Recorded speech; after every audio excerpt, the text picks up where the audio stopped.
You guys are there. Just put a quick refresh in the chat. Speak up if you can see that. For those of you who just tuned into this on YouTube, we were streaming just then for 11 hours and about 5 minutes. Oh, my God, this is so good.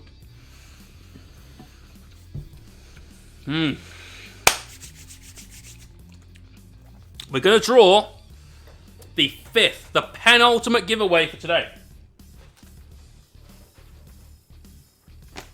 Here they are. You could win, or you're about to win. Not could win, you're going to win.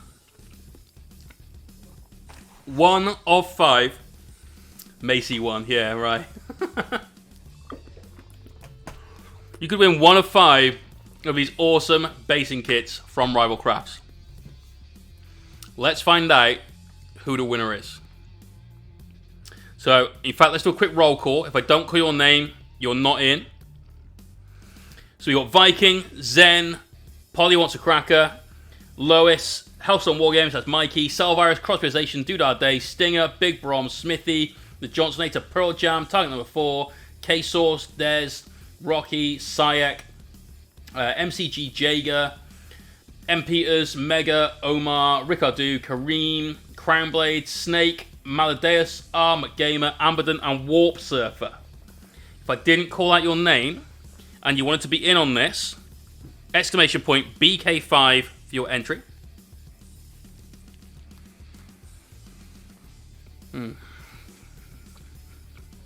Rookie Wookie, you need to be a sub, I'm afraid, dude. We will do another one tomorrow where you won't need to be.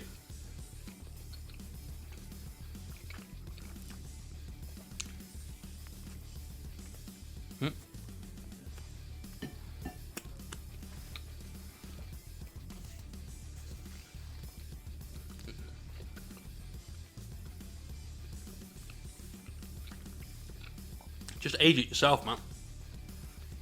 All you're paying them for is to stick it in their fridge for a bit. Okay, we're closing that down. The winner of prize number 5 is Armor Gamer! Hopefully you're here. And you made it back.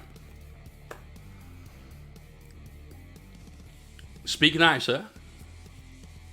He's always the nervous part. Like, is he actually there? Brett, there's a plan. Generations in the making. Yes, he's there! Woohoo! Which one, dude? 1, 2, 3, 4, or 5? If it was you, you were peeing. Were you that excited?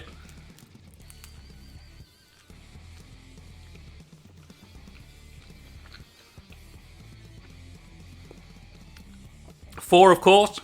Okay. The last one was number 3. That was a good one. But number 4. Okay. Everyone wants number 4. Everyone wants number 4. So we're back up to 5. Oh, that's a weighty one.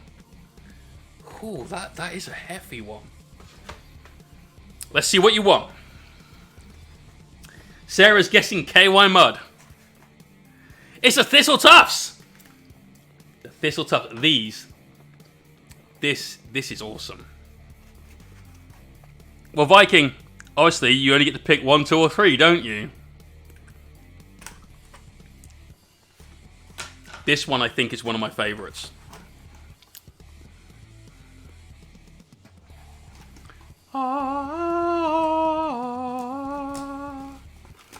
So for starters, the Thistle Tufts are awesome. Look at these bad boys. I've seen a lot of different like alien grass kind of tufts and things like that. And they look shite in comparison to these. There's a well-known Portuguese company that make alien grassware. These are so much nicer than anything they produce. So, they're already the best part of this box. We got some Forest Floor Scatter. We're going to be using this all over these Nurgle boys tomorrow morning. I love this stuff. We've got some Creeping Vines in Forest Green. These are super cool. So it's roots that have been dyed green. I've got some that are sort of the natural, like just brown roots. But these are super sick. If anyone follows like Will Paints on Instagram, he uses a lot of that sort of stuff with what he does. We got some awesome bark chips. Woodland Course. Love these. This, by the way, if you want a base that's full of like rocks and stones, this is one of the best ways to do it. Just break them down a little bit, perhaps, if you need to, so you don't have like large like planks. But these are a great way to go around it. We've got some dark green flock. It's going to work really, really well, especially with those vines to help you out. And then we've got some fine slate as well. This stuff's brilliant. They're a moss root. Okay, now we know. Wait, are they meant to be green then? Is that their natural color? I always thought they'd been dyed. Damn. Awesome. So that is a damn fine basing kit. I think that's my favorite. Well, maybe my second favorite. There's one more I like maybe more than this. But this one is an absolute boss of a kit. Armor Gamer, make sure you message me on Discord.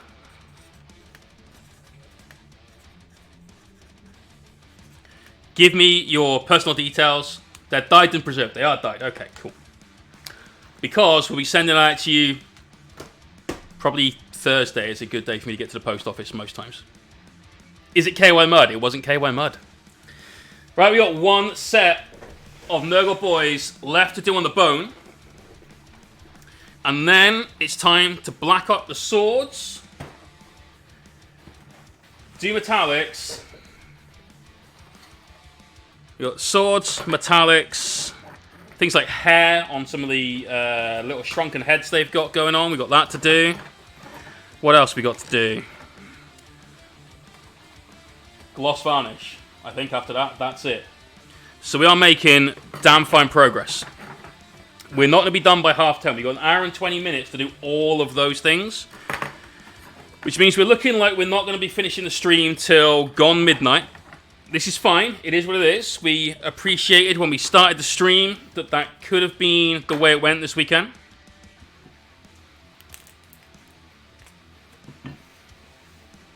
What can you do?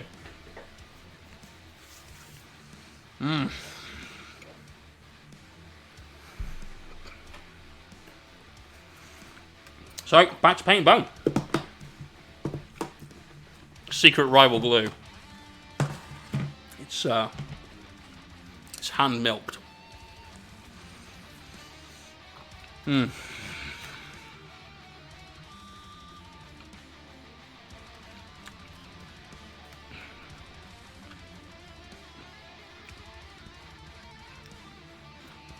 Comes from rare Cornish pixies.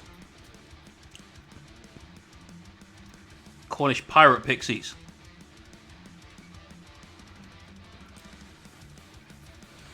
That's what gives it its stick. How do you think I get my hair done?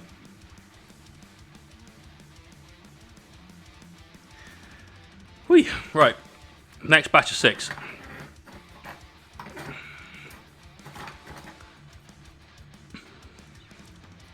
We're doing everything in batches of 6 because they fit in the box, but it always makes me slightly sad that they're not batches of 7. Never mind, eh?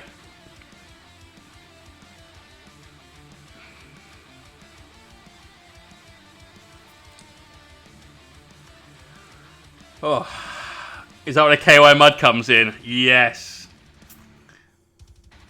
I like you, Crownblade. Quick off the mark at times.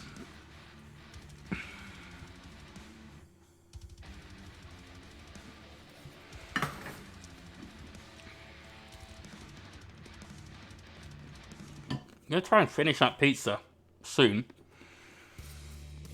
so that I can eat the magnificence that this is definitely going to be.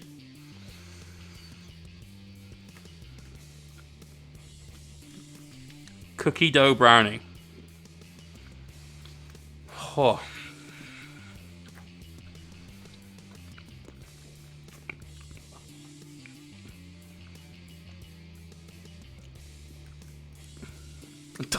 Diabetes for definite. Blondies, yeah.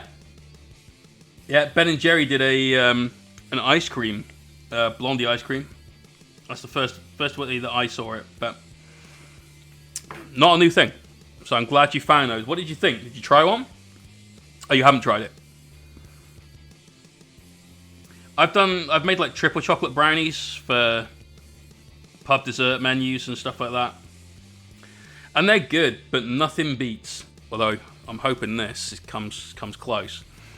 Nothing beats my own brownie recipe. I can't tell you guys this recipe. This recipe was given to me by a guy called Matt, who was the first head chef of pastry at Gordon Ramsay's 3 Michelin star flagship restaurant at Royal Hospital Road. This brownie recipe has got me laid. That's how good it is. It's got me laid. Oh. This just... But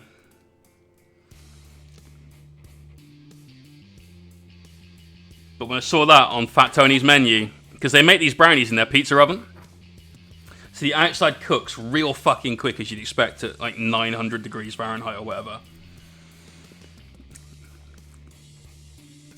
Okay. Sarah, I thought we were friends.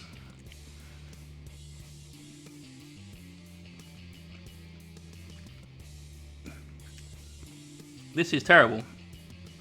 How dare you besmirch me like that? My cooking. Oh, it's good.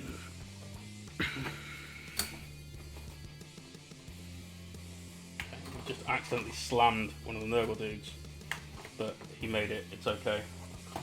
Shot glass flex before he did.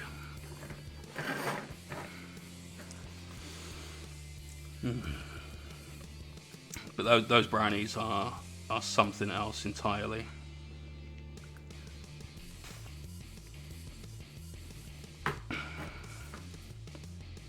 Yeah, do now.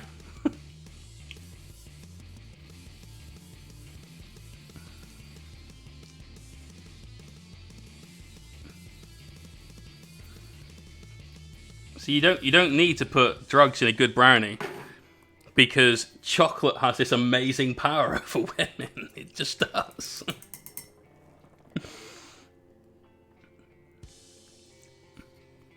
I once made truffles for a Christmas present for somebody at work. We had a Secret Santa thing, and I drew the woman that basically ran the contact center back then. She was head of special projects, but also ran the CC. And so I'm like, I don't know what to get this woman. I ended up buying her something from the Edinburgh skin care company or something, like moisturizers and things like that. Whatever, right? But I thought that's a really shit present, and if he ever finds out it was from me, then I'd rather give her something that I know she'd enjoy. So fuck it, we'll get the chocolate out and we'll make some really nice truffles. So I made some rum truffles, I made some Scotch truffles. And you know how when you... is it because she was haggard? What? Do you mean haggard as in like old and haggard? Oh, you meant about the moisturizer shit. Yeah, I know, right? Like I said, it's a shit gift. And no, she wasn't, not particularly. You know how when you eat truffles, quite frequently they're covered in cocoa powder? That dries your mouth out. Nobody likes eating that shit. They like the truffle, but they don't like eating that shit. So rather than coating them in that, I decided we've missed a tongue. That's really annoying. I decided, why don't I crystallize chocolate? So to crystallize chocolate, you heat sugar till it gets to something like 137 degrees centigrade. And then you throw in like little caplets of chocolate. And the chocolate takes the sugar down from its temperature that it's on at that point to something that it will solidify at in an extremely fast, aggressive way. At the same time, the sugar instantly melts that chocolate. So what you end up with is crystals of chocolate and sugar combined. It's super tasty. So I did that, and I threw all of that into a processor and turned it into a powder. So you had powdered crystallized chocolate that we then coated our truffles in. And I made up a couple of little like bags of that with some brownie. My God, they were good. They were so good. But my house, I lived in a little one-bedroom flat. Really nice flat, middle of the countryside, lovely place. But it was small. That flat, you could smell chocolate before you opened the front door for a week and a half.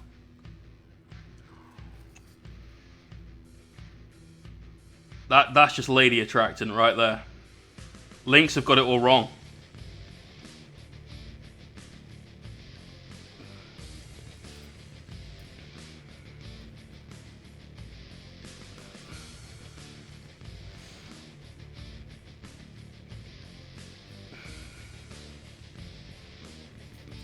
If Willy Wonka had a mohawk, he'd be Jay.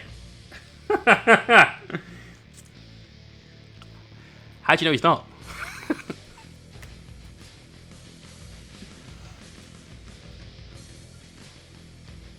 I don't do bubblegum. There you go.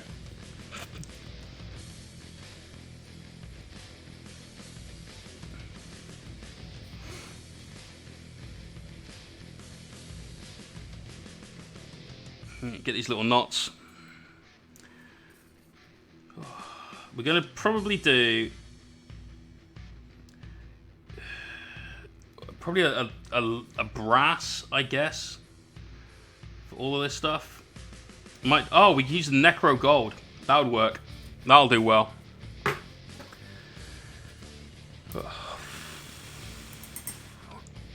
So next giveaway in 40 minutes.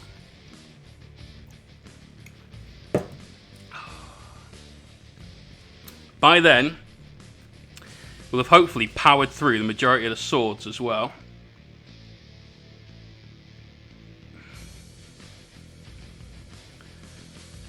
Tomorrow's going to be a long day and a long night, I imagine, but Rome wasn't built in a day, all the other bollocks platitudes.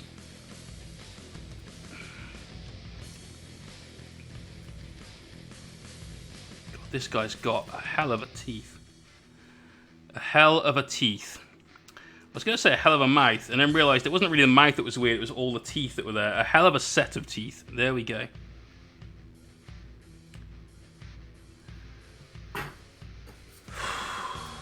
Starts in 40, yep.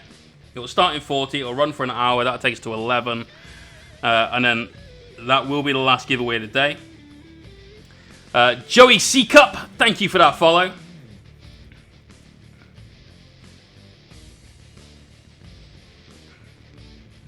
So what's everyone's favourite like mass-produced chocolate? We're not talking some proper gourmet chocolate. But like the stuff you just find on supermarket shelves, what's everyone's favourite? Because since becoming gluten intolerant, yes, I'm smashing my way through pizza, but it's sourdough, that's different. The FODMAP thing is totally off. There's a lot of things that I do try and avoid. So I try and avoid gluten in my daily life. Coffee, what's a coffee crisp? They do coffee crisps? Not toffee crisp. Twirls. Twirls are good. Twirls are damn good. Milky Bar because you're 5 years old. Can confirm.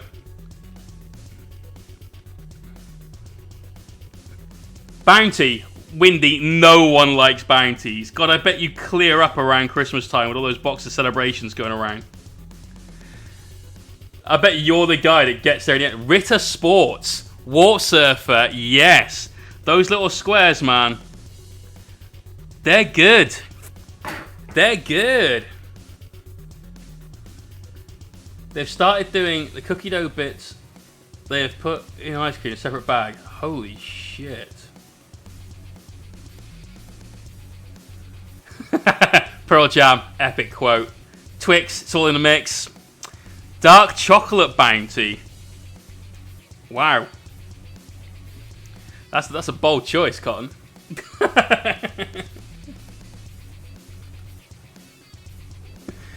Coffee crisp, chocolate bar made in Canada. Because all it is a vanilla wafer and a foam coffee flavored soft candy.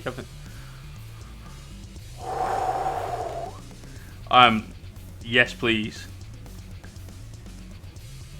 God damn, that sounds tasty as. Milkers. Oh, never really got behind those. Cadbury's mild chocolate. Everybody's that one friend to finish the bounties. Yes, absolutely.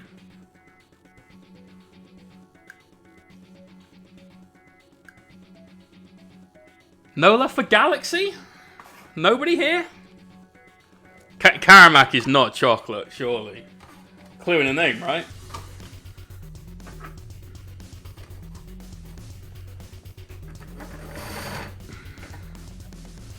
You know, that's and Des. I went, did he really? Seriously? What a prick. I even said when he got it, make sure that, you know, you get that, what a prick. Number one mod. Also, number one, stabbing his mates in the back. Wow. Wow. Where's the best place to buy brushes though that aren't extortionate prices? I buy all of mine now from Jackson Art Supplies. Because I know they're legit. There's a lot of Winsor & Newtons out there that are apparently counterfeit. Because counterfeit brushes are obviously a thing. I mean, what's the world coming to? But yeah, Jackson Art Supplies. A Holly Bar. Not sure I've heard of a Holly Bar. Cadbury's Marvelous Creations got jelly beans and popping candy in chocolate. Fuck no, man. That just sounds like lies. Just sounds like lies. Sounds like I told him I'd have to eat it because I have no willpower. Or because I'm selfish. That's what it sounds like.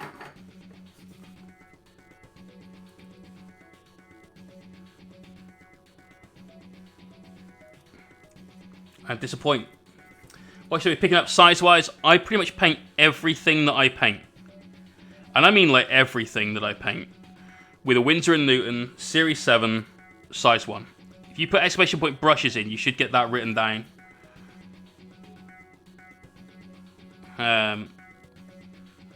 But even like base coats, they're great for that, obviously. They're a decent enough size that you can still get good, clean base coats down with it. I just realised that there's some twine up here on these banners. So let's just quickly smash that out on all of them. But they're fine enough that you can do things like eyes and slightly more complicated bits. Like, for instance, freehand. All of this mini, this brush and an airbrush. That's it. Nothing else. Glazing, freehand.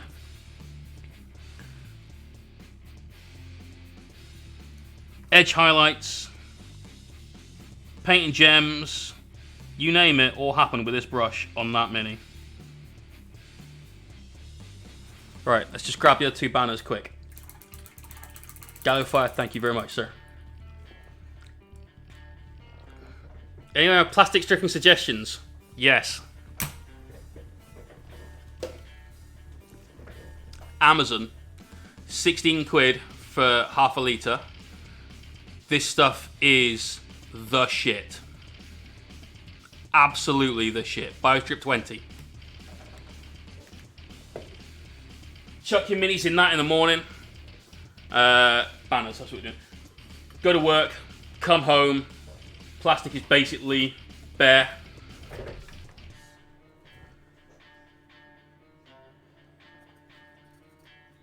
I recommend that to everyone for stripping plastic. Isopropyl alcohol is recommended by a lot of people as well, especially if you've got a ultrasonic cleaner. I do have one, but mine's quite small. I bought it just so I could clean some of my airbrush parts if they ever got a bit too gunky. Sometimes I just run my airbrush through it. It's not brilliant for the airbrush, so I don't do it very often. But if you've had a heavy day of priming, for instance, that's something we might occasionally do, just to make sure all of that plastic is out of the airbrush. This guy? Yeah, this guy. Only downside to isopropyl alcohol is obviously right now, with a lot of that being used and turned into hand sanitizer, it's very difficult to get hold of and can be very expensive. For anyone who hasn't bought it, from large company size here, to do that kind of thing with, then it's really being brought up by people doing 3D printing with resin that are making things like protection equipment, PPE for hospitals. So isopropyl alcohol, kind of tricky to get hold of right now. BioStrip can't really be used for anything else. Therefore, kind of cheap right now. Or kind of normal priced right now, at least.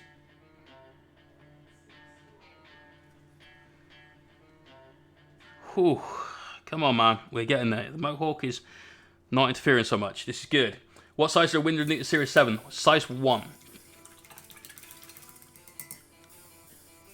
Main focus, you stick... Wait, what? Sorry?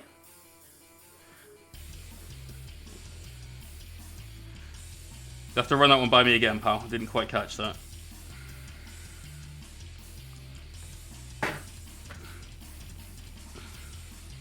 It's out of stock right now. Damn. What size? Sorry, size 1. So get the normal ones, don't get the miniature ones. The miniature ones aren't for miniature painting. The miniature ones have smaller bristles on. So the Series 7 is the line of watercolor brushes that they make. They're originally made for Queen Victoria, who asked them to create the finest watercolor brush that they could. This many years later, still fucking going strong. Love you, Sandra. There are 5 people in the chat that are going to get that. And I love all of you as well.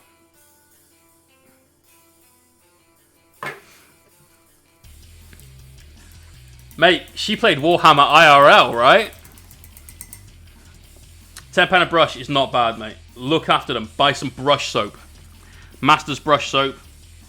Good choice. When you buy the brushes, you're going to want to paint with them straight away. Don't do that. Get your brush soap. Clean the brush. Because the brushes will have a... similar to the way that like Forgeable stuff has a release agent. They'll have an agent on them to just help protect the bristles a little bit through shipping. And so on. You want to clean that off. Got to clean that off. Great quote. Knight armies is like playing chess with 4 queens versus a normal chess side. It is when I play with them, man. Oh yeah. Especially now that things are being a bit more balanced. Oh, God, my knights are going to smash face everywhere.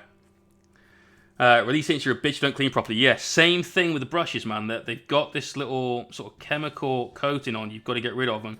Just water will do it, but get yourself that brush soap, clean them properly, get rid of all of that, then you'll be able to paint with them. Otherwise, you'll end up painting. It's like, why is it not working? Why is it not working? You say, oh, the hubris. Brother, right fucking there. Right there. Best in the world, baby. We've got undefeated records against Alex Harrison, Manny Chima. You know, some very, very strong players. And Manny was playing the fucking Possessed Bomb into 4 knights. 4 knights in a Helverin takes on the Possessed Bomb with Magnus, Morty, Araman. And it's fucking Manny as well. So it's not like it's some shit player.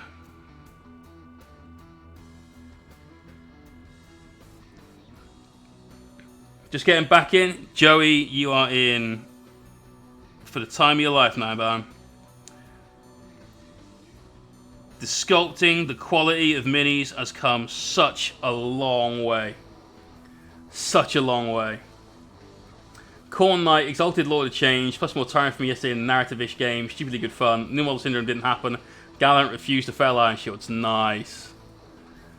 Nice. Good on you for taking a Gallant.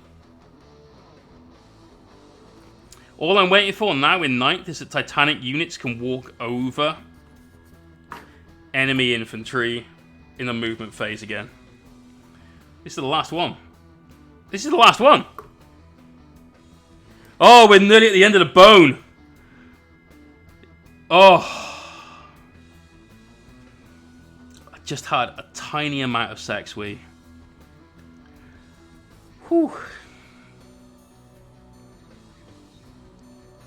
This has been a grind. It has been a fuck up a grind, but getting there. Next step is painting all the swords black. It's okay.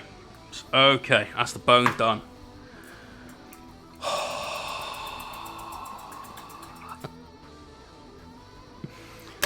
God damn, I feel like it's actually like proper almost euphoria on that. Oh. Ugh. Big stretch.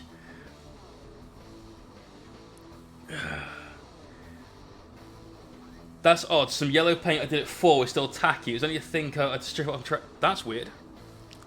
That really has shit. Right, black. It's here somewhere. That is not it. All the browns. That is it. There's not a lot left in here. If this doesn't do all of the paints, or all of the bits, rather, that's totally fine. We'll just use normal black paint. But we're going to get a lot of done with the contrast Black Templar.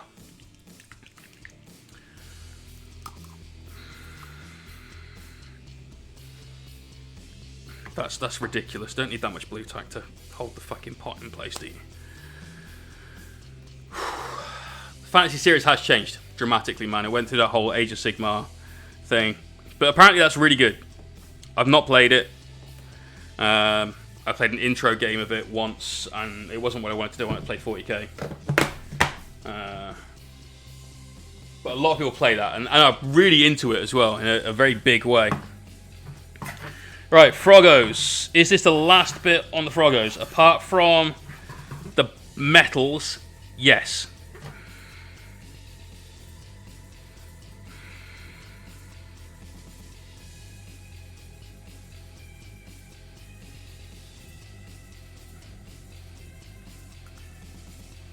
Right, obviously have to pay attention around the hand bits. Because, well, I mean, like, obviously. But tomorrow, one of the jobs we're going to do is airbrush these. We'll probably make that one of the first jobs we do. Thinking about it. Yeah, because at least that way we'll be nice and alert in the morning, we'll be nice and awake. And that's where we're going to need to concentrate, because we don't want to get overspray of a bright blue onto the Mini itself. So, first thing in the morning, painting swords. But that guy's basically kind of ready to go. In fact, if we're going to do the airbrushing in the morning, we should probably get all the bases painted as well. We're going to airbrush that too. Because we basically don't have much black paint, and I basically need to stop saying basically. Basically. As their fantasy was huge, more so than 40k, it was when I left as well. So I left the hobby in about 2006 after finishing working for GW. Bit of burnout coupled with having to move somewhere that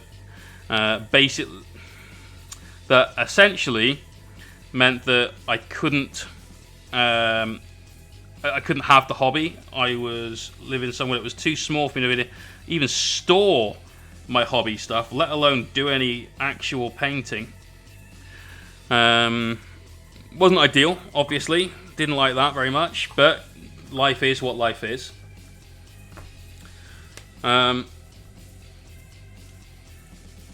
So, you know.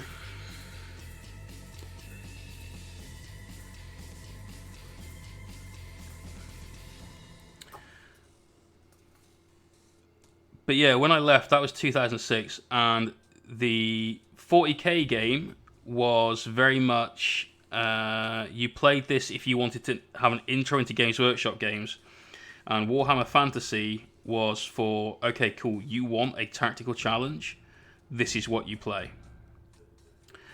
So of course I played Fantasy, because, oh shit, we're too far forward, my bad guys, sorry. Actually, it's because we're on the frogs and they're taller, so let's just zoom out a bit. So I played Fantasy, loved Fantasy. When I got back into the hobby, the reason I came back after a break of, 2006 to 2016. I've been working at Eco for this October, so that's 2016. About 2016. I came back into the hobby, and the reason I got back into the hobby was because I randomly just started reading the Horus Heresy books. It just made me want to paint Space Marines again, man. Right, this guy. Let's do none of that. This guy, none of that. Hey, we're rattling through those two. Look at that. Just this guy.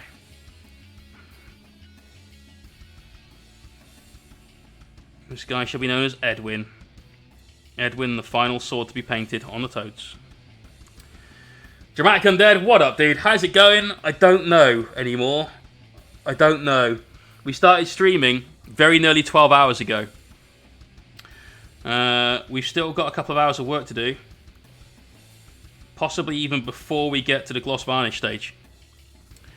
So, yeah, haven't lost the plot. Not really, not yet, but kind of have lost the plot. I am loving the new stream setup though. Like, new camera, I feel we've got used to. Happy with that. The layout is the same, but slightly different video quality on both that feed and this feed. So, right. The Nurgle Beasts don't have anything. It's the Smelly Men's that do, and then the Smelly Boys. The Nurgle Beasts finished. I think they might be. They're such awful models. But yes, they're finished. Cool, so they're done. The Nurglings are done. That's 18 minis, 100 left to finish. We can paint 100 minis. Oh, go Fire. Peace out, man. Take it easy. Did we start another giveaway yet? No, we start one at 10. Next giveaway in about 18 minutes then. Whew.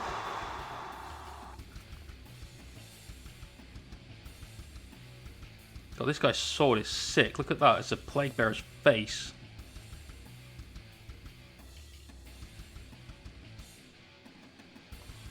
Never noticed that before.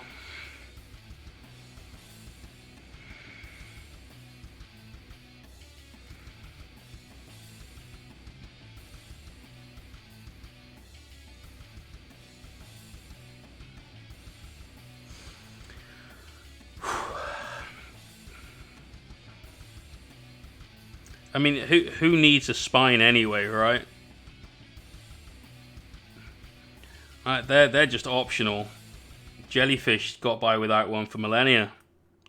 The only thing on Earth that's actually functionally immortal is a jellyfish, and that didn't need a fucking spine. So why do I need to worry about my spine? Because it's the only thing I can think about right now. Oh, that could be why. Oh.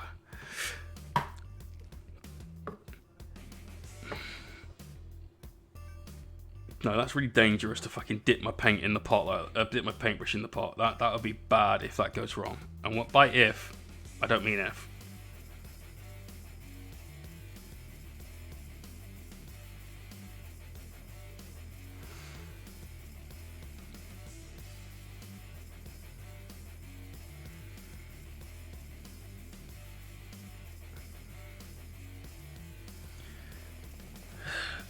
Feel the pain. I started working in the back case since 10:30 this morning. Well, that's only about an hour after I started, Sarah. So frankly, I don't think you feel my pain. I think you feel about 11/12 of my pain.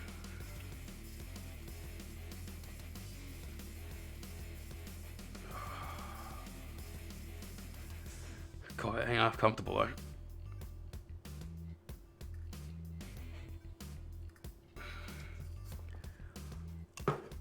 Two down. Two more of them. God, look at that green. That green's fucking obnoxious, that, isn't it? Guessing the Nurgle boys are a commission project? No. Dude, that's what my commission stuff looks like. Yeah? That kind of quality. Look at that. This. No, these are for me. We got an entire Nurgle demon army. So everything that we've painted so far this weekend, apart from the riders on the toads, 2 of these guys, and 6 bases of Nurglings. Aside from that, everything else I bought for 200 quid. And that included a Sloppity Barpiper, a Sporepox Scrivener, a Great Unclean One / Rotigus, a Demon Prince of Nurgle, the Forge World one with the big tank of Jub on his back, his little gimpy friend, and a Plague Hulk of Nurgle. Do you know anyone who wants a Plague Hulk of Nurgle? Because I'm not fussed on having it. But I've been told that they're quite expensive on the secondary market. So let me know. How much does a fig from you cost painted? Depends on what it is. So look at that Marine Captain at the front down there. Or this guy, this big fucker, 300 quid. And that was including the slight housemate discount, if I'm honest. That guy, 100 quid, 75. A full-size knight, 450. That guy, 120. Yeah, with the stripes, 140. So, you know, it's not cheap, but if it was cheap, you'd end up with quality like this. And whilst they look okay, but they don't look okay. Look at that. That's where it's at, right? So, made it with 10 minutes to spare. Nice.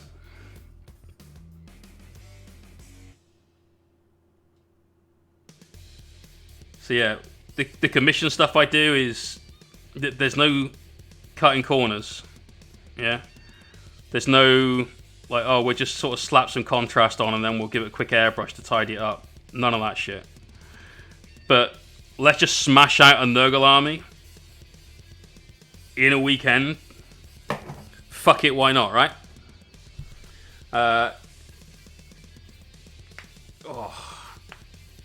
I was going to mind about the money is worth it. The money is worth it. Right. That is everyone that isn't a plague bearer done on their swords. Ah! Dominoes. Bastards. Don't do that. So now we've got to paint 90 swords.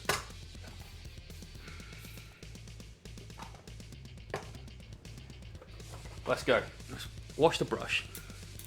That pylon, mate. My God. That was unfun to paint. I think I'm done with that bit of pizza crust. But I need this in my life right now. Then we're going to paint swords.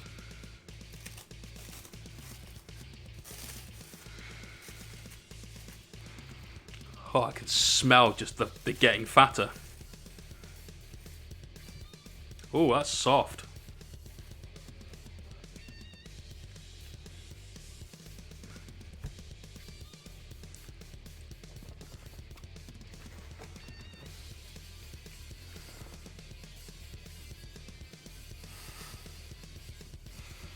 Mate.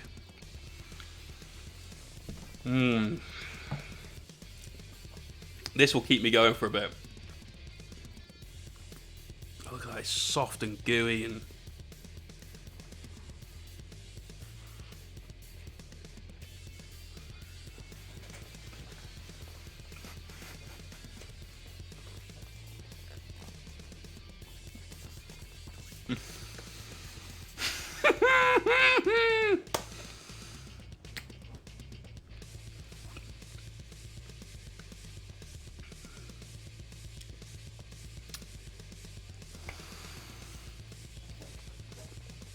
Fucking wow.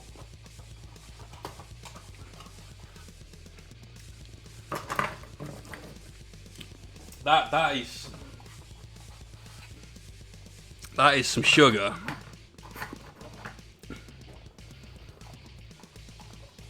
Whew.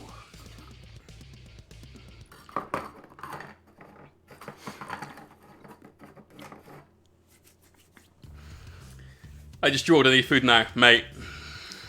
Don't let them shame me. There's no shame. There's no shame. And Lois, I can too, but I'll somehow survive and power through. Oh.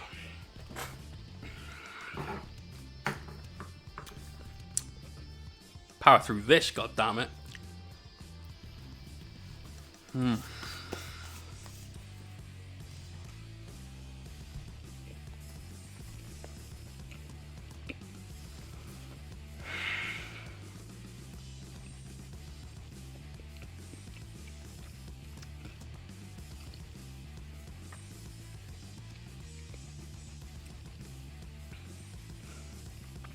My God, that is a bit sweet even for me.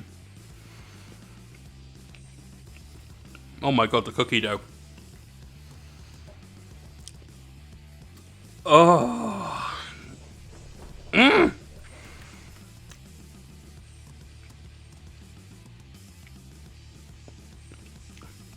Okay, I give the brownie a solid 7 out of 10. It's okay. It's not special. It's not wanting me to suddenly abandon all sense of self-restraint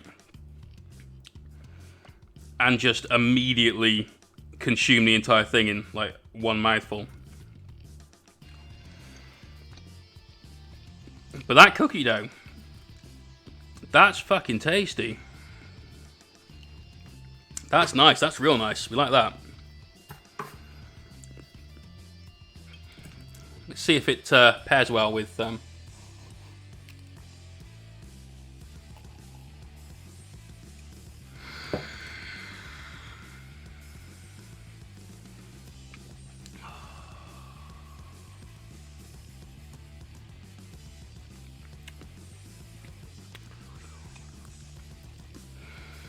That's still the best thing. Still the best thing. Wolf Wraith! Coming back for more. This time, he's bringing his crowd. How you doing, brother? Everyone, if you're not already following Wolf Wraith, you definitely should. Earlier on in the Whip Gallery, we did it around sort of 2-ish. We saw a little bit of his work. That head, that's crazy good, man. Some sweet, sweet apple juice. That is the most beautiful juice. That is my absolute favourite apple juice of all time. That is such a beautiful expression of it.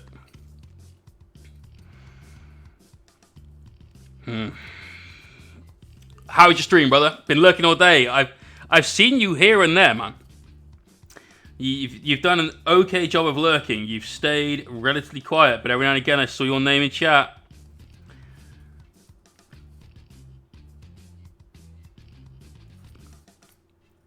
How you hanging there, man? A little to the left.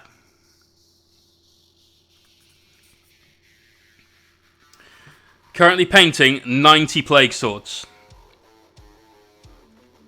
Contrast black. Which I don't like doing at all, but we're going to need to airbrush these tomorrow.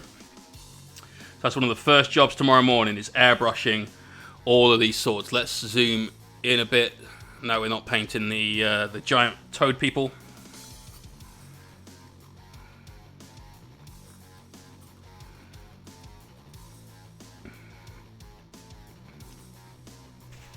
And yes, that means that tomorrow morning, I will show you how to airbrush stuff on a model that is already completely painted that you don't want to get any overspray on.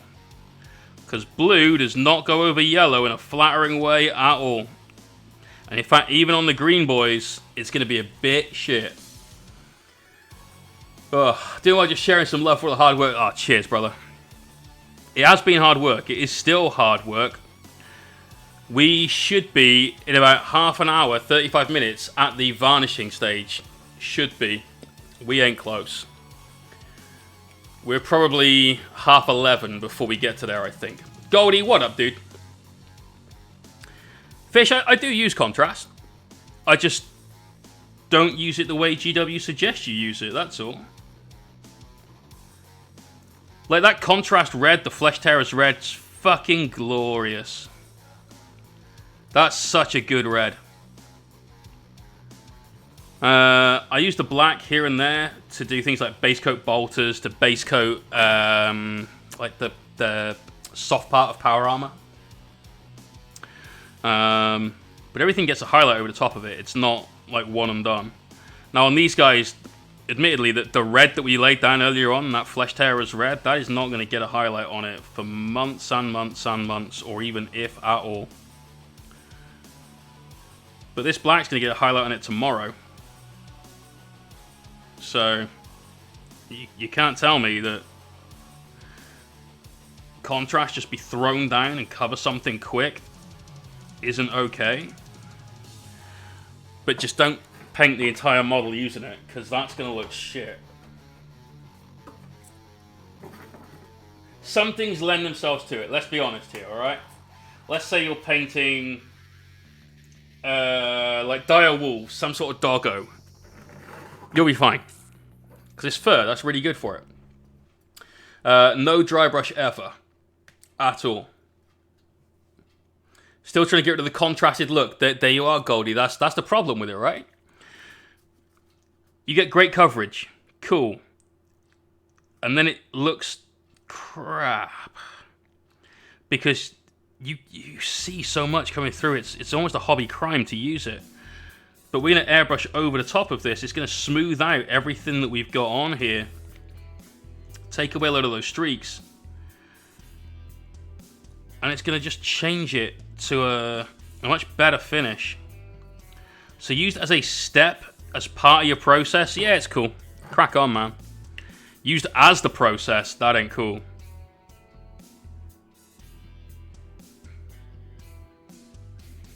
was a bit much there, but we managed to save it from going onto his fingers.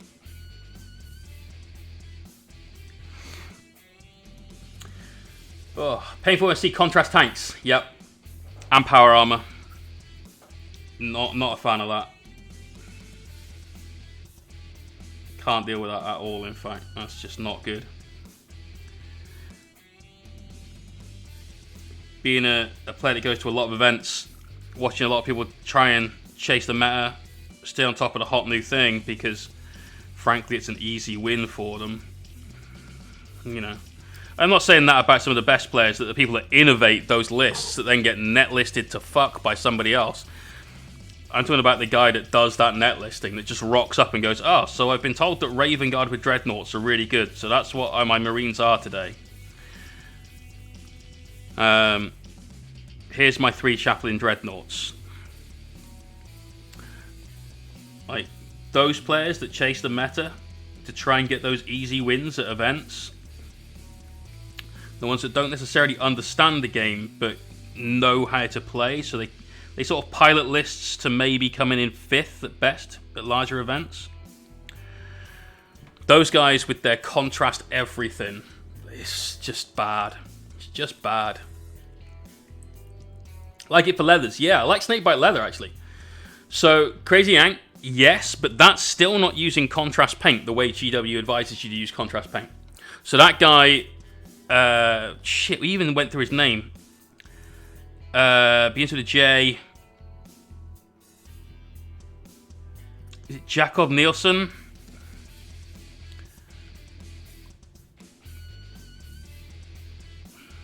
Can't remember. But he does amazing work with contrast paints. His heavy metal contrast Marines, they're awesome. But that is not, again, the way GW say, oh, here's how you use contrast paint. Slap it on. Put it on the table. Done.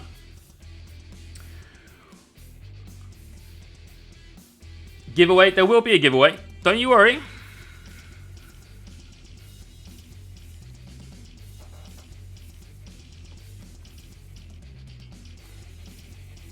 Was that me?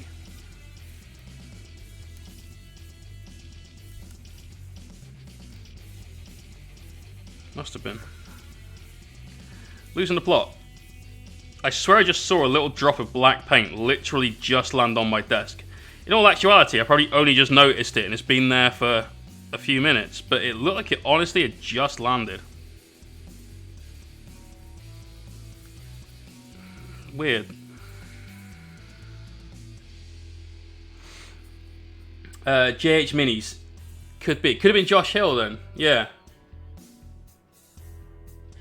I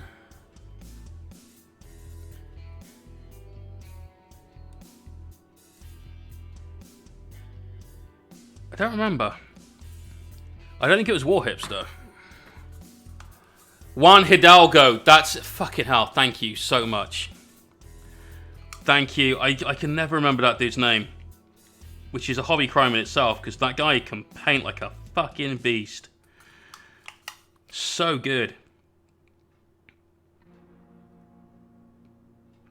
But yeah, his stuff, you can't compare what he does to how GW advises you to use contrast paints. And you can't compare that to their normal use either, because some of his stuff is like, so I thin this with medium 6:1. Right. So you've made a glaze with contrast. That's what you've done. You're using contrast paints at that point because it fits your narrative, your theme, your story, right? But at that stage, you could be using anything. It would give you the same-ish results. All right, next 6.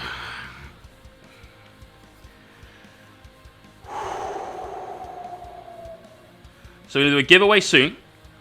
I'm going to stop for 2 minutes after we've done the next. We're on the last 18 of this unit. So after we've done this, I'm going to stop, go have a pop to the loo, go outside and stretch my back for a little bit. Only a minute or so, don't worry, we're not going to be long. And then we'll do the next giveaway. This will be the last giveaway of the day. It will run for about an hour again, same as we have done beforehand. This will be for another of the awesome Rival Crafts basing kits. These are damn good bundles. And I'm loving how excited you guys are about them as well.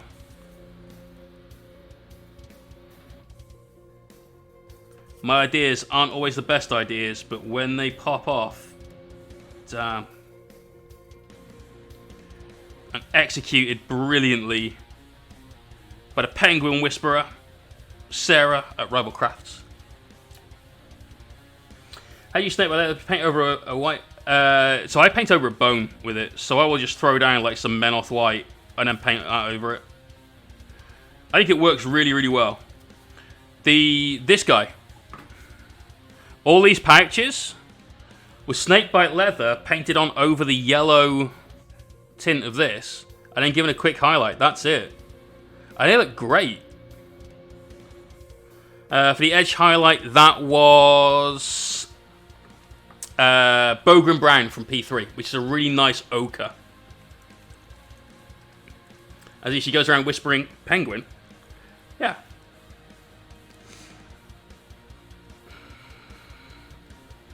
But snakebite's really good for that. I've used it on some orc stuff. The pilots we did for Matt at Wooden Spoon for his planes. One of them had like a sort of Bigglesy kind of flight jacket. So, of course, we had to do that in a nice sort of leathery hide.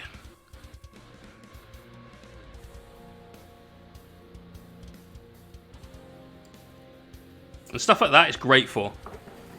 I also use Wildwood, Gorthor or Sigor Brown or something like that. We've got a couple of contrast browns, which if it comes to it, are going to be contrast basing paints tomorrow. But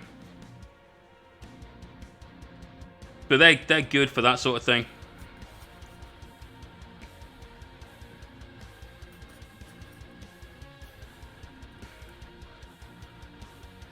I've got the contrast yellow.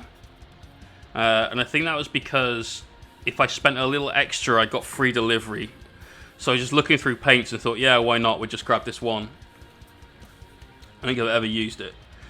Have you ever taken a wound from Meeps on the back of your left... Oh, this. Yeah. Yeah. She didn't scratch me. Like, I wake up with scratches occasionally because... Meeps is the weirdest cat I've ever had. Alright, she's my baby. I absolutely love her.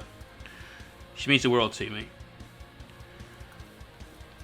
But I've had cats that want to sleep on the bed, like next to your feet. Alright? I've had cats that would want to go outside at night. All night. I've never had cats that want to sleep under the bed covers. It's weird. It's so weird. But like, I go to sleep and she will crawl into the bed covers and she'll end up sleeping with her head on my shoulder, just led down the side of me. I've never ever had a cat that's what they did. But that's her. So sometimes I wake up and where she's moved in the night or I've moved unexpectedly or whatever, I've got a little scratch on my hand or something. So it is what it is. Wolfwraith, all good, man. You go take a rest, mate. Get yourself some food. I've got some brownie, which we're not going back for another bite for. A little too much sugar. We're going to keep eating it because it was tasty as fuck. We're going to space that out over the next couple of hours. Just a little bit of sugar here and there. I'll keep you going. Got some nice gluten-free cupcakes tomorrow. Then you go down the street. So we've got 12 left to do. Then I'm going to start that giveaway. Go take a quick break. Come back and carry on. Your cat does that too? Nice. What's your cat called, man?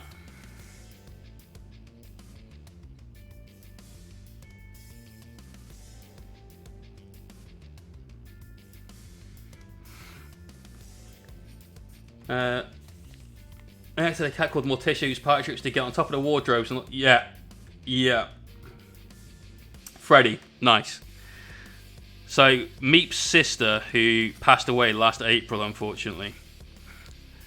To quote Hot Fuzz, traffic collision.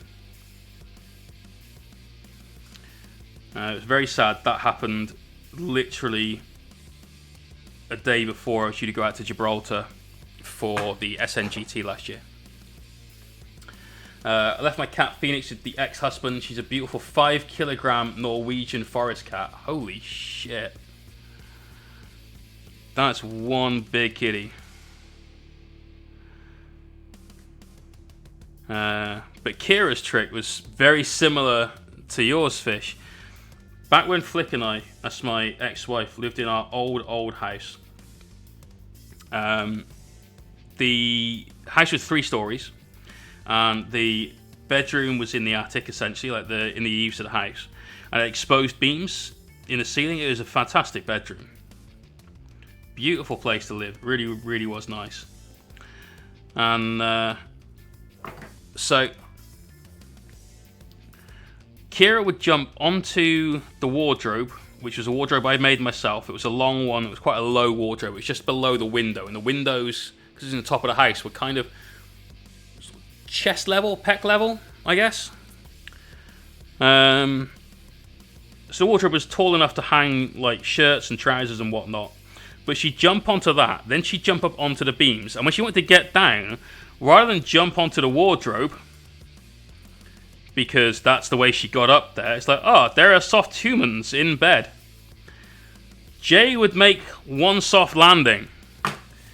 Next thing I know, I've got a cat that weighs about 2 kilos dive bombing me square in the nutsack. Instant awake. Instant awake.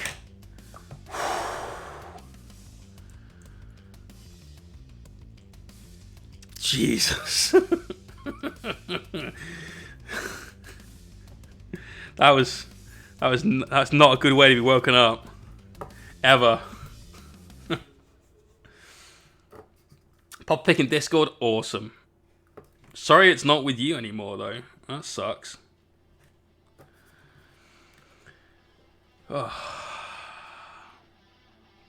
Wait, your cat's called Morticia, and you sure it's a Morty, and you play Death Guard?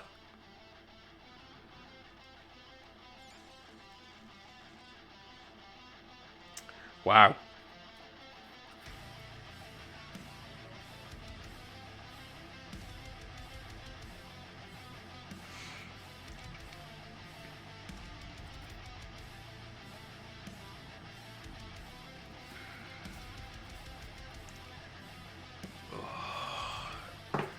Nearly there through the yellow squad. Then we've only got 60 left to do. I just broke a little inside when I said that.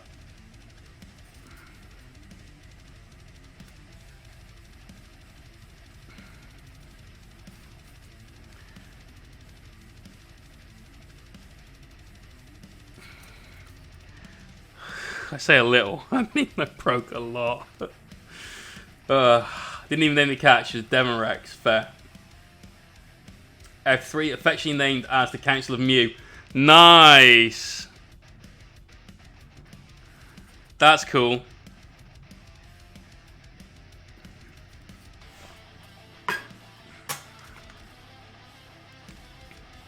Who doesn't love cats? I mean, I get if you're allergic. You know. I've had a couple of girlfriends that were allergic to cats. It made things difficult at times, you know, and also inventive. What was it? Invention is the necessity is the mother of invention. I think that's the quote.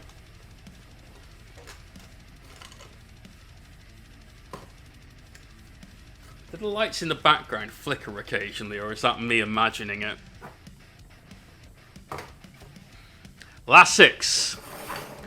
Then, giveaway time. Giveaway will start while I take a break.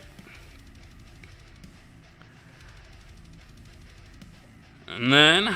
And then...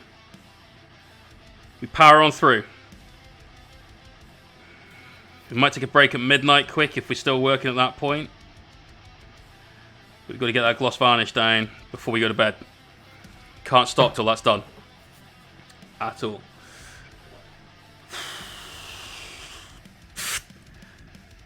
Oh, guess what I did on the weekend? You'll never guess. Super exciting. I did it in front of 90 people as well. Oh, darling, would you pay for dinner? I've left my wallet in the Jag.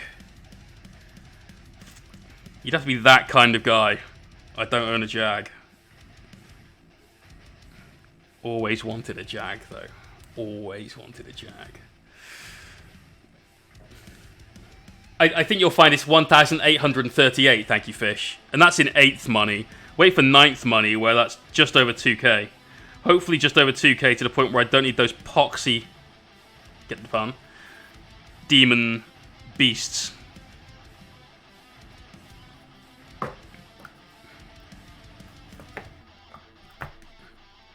Painting my hair. Yeah. I look good blonde, man. I look alright. You got a Siberian forest cat. Fuck me, those are big, right? My ex always wanted a savannah cat, like a generation 2 or 3. So they're basically lion sort of sized at that point. Which I was totally down for. I got no issues with that, but they cost $5,000.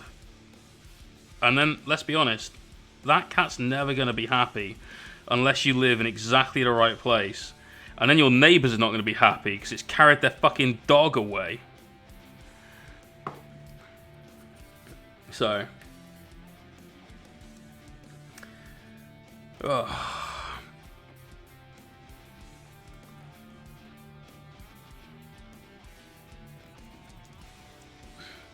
Those cats are bigger than your current doggo. Yeah. Yeah.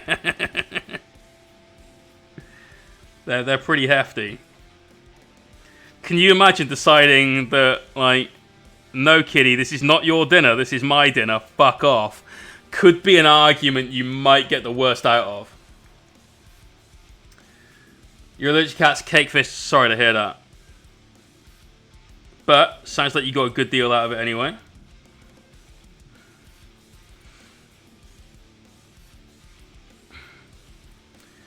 You're a fake blonde, bet you're smart then. Yeah.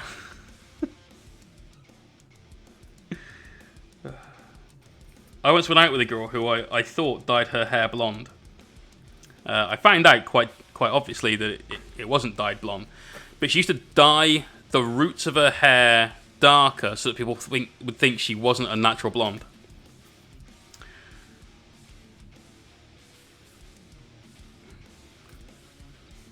But I must admit, it was quite weird to see, like, peroxide blonde hair, dark roots, and then blonde growing through underneath it. I'm like, what the fuck? It's because of the perception of, like, natural blonde equals must be thick. Like, hair color, hairstyle, none of these things are any way of testing someone's intelligence. Like, one of the smartest people I've ever met constantly has his hair in a mess. He's a programmer, he's lead developer for the online account that I'm the tester for. And he's super fucking smart. But he's constantly, like, running his hand through his hair and just sort of, like, doing stuff like this. Which means, you know, he's got messy hair. That's not a sign of intelligence. But there's this weird social perception of you're blonde, therefore must be thick.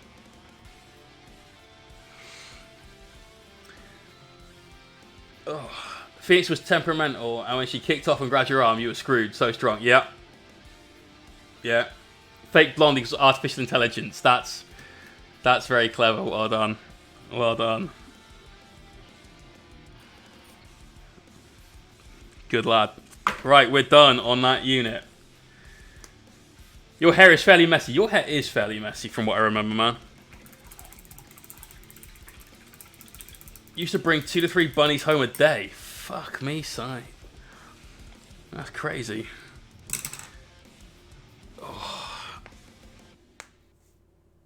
Oh. Roll one to explode. Totally agree. Totally agree. Right, that's that unit finished. I'm going to start the next and last giveaway of this evening.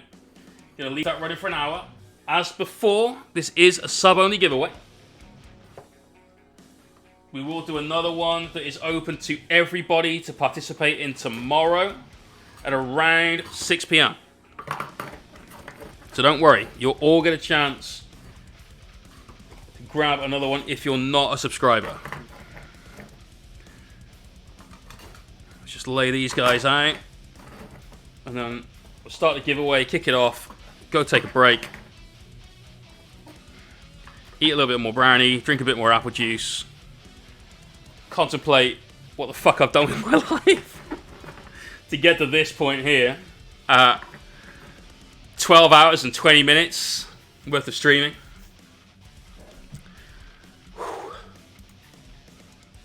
Right, reset that. Armit Gamer, we've got yours all written up. So we're obviously on to BK6. Giveaways open.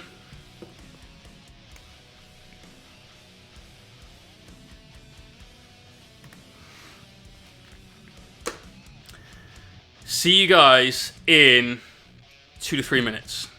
Be right back.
Okay, we're back.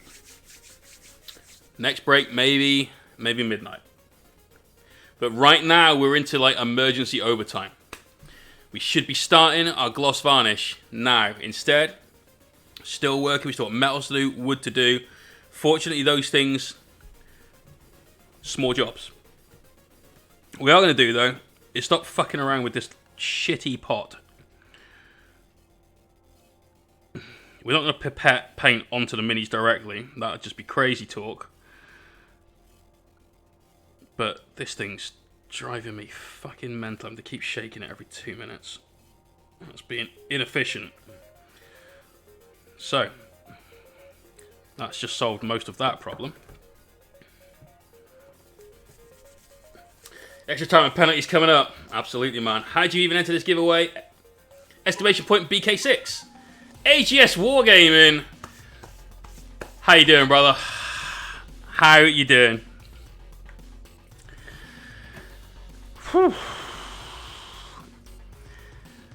We had to fuck around with the pot.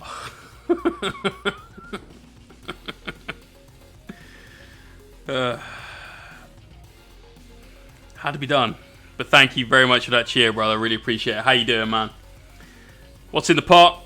Contrast black. But you can only get a tiny amount of it in that like weird cup related thing that they have at the top of the pot. So fuck that. Like, we just do it this way.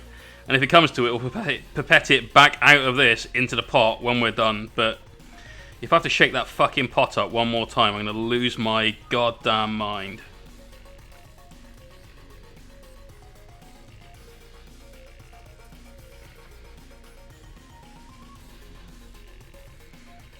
I mean, like, more so than I have, obviously. Oh, Des, thank you for that shout out, man. I knew you had it covered.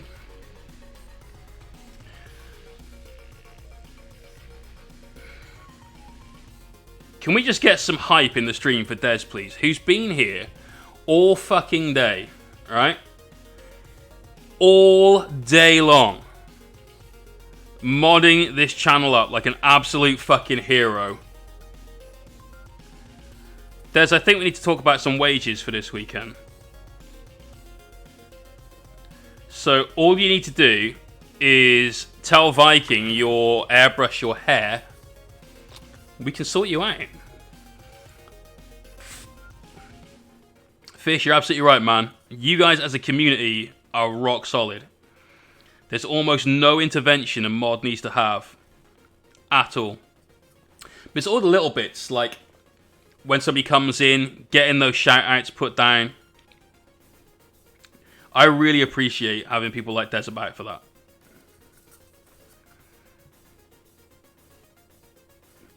He's a fucking legend. Back when we could do the song requests, he would constantly queue up some really damn good music as well. What a guy.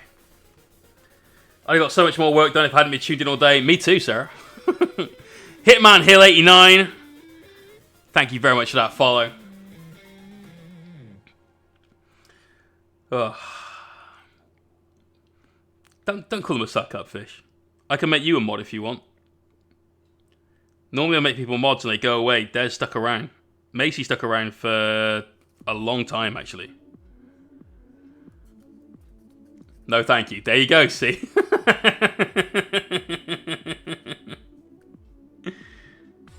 Like, you say make fun of, you mean make fun with, because if I laugh too, then it was funny just in general. Why do you think I didn't mind airbrushing my hair? Fuck it. We ain't doing the beard though, I give a shit about my beard. The hair will grow back. The beard, that takes some fucking time, effort and energy.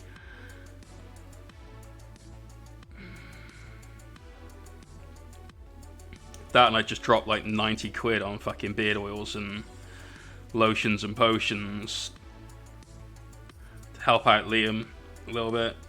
And because, you know, my current beard brush is an old nail brush.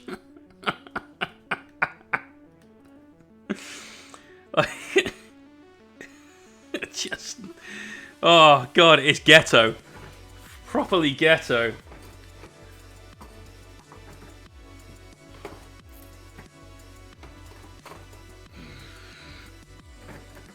Act 6. Once we've done this, I'm pretty sure it's just the odd little bits. So metals, wood, and the things like the hair on some of these heads we've got to do. So there's not many of those. There's one on each of the banner poles, and there's one on most of the smelly men's, the pox bringers. Plague Bearer Pox Bringer, yeah, that's the one. So that makes that only like maybe 6 or 7 of those. Metals, we'll do a load of the Necro Gold. We'll do some silver. Just get like some gunmetal out for that. That should have pretty good stick. Which means what we really should have done is painted the banners black as well. Put a gunmetal to go down. No, we'll try it. We'll just see what we can get away with. Why not? Why not? You don't joke with beards? Good lad. I have to say, this whole over the weekend challenge make my balls hurt just thinking about how I heard you're manning up on this. Mate, if Miniac can do 36 hours straight and paint fucking 5 models and some dogs, if Midwinter Minis, not Midwinter Minis, was it Midwinter Minis? Yeah, if he can pay for 24 hours and get a few bits and pieces sort of mostly done. And I didn't get to watch Goobertine's vid yet. What did Goobertine do? Did he beat Scott? Did he stream for more than 36 hours? Anyone know? Not stream, paint.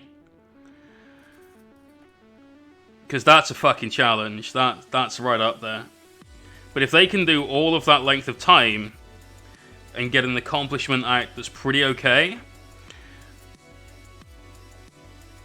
I reckon I can just get out a fucking solid accomplishment in that length of time. Did pretty well. Cool. It's an edge highlight based army. I mean, that's a negatory. Like painting Tau, which is all the edge highlights in the world, that would be pretty hard to do, right? I thought we were going off stream, and it was just because the camera's too zoomed in. Still getting used to this. Hashtag new cam. I do love it though. The fact that I can wirelessly. The camera's got its own Wi-Fi. Oh, that's it. He did his Death Guard, didn't he? Yeah, that's right. That's right. He did 24 hours and new something. Slaves to Darkness start collecting. Went for pink, ink, yellow. That's kind of what we've done with some of these Plague Bearers. So 24 hours continuously to finish off a start collecting box. That's pretty damn good because his paint standard is nice as well. And he does a lot of the sort of more traditional methods as well. So it's not like he cheats and uses oils like I will. I say cheat. It's not cheating. It's another discipline. So fair play to the guy. That's a good achievement. Well done, Brett. Brent? What's his actual fucking name? I'm sure it's Brent. But I really like that guy. He's a cool streamer. Cool content creator. He just sounds like he might occasionally have kept a person in his basement. Possibly made a lampshade out of him, you know. Brett, it is Brett. Didn't finish his edging on detail/trims. Ah, well. It was Brent. Fuck's sake. Sort your lives out, guys. You pick one. I find it hard enough, but I've been streaming for more than 12 hours. And that's just today. God, tomorrow's going to suck so much ass. I mean, tomorrow's going to be great. It's going to be amazing, guys. Keep all that positivity flowing through me like the hate that it really is. Strike me down and I will become more powerful than you could even imagine. Does anybody else think that these are oddly reminiscent of the Hoppity Hops from South Park with the giganto testicles? And that's what they really remind me of.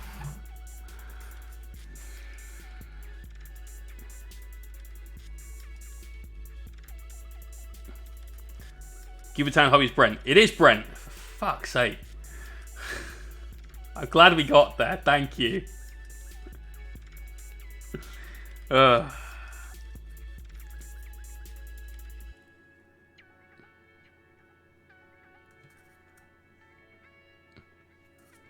have we established the timeline of what Goobertime painted for that challenge yet?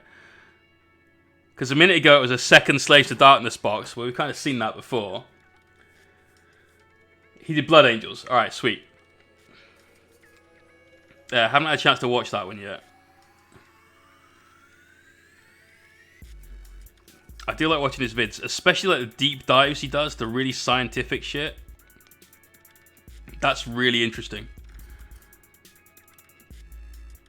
I like knowing how things work, because I think that once you know and you understand how things work, you can start to break rules that other people believe are absolutely 100% things you must adhere to.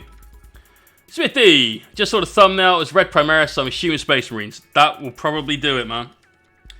Red Marines is probably Blood Angles. So.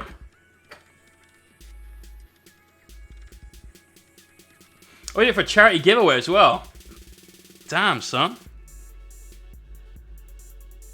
So he's like, so Scott, you'll paint your vampire counts. Midwinter, you'll paint your Death Guard. I'm going to paint this shit and give it away. What a guy. What a guy. Don't even think about it. These demons are mine. I deserve the pain. I've earned them. You guys get one of the Poxbringers. That's one of tomorrow's giveaways. It's one of them.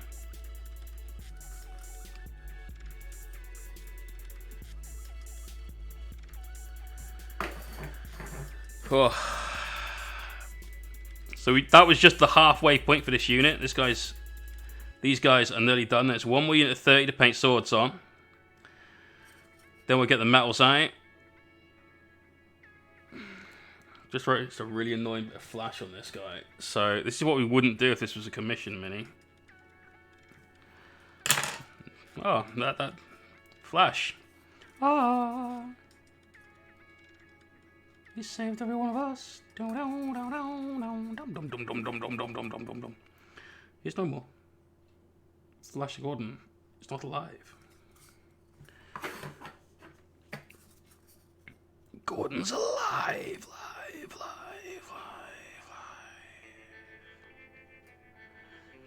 Fire all the weapons. Blah. Yeah, we've.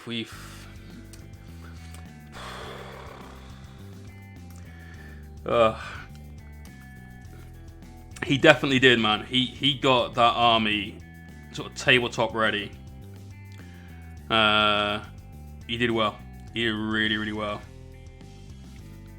I like his stuff, though. I think for anyone that is a painter that is either looking to just get shit done quickly, or they're starting out on their hobby adventure, and they haven't yet learnt some of the more advanced techniques that a lot of mini painters use, I think he's a great person to watch. Crownblade, that's a spirit, man. I love how the guy's name was Ming, and if you called anyone like Lord Ming or Emperor Ming in anything modern, all you'd get right now is giggles from the audience. Oh, how times have changed.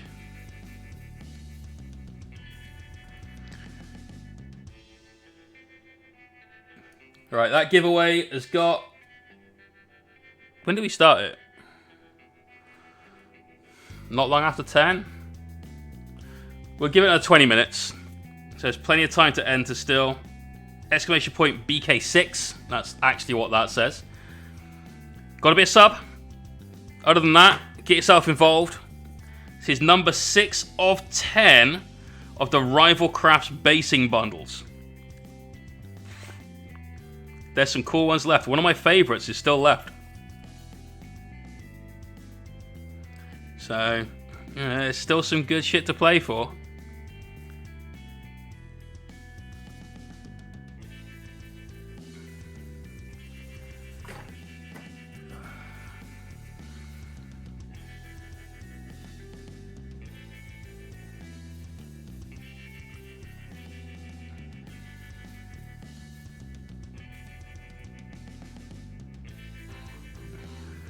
Balefire Forge, he's come back.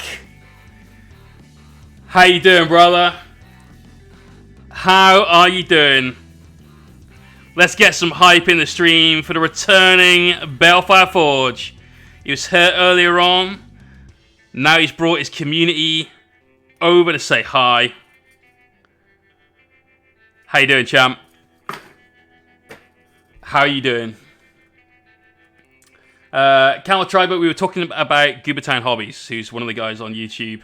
Does a lot of work with Miniac. Done a little bit of work with Emil over at Age of Squidmar. He's a good guy.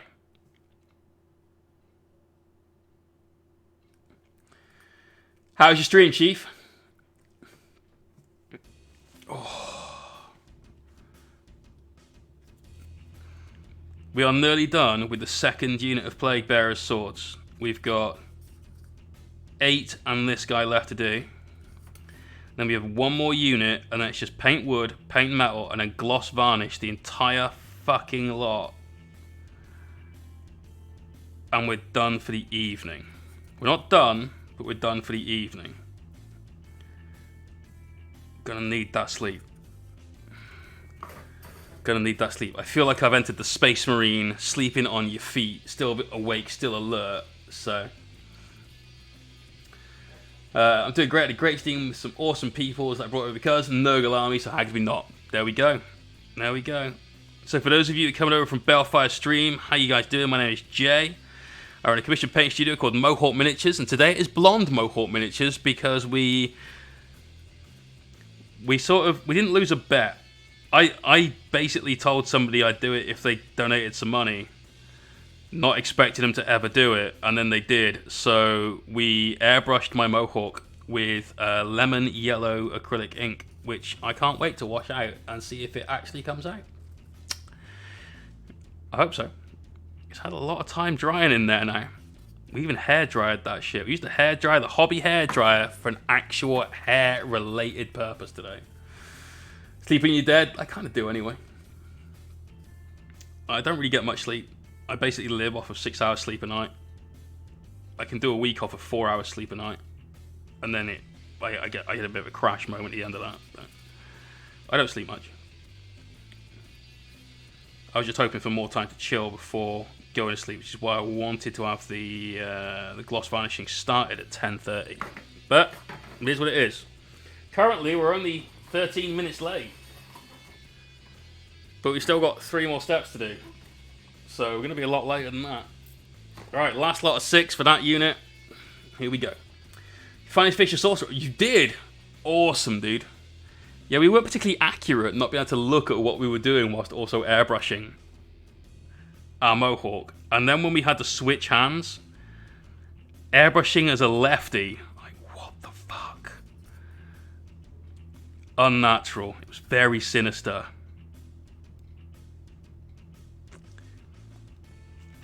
Somebody groaned at that. Somebody else saw it coming. Most people didn't get it.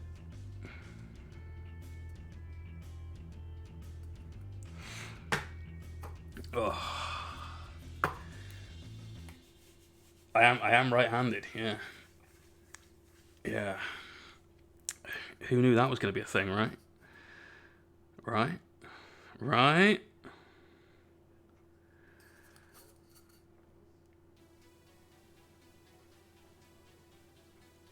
Oh, God, I might just sleep on the floor tonight and just really cane my back in for tomorrow. Just get the pre-agony built up. It's like a pre-workout, right? People do that shit all the time. You understood that reference? Thank you very much, target number 4. That means you're not the person that groaned at that reference, at least.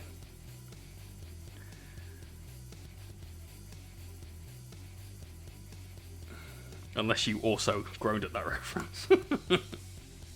I need to paint. Dude, I know.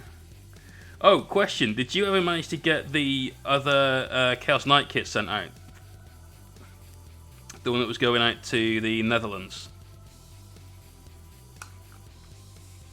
I haven't checked up on the guy that got the prize, but you did? Sweet. Sweet. I know we've still got a couple of prizes left from that stream to get sent out, but because of the post office situation, for some of the people that are sending it, things have been delayed. So Rocky, if you're still on, I know we're still waiting for one of the SN dice bags to actually get to the guys at SN for them to be able to send it.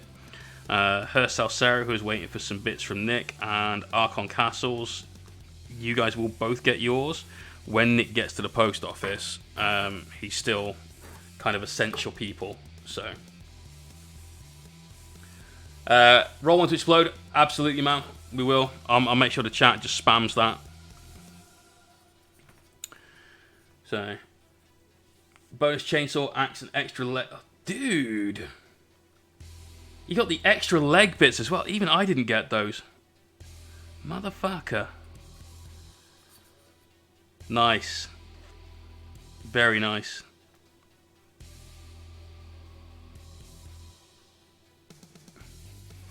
That's awesome though, man.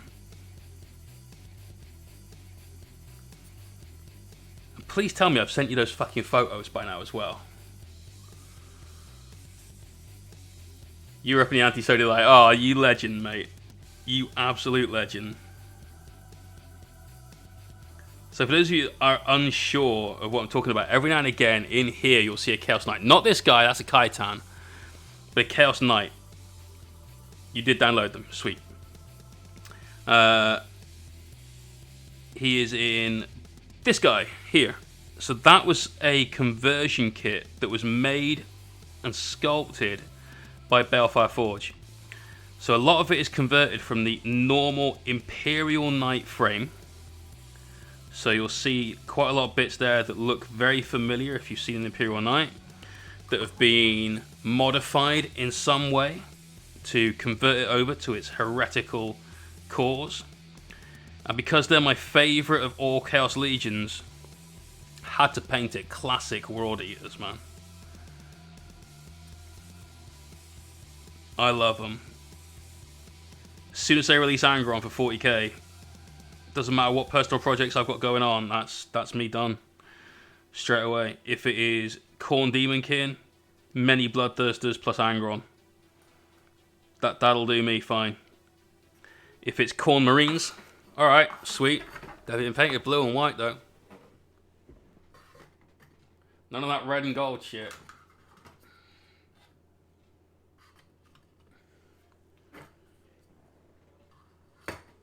Right, 1 unit left to do the swords on. 30 more plague swords. Here's where we're at. Let's give this the old spinaroo.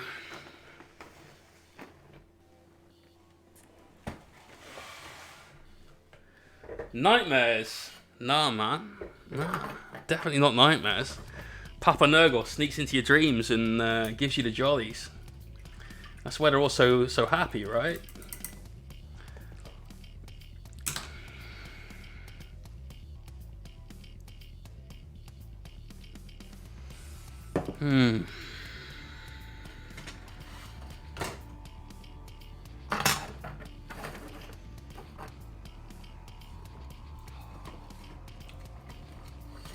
I'm telling you guys now, if you ever want to be interested in whiskey, like if you ever thought, yeah, you know, I'd like to see what the hype's all about, that is absolutely one of the most perfect, accessible whiskies that you can have. Balvenie Doublewood 12 year. You'll find it in most supermarkets that have got a good whiskey selection. So Sainsbury's, Waitrose, for around 40 quid. It's almost never, ever, ever on sale. And it shouldn't be. Because it's that fucking good.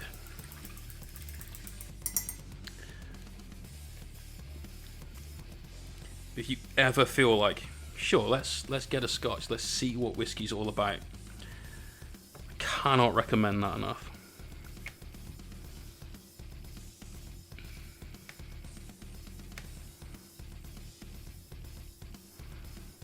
It's strong without being overpowering. It's complex, yet still delivers for someone that doesn't necessarily appreciate the differences in flavour. It's something else, that.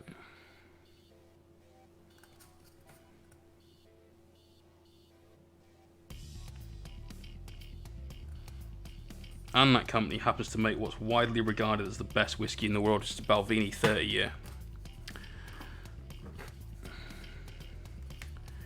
Obviously, never managed to get my hands on that because it's £7 a bottle. That's a bit excessive. You could just about put a down payment on a house for a bottle of that.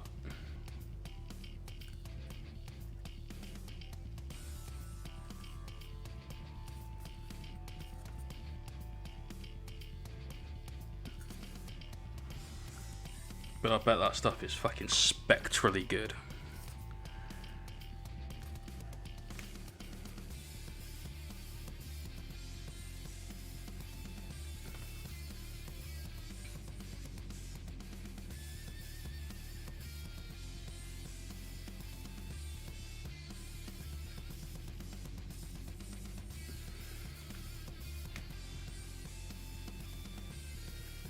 Here, Meeps.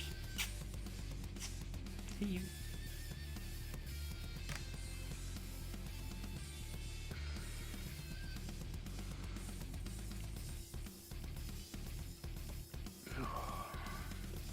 Balvenie 30 years.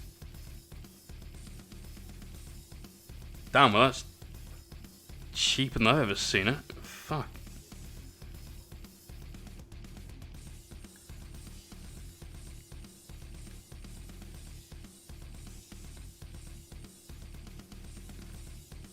Somebody just check on masses of malt for me, right?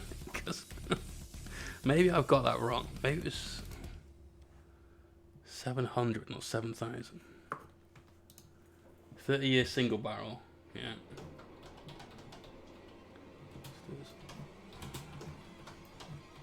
Malt.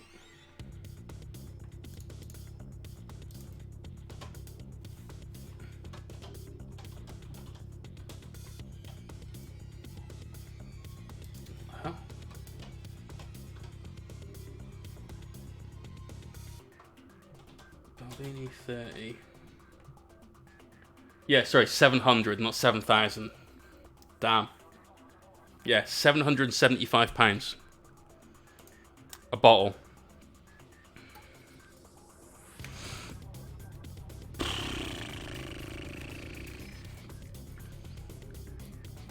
Which one of those do I recommend?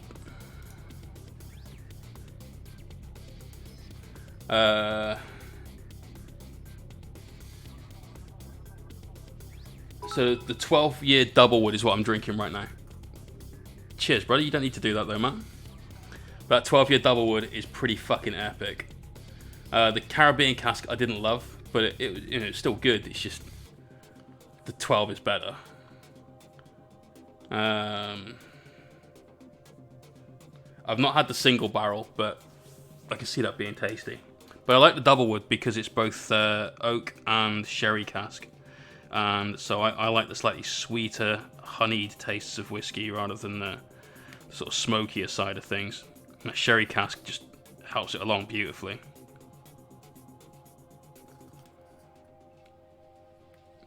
And it's inexpensive. Like I said, it's easily accessible, man. So, want to see it. The Sorcerer, absolutely, man. Stick it in the whip, which we probably won't get to this evening. But I will probably be sort of scouring through it on Monday or Tuesday. And maybe even at some point tomorrow, if we end up with a time in the stream where I have to kind of wait for things to happen. So, it's still worth putting in there. And of course I want to see it, man. You do great work. I always want to see your work. The fucking greys that you do, and yes, I appreciate it. To most people, that's going to sound like a boring thing to discuss and paint. But those greys are something else. Crazily smooth, maximum dark in the recesses, epic highlights. So good, mate.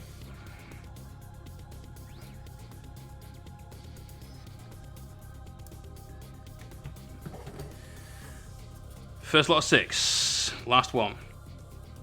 We're now looking for those tiny little milestones you find in things.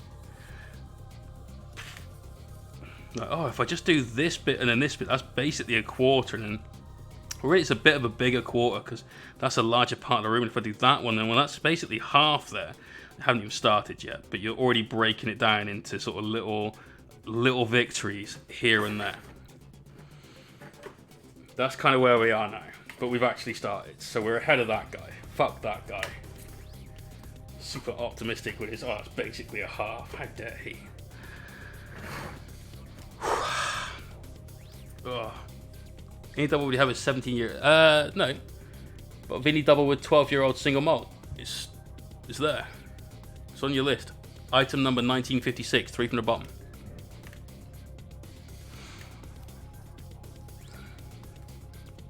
175.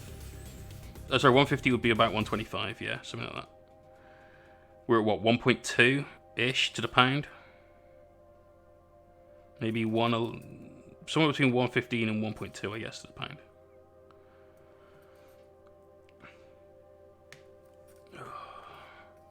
Contrast Black needs trades in it. It's good for just getting shit down. Like, I use it to base coat bolt guns and things after I've airbrushed a mini.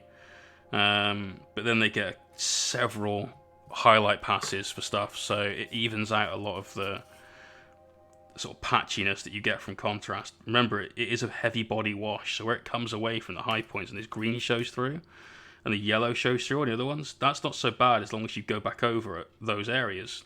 And if we were line highlighting these, we'd still manage to do that, but we'd probably want a second coat of this down to make sure it's nice and solid. Because we're going to airbrush it, we're going to even out a lot of the shit that's gone down. So we end up with something that's going to look a little bit better than if it had been done with a brush. Just because of the tool that we're using. Nice Belfire. Oh, music's on pause. No, it's not. It's just a long outro to that track. Weird.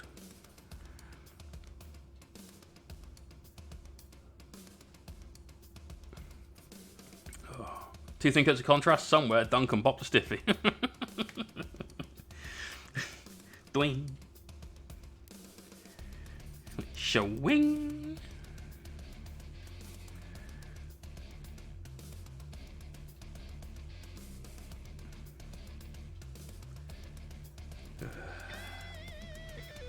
You would trigger all the Blood Angels players with that one. Nice work. I think it's really good. Cold Touch 5, thank you for that follow. We've got about 2 minutes left in the giveaway that we're going to do. This is BK6.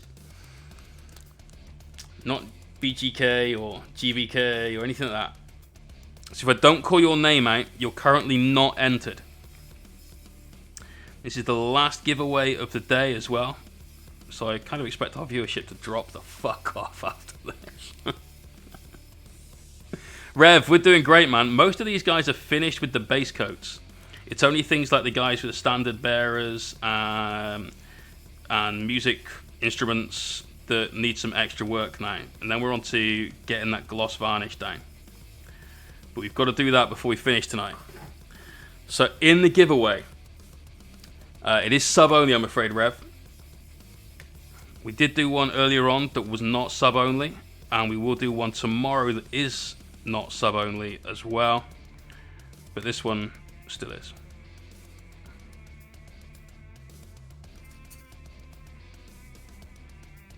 So we've got Viking, Lois, Fish, Dragon Dead, Hurtus, Warp Surfer, Twilight Walker, Crazy Yank, K-Saw, Salvirus, Roll 1 to Explode, Jaeger, Stinger, OBT, Mega, Dez, Snake, M. Peters, Doodad Day, Johnsonator, Amberden, Big Brom, Polly, Target, number 4, Sayek, Karim, Lone Star Kid, Pro Jam, Zen, Omar. Have we got 2 Omars? No, it was somebody else. Smithy, Crosby, and Maladeus. If I did not call your name out, you're currently not in. You've only got a couple of minutes to get in and get involved with this.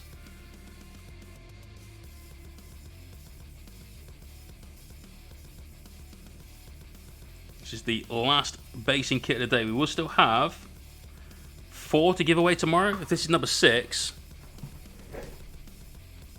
yes, that's how late and how tight it is. I had to check that. If this is number 6, you've still got 4 left. So you've got to like finish painting this dude's sword to get your entry in. Is it Mirror's GW standard of painting for beginners dropped since Mr. Rhodes left? If I'm honest, I never really liked Peach. Just don't know why. He seemed like maybe it's just that Duncan was so good. But I never really got on with watching Peachy's videos. Just seems like a smarmy cunt. I don't know why. I'm sure he's great, but I'm not their target audience either, which probably colours my opinion of what's going on their channel. Question, I'm going to start to paint my orcs. Any good tips for base coats with an airbrush with orcs? Should I only prime as Zenithal? No, man. Airbrush the fuck out of them. So, start with black. Zenithal white with ink. Get the skin done. Base coat and highlight with an airbrush. Then base coat things like the leather and all the other bits and pieces. Like whatever colour you're going to do, you do those. Then just sneak in some quick airbrush highlights on that. Be careful not to hit the skin. Once you've done that, get your washes down, get some brushed highlights on, you're away. But you can do a lot with the airbrush. Don't forget, it's not just, well, I did my base coat. And admittedly on these guys, that's kind of all we've got. But you've seen me paint a lot of stuff where we've taken the airbrush out after we've done the majority of it and just taken a few bits up to that to sort of get it to 11 stage. Right, since Maladeus was the last one, we've then had Crownblade and Ricardo join. So we're going to close this one off. This is the 6th basing kit of the day. It's closed. The winner for number 6, you get the choice of 5, is Amberden. Became a sub today. Already paying off for you, brother. Look at that. So here are your 5 choices. 1, 2, 3, 4, and 5. Pick one, man. Pick one. Will you get my favourite? One of these is super, super good. I think, at least. The rest are all epic, but that one is. Mwah. Sarah's guessing campfires. Still waiting for Amberden to tune in. Can someone at him in the chat? Oh, there he is. He says, nice, I'll take 5. You want this one?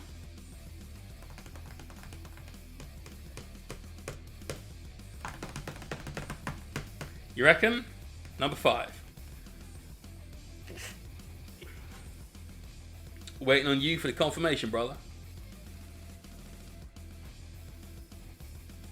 Everyone's all about number 4. Target number 4, of course, I feel is biased against number 4. So, Kareem wants number 3. Amberden's like, yep, that's the one. That's the one. That was the one that went on top. I did say that was a weighty one. So this could be good. Sarah reckons campfires. Is Sarah going to be, what would she be, 3 for 3 if this was... No, she'd be... If she was right, she'd be 4 for 2, I think. This one was... Iron Tiger, thank you for the follow. KY Mud. It's the KY Mud bum. Okay, let's see what's in the KY Mud. This one's been on Instagram, so you guys should know what this one is. Blood Moon Painting. How you doing, Josh? We're still here, man. Still going. It's been a day and a fucking half. Oh, but I bet my Nurgle army's getting painted quicker than yours. So here we are. This was the Icy Mud Bum. We've got some Lichen Natural Colour. This is a good one. Got a nice big pouch of some natural stones. These are quite cool. A little bit of porous rock there as well. That's always quite nice. A little bit of maybe some marble, I guess. Just there. Nice. We've got some fine sand. Damn, that is super fine sand. That's like nearly hourglass fine, some of that. That's cool. That's cool. That's good. We like that. Kentucky Mud Bum. No, that's KY. Clearly that says KY. Okay? KY mud. This is that super lubricated mud. So I'm guessing that this might not be glue this time round. Who knows? Don't spunk it all at once. I got some Woodlands base scatter. This stuff's looking pretty legit. Seen that in a couple of kits. We got some mixed slate chips. Oh, that's cool. So some sort of medium to small to very small bits of slate in there. That's quite nice. And then these super cool frozen tufts. I like these a lot. Big fan of those. So this was a pretty good one, man. So Amberden, message me on Discord, !Discord, if you don't already have access, to make sure that I can get your shipping information, please. If your Discord name isn't the same as your Twitch name, then please just tell me who you are.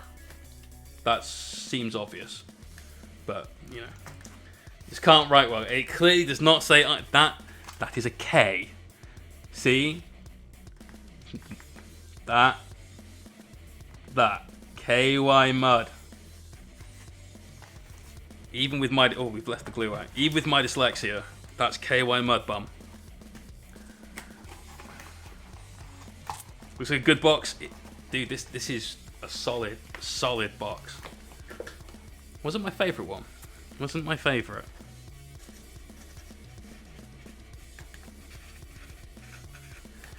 There you go, dude. There you go. Okay, great. Yeah, bought some inks, but couldn't find white Vallejo ink. I don't use Vallejo. I use Dalarani. So I use Dalarani white opaque ink. This stuff. And it's great, man. Sorry, this is a semi-opaque. It's a translucent ink. But Dalarani FW white ink. Blanco. Bianco. Blank. Vice. Right, we've got 18 more swords to paint. Bucky Saki, thank you for that follow. 20 more swords, and then it's just metallics, wood bits, odds and sods, and then gloss varnishing for forever. It is now 10 past 11. I'm hoping that we can get everything finished by 1 AM.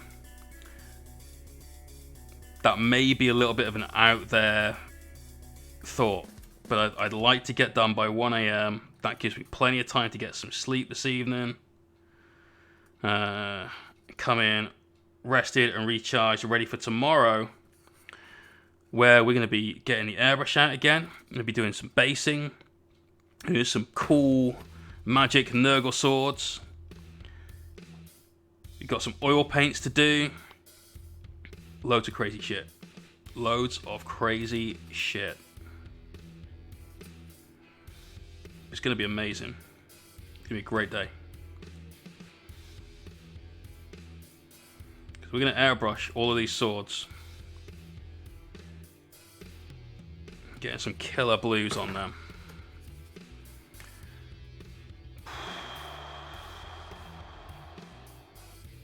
We are feeling tired right now, though.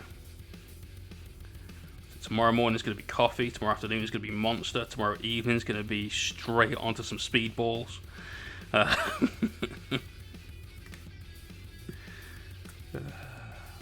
See, you all keep hearing us talk about plastic crack. Well, let me show you what we really mean. Salvarus, peace out, man. Why do you have a yellow mohawk? Well, this guy's green because the undershadow we did for this was a little bit too neon, and the yellow hasn't brought it back. It's a shame because the rest of them I really like. This one was one we did with a sort of scarlet under highlight. So these we will keep hold of. I do have another 30 of them on sprue, so I'll get those assembled at some point, and then I'll just paint those in a day, which is much easier than painting 3 times that many plus some supporting shit in a day. But we'll get those done at some point much further in the future, and we'll do the undershadow in a method that is closer to the rest of what we've done. I think if we had a darker green and not the super neon green that's crazily vivid, we'd have been okay. But I'll probably just go for like another batch of the red, or maybe even just orange, perhaps. Can I just make it super clear that every material you have seen in the kits, all available in store, just not as kit form. Just not as kit form. That's right. So basing kits are not part of the Rivalcraft store. Not yet. They may never be either. Just think about the amount of organization, the amount of work that needs to go into something like that. Alright? So just bear that in mind before you start bugging Sarah for it. There's nothing stopping you from thinking, I really like that kit, so I'm just going to go and buy all the separate bits for it. And Sarah is an absolute legend. And so if you ask her for some like smaller sizes of stuff, so like those little tiny bags of particulate, they're available in that size anyway. But I'm sure you could probably negotiate a couple of like bits of a sheet of tufts off of her if you tried. She's very flexible when it comes to helping out customers and getting that customer support. It's one of the best things about her, and that's why Rival Crafts as a company I think is going to do extremely well. Like I said, Sarah, I want you to get so good and so busy you get staff on. Howdy, creative. Howdy. That was very creative.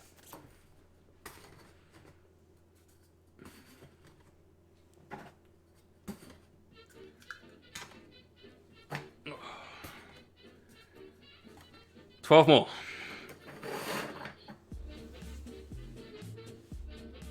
Oh.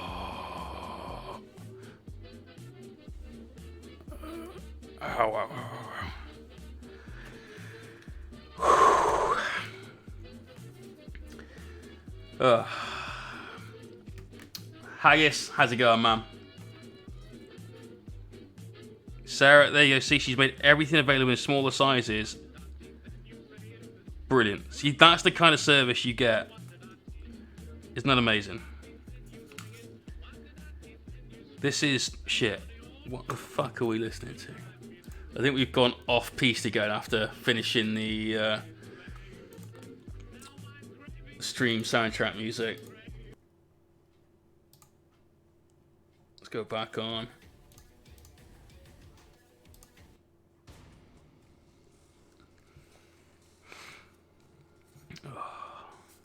This song is called Choir of Doom, which I feel is very appropriate for this particular dude right here. You like the yellow orange? I do too, man. The green ones, like I said, I'm not sold on. We're probably going to redo them. My favourite, actually, the ones we did with pink base coat. So that's these guys.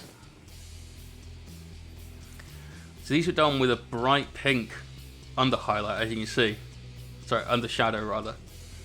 And I think these are really, really good. These I like. They were done with scarlet. And they look really nice. The green ones obviously don't really go. But at some point we may want to use 120 Plague Bearers. And you can't argue that they blend into any other unit on the table at that point. So it's all good. When we wash these guys, we are going to be washing them with a pink wash. So we're going to be using oil paints for all the washes tomorrow. He's going to get a coat of pink, and we're hoping that will just bring it down a notch and put it a little bit closer towards the rest of the army. As said, if it doesn't matter. It doesn't matter at all. We'll be okay. Looking really dope. Thank you very much, man. Paint's been going well, mate. We are, unfortunately, we're 45 minutes past where we want it to be. So at 10:30 this evening, I wanted to be doing the gloss varnish, ready to get the oils down tomorrow. So if you guys haven't seen oil paints done before, I'd really recommend you tuning in probably around sort of 2 o'clock tomorrow afternoon. Well, actually, no, probably earlier than that. All I've got to do airbrush-wise is airbrush the bases, because that's going to be quicker than painting them, and it will dry faster, so that's already a good seller. We've got to airbrush those. We've got to airbrush the swords. That's probably about an hour and a half's worth. So the base is probably another hour and a half, so 3 hours, 10, 11, 12, 1. So yeah, between 1 and say 2 o'clock, we should be in a position where we're starting to piss around with oil paints. And I think oil paints are a great way of achieving some really good effects on minis. Especially organic kind of minis like this. You can do a lot with oils on vehicles for weathering and so on. When it comes to painting flesh tones, oils can just change everything. So, something I'd recommend anyone that's interested in learning something a bit different perhaps tunes in for. Pink wash, yellow hair, what am I watching here? Clearly Goobertown, man. Pink and yellow, that's his jam. We've got the Raspberry Ripple Nurgle army. It's obviously where we go. Rhubarb and custard. We've got rhubarb and custard.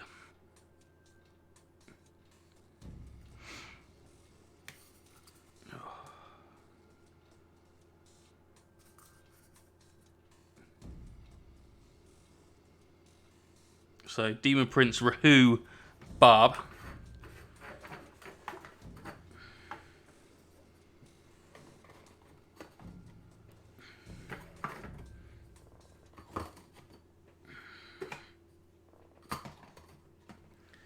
Last batch. These are the last swords, guys. The last swords. Then it's just metals, wood, and then odd bits like painting hair and so on. Happy days, right?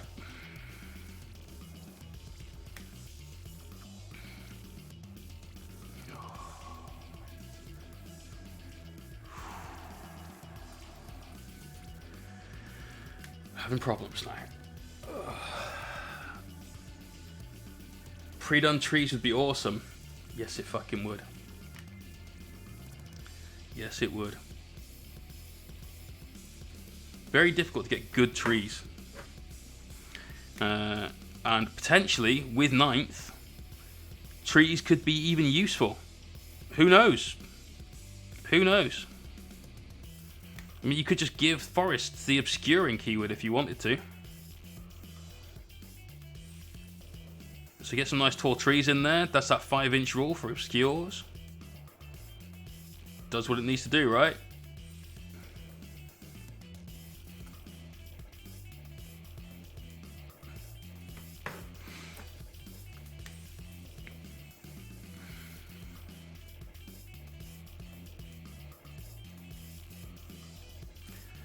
Oh. I'm a tree geek and I've been searching for beautiful trees. I haven't got time to mate them. Can't wait to stock them. Nice.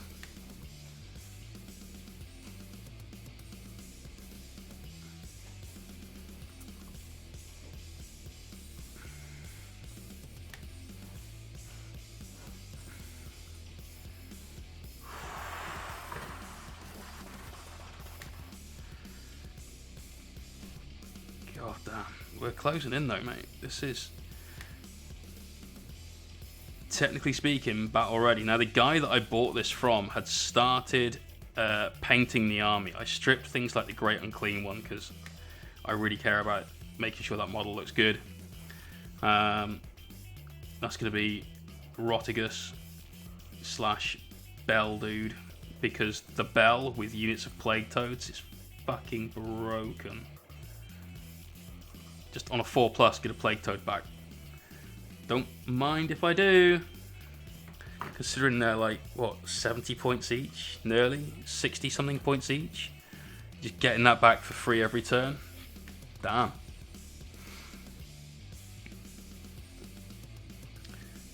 I can live with that. 260 points for the Great Unclean One to be shot off the table in one turn though. So. I think he's even got 18 wounds, so you can see the fat fucker behind the big terrain too. Like, can I pay 10 points to make him lose a wound off his profile? To be fair, True Line of Sight is still a thing in 9th. You'd see around things.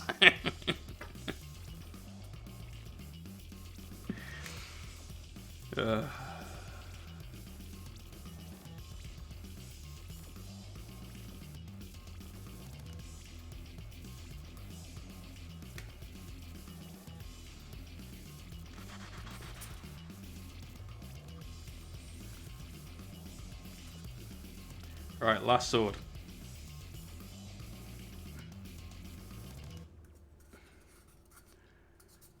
Just got to try and get to this bit. There we go, that's good enough. Whew. Bell Guy with Blight Haulers, yeah, that one works. That one works too. Ben went with that a few times when he had his Nurgle Demons still. But yeah, the guy that sold these, all the ones that I've got green were the ones that I intended to do an under highlight of green on. He painted with green contrast paint. Like one coat of quite clearly very thinned down contrast paint as well. And they look shit in comparison to this. Like this looks much nicer than his quick green contrast. So if we knock that down a little bit on the exposure, so that's a really nice strong green. Unfortunately, it's not yellow, which is what we were after. So next up, standards. So we've got metals and wood to do. Let's grab this dude, and let's grab this dude. These are the only two out of the Frog Boys unit. So we need some brass, we need some wood colour. We're going to go contrast again for the wood. We're going to do whatever, not that, that's for the hair. Use Cygor Brown.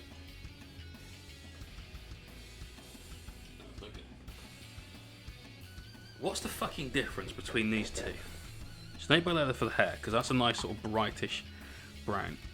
Cygor Brown and Wildwood. I genuinely can't see a difference between these two. Does anybody know what the difference is? I only guess this one's for trees and shit, so we're going to use that one. Fuck those. So that's for things like staves on things. So that would be all of the banner dudes. All the musician guys will have metal pipes. Let's pull those out while we're looking for them. Banner dude. Panpipes man. That unit. That's for that unit. Obviously we can't miss the green ones. They can't be mixed up at all. That's for that unit. Wildwood is strong AF. Okay. Cam is super blue right now. Yeah, a little bit. Oh. How the fuck did I get contrast paint up here? I knew how I got paint up here. That's an unrelated and different jaundice related story. The Cygor is slightly more redder. Oh, okay, let's do that then. That sounds good. Right, for the gold metallics, we're going to do black gold. Or necrotic gold from scale for the Or we should do copper. Actually, we'll do copper, because copper's a really vibrant colour as well. That'll help keep everything dialed up to sort of 13, frankly. And let's use gunmetal from Vallejo for any silvers. Oh. You use Cygor for the ground and Wildwood for trees and Walker trees. Okay, cool. Cool. Thanks very much, man. Appreciate it. Right. Anything else that's going to... Yes, we've got the smelly mans that you need work to do. Oh, I need the snakebite leather for doing the hair on these heads. Which I did leave out, yes. That is all. That is all. So we've only got to finish 5, 10, 12 minis. 12 minis to finish. Okay.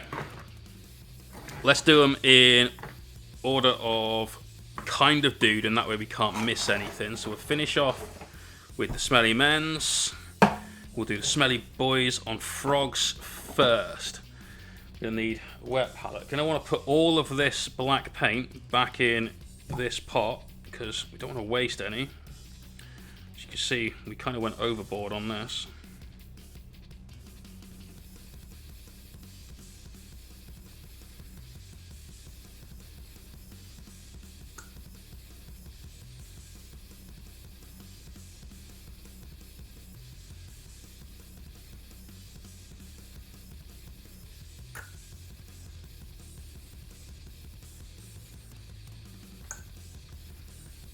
There we go. Let's get rid of that.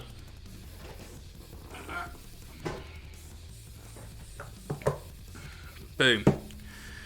Right, so what we got? We've got some metal, some wood. Let's do the wood first because I can do the backing shields on that in wood color, which is this one.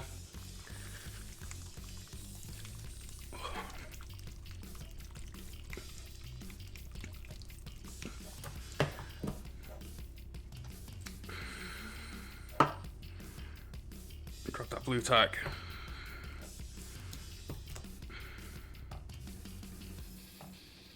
Stay open, you prick. So, stick of destiny, paint around the skulls.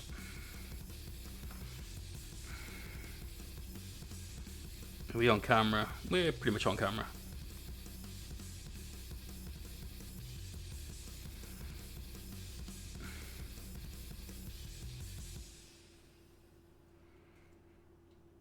Because it's the stick of destiny, child.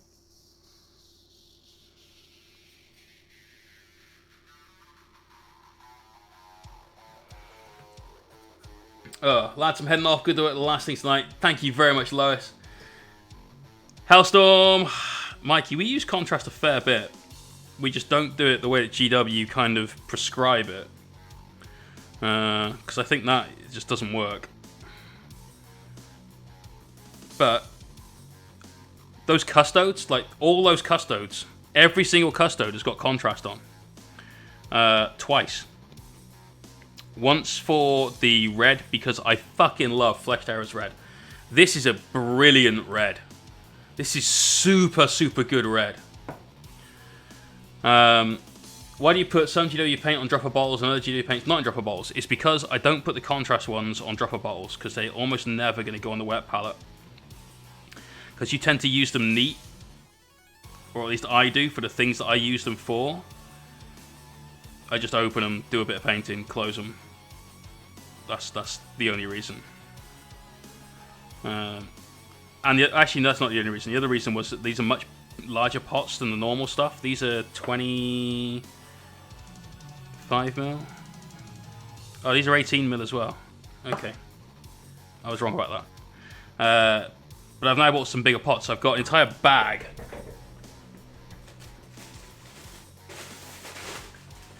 This is not a pillow, this is a bag of dropper bottles that arrived yesterday. So, fuck yeah, dropper bottles. I might go to sleep using that as a pillow in a minute.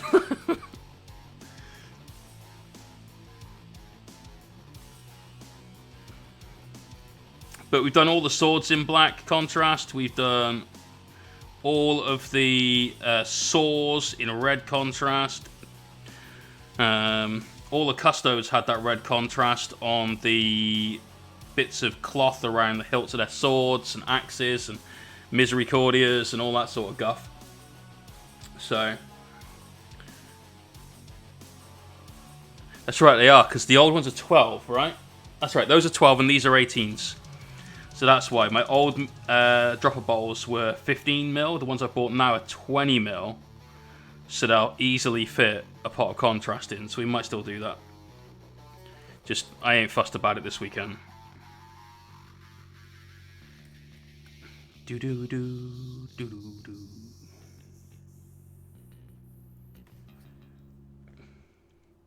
But if we just use them as a base coat, it's exactly the whole point of most of this. Like, that's got some pretty damn good coverage, just to darken all that shit down and make it go brown. That's exactly what we want. It's exactly what we need. This guy does not need that. Who else needs that? Standards. Let's just do that. Seeing as we're doing this lot by the pot, may as well.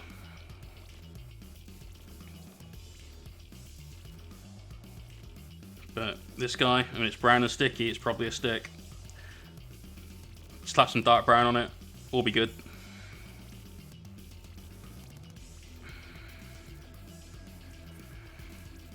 Ooh.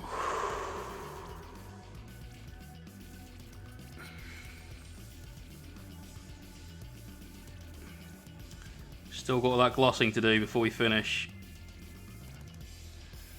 It's gonna be a struggle, but we'll be alright.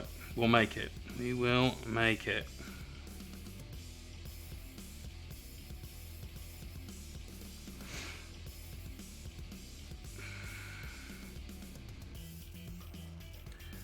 So we did 11, 12, that's 13 and a half hours we've done. Nearly at double Nurgle's number. Cool, that's one of those done. We need it on bagpipe things, panpipes? No.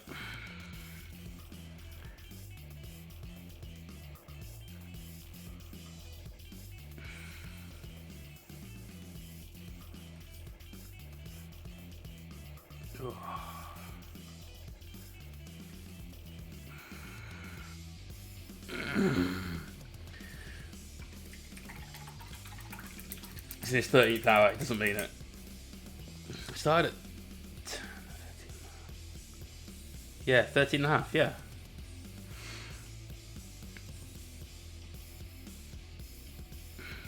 Is that not what I said? I'm too tired to be able to know what I said, so I'll just take your word for it. I'll watch it back on YouTube myself. I actually fully intend to, if I can, just rip some bits of footage down from YouTube or Twitch or something along those lines. Because I don't record too like natively. Because I've tried and it slows down the stream. Like, PC's having to do a lot more work, I get, obviously. But it should also be recording to a solid state drive, which means it shouldn't have to do that much work. Or it should have to do quite a lot of work, but that work should be fuck easy. So, unsure as to why that messes with the stream quality, but it seems to. So we're going to try and take down some content from Twitch or from YouTube. So I can download the videos themselves from Twitch. It's just that's going to be a video and a half, right? And then ideally, if I can, cut it into like a quick tutorial. So instead of somebody watching maybe 40 hours or so of stream,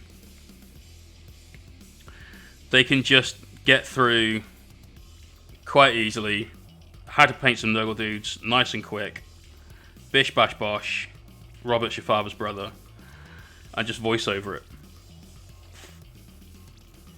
I'm not sure when I'm going to get the chance to do that. It won't be soon. But I think that would be quite a cool thing to do.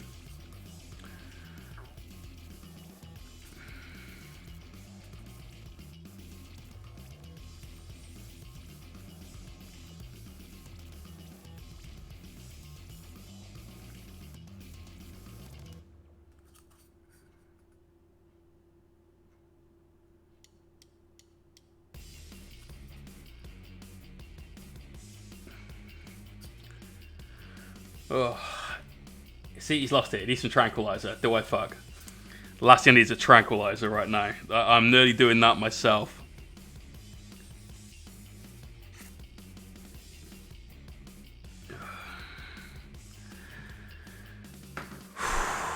Right, any of these bits? Nope. No, we're good. So that's all of the Gorthord brown. Yeah, that guy's got a bone. So yeah, we're fine on that. Don't need that one anymore. It's dead to me now. Didn't realize you meant 48 hours straight. I didn't. We're going to finish today after we've done the gloss varnish, which is we're still a way off of, unfortunately. Well, not a way off, actually, but that's an hour and 20 minutes of spraying gloss varnish. So that's, you know, that's long as a process. And we should be ready to start that within the next 20 to 30 minutes. So that puts me at about a 1/2 finish, maybe. Right, snakebite leather. This is going to be used for the hair on any dangling heads. So we had all these banners have got hair, and most of the smelly men have got dangly hair. Don't want to overload this because we don't want to paint the face with that. I want to get the face painted through getting some oils on it.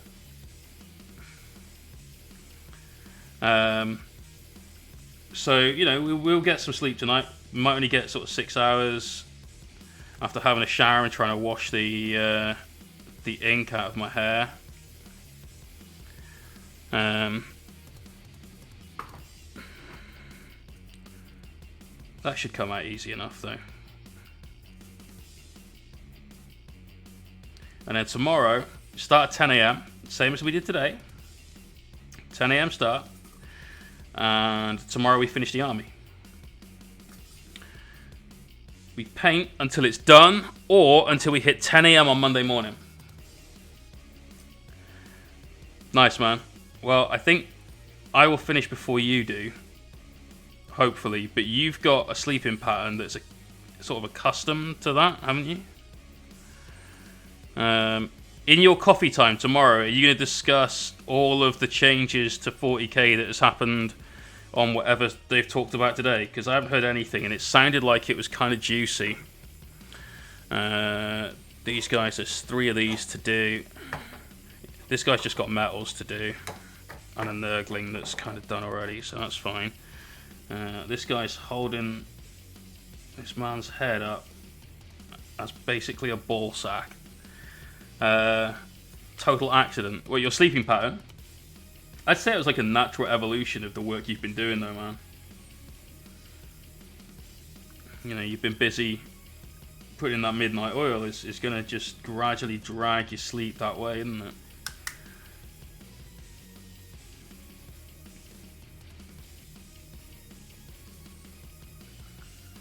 Tell you what, this brown gets good coverage over green. Ain't mad about that.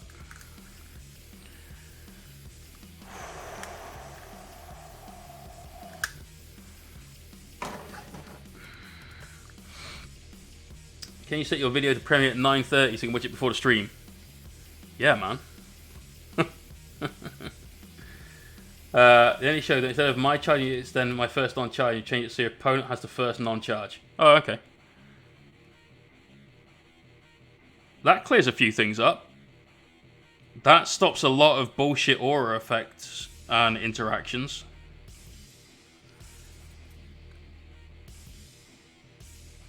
So those things that are like, you know, you strike first unless your opponent's got charging units and stuff like that, that helps iron out some of those. Because right now, if you charge, you get to hit with 2 units first as well before they get to. So sometimes you literally just charge 1 unit. Sometimes you don't even charge, so they can't interrupt. They should change that stratagem, the one that is the interrupt, the 2CP interrupt, to be that you interrupt. If your opponent's fought with a charging unit, you can use it then. Or if there are no charging units to fight with, you can use it. Because I've I've had people charge me and lose games because they've charged me and I've interrupted to kill some of their shit somewhere else that didn't matter, because the combat that they charged into didn't affect the game state at all. And that's a feels bad. That's not a good one. But not 10-minute video big. You're right, it's not 10-minute video big. But you've got some Death Guard stuff, some Custo stuff. That came out today. You could have a chat about that. Right, we're down to just regular metallics now, I think, right? Yes, we are. Oh. Alright, let's do the copper first. Let's get this going on. Bunch of spicy Death Guard combos. Fish has been talking about those all day. Like, he's liking Blight Lord Terminators with about 1 trillion fucking special rules or some bullshit. They sound pretty okay.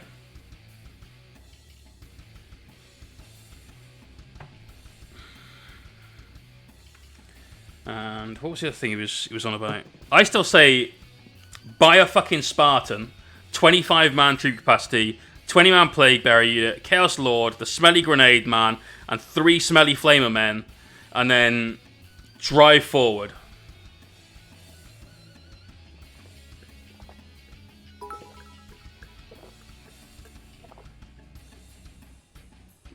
Oh. Looks like 40k again. I have Corn. Oh shit, I didn't quite read that. Hey Jay.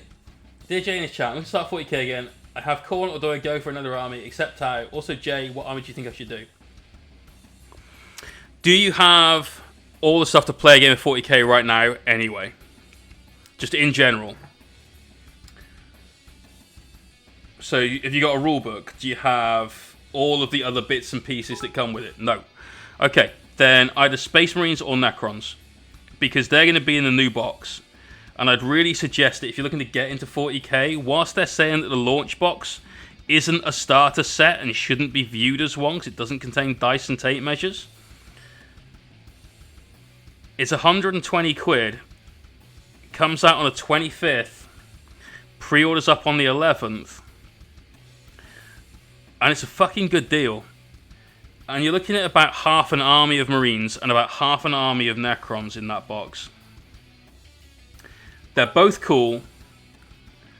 Codex and army, just not much else. Alright. So they're both cool armies. They're both going to have really good special rules because G-dubs are going to want to sell the shit out of the new stuff. Marines will always be good, at least. Just not the naughty Marines. Naughty Marines are normally bad, unfortunately. Although there's some strong Chaos combos you can do these days that are pretty naughty. So that would be my suggestion, mate, is to grab the 9th box, go ham on some of that. Oh, we're just going straight out of the lines. You have to actually be careful for the first time today. It's alright, the oils will cover that. Oils are great at covering hobby crimes. They're like little hobby cat burglars. They make shit go undetected.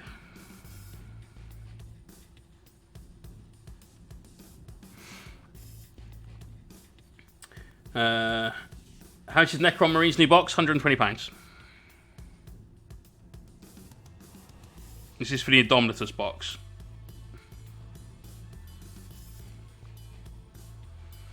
So that's what I would do, man. Any other armies? I can't tell you what to play.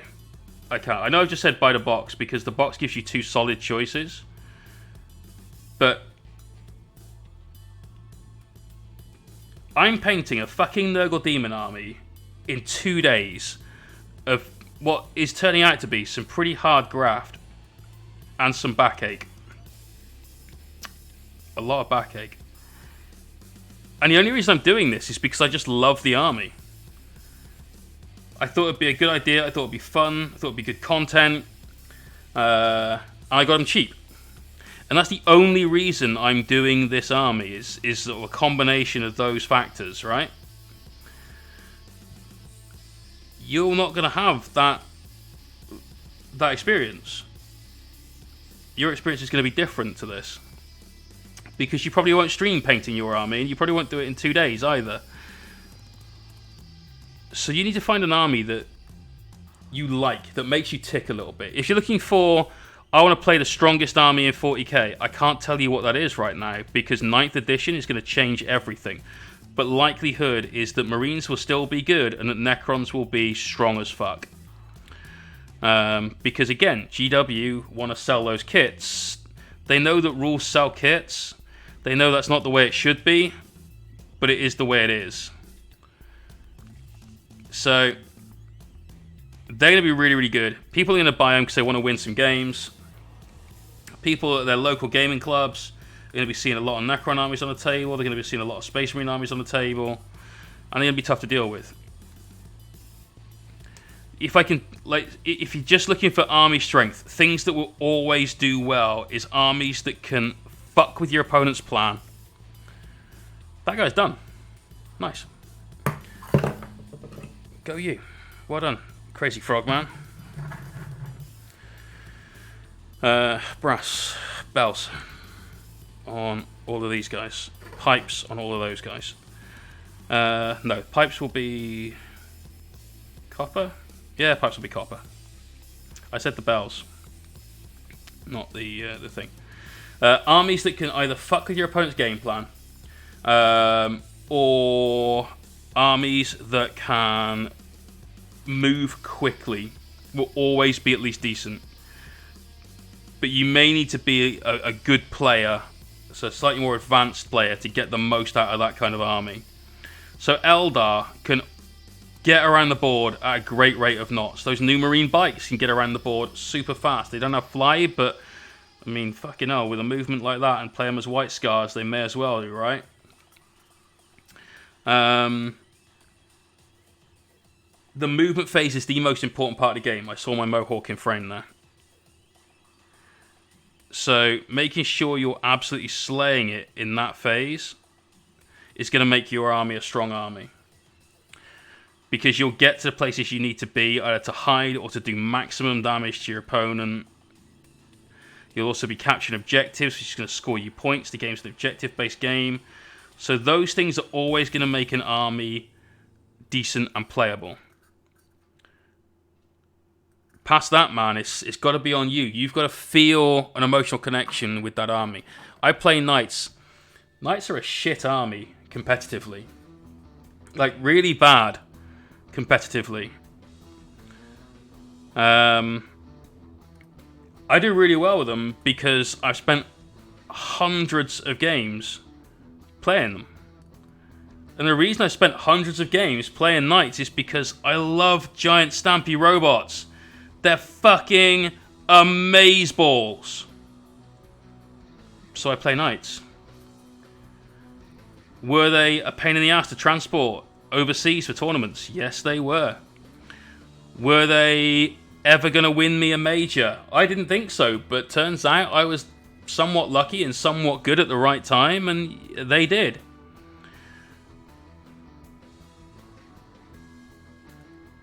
Were they an absolute fucking joy for the entire year?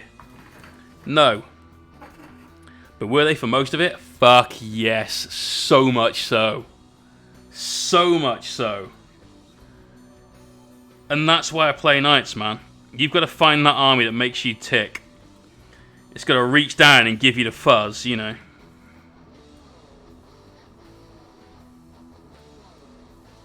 So only you can answer that question. You want to play Khorne? Crack on, man. Play Khorne. You want to play Slanesh, Greater Demon spam? Play that. If you have fun with it, that's all that matters, mate. And if you lose with it, keep playing it till you don't lose anymore.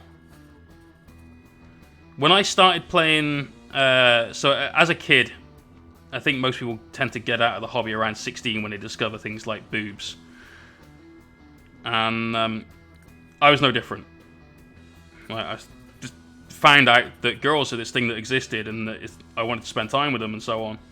And weirdly, Warhammer's less conducive to getting the chicks as a young lad than, say, sports. Shocking, that. You know what? I'm going to paint a little bit more variation on these. I'm going to do this bit in brass as well. So we do the fly wings in silver, the fly head in copper. So I got out of the hobby, and I got back into the hobby at about 21 after I had a breakup, because the hobby was familiar to me. It was like safe space, and it was my first serious girlfriend. We were together for about a year and a half, which back then for me was the longest of all long terms that you could ever have. Like, fucking hell, at that point we were nearly married at 20-odd-year-old me. So I got back into the hobby, and I really enjoyed it. And suddenly everything was brand new. But when I started playing against the best people, the best players in the store. Most of which were staff members. Most of which now are still my friends. Fucking nearly 20 years on, right? Still my friends. And my mate Carl, who is the full-timer at the store, absolutely fucking thrashed me twice a week, every week. And other guys in the store would absolutely slam the shit out of my armies on the table every time. I spent a year losing every single game. I didn't win at all. I came close once or twice, but still even couldn't get a draw. I was just getting hammered. I blamed it on the army. Oh, it's army shit. Terrible army. Can't do that. This army's crap. Must play a different army. Went through 7 armies. Then I realised, and I should have realised this much earlier on, armies are fine, dude. People win with that army all the time. You're shit. You need to get better. So I started thinking a lot more about my games. I lost again for the next 6 weeks. Then I won a game. My first game. It took me over a year to win my first game. I fucking ran around the store, waving my hands in the air like the fucking victory lap of the Olympics, screaming, shouting, and jumping up and down. I never lost another game in that store. I went undefeated for the next 2 years. Because I spent all that time learning from every single loss. That's the most important thing. If you want to play and you want to be good at the game, you've got to learn to lose.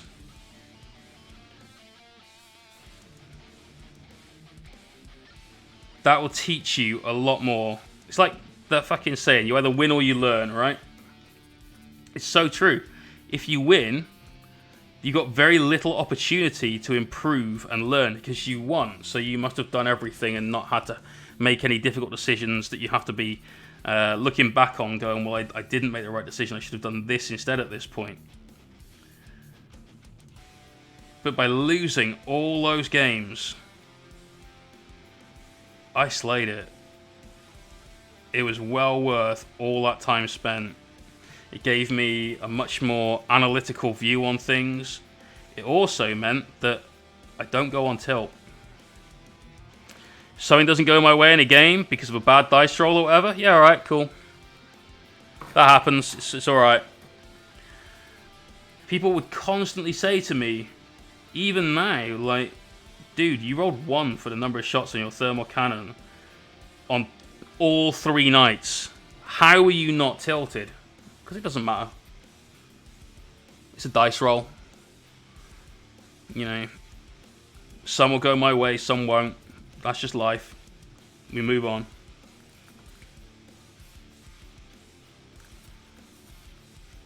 So that's the other thing it taught me, is not to get emotionally upset in my games. And at a tournament, when you're playing fucking 6 games, when you're playing 6 games in a weekend, it's not going to go your way in all of them, man. You've got to take that on the fucking chin and keep rocking. Do it with a goddamn smile on your face as well.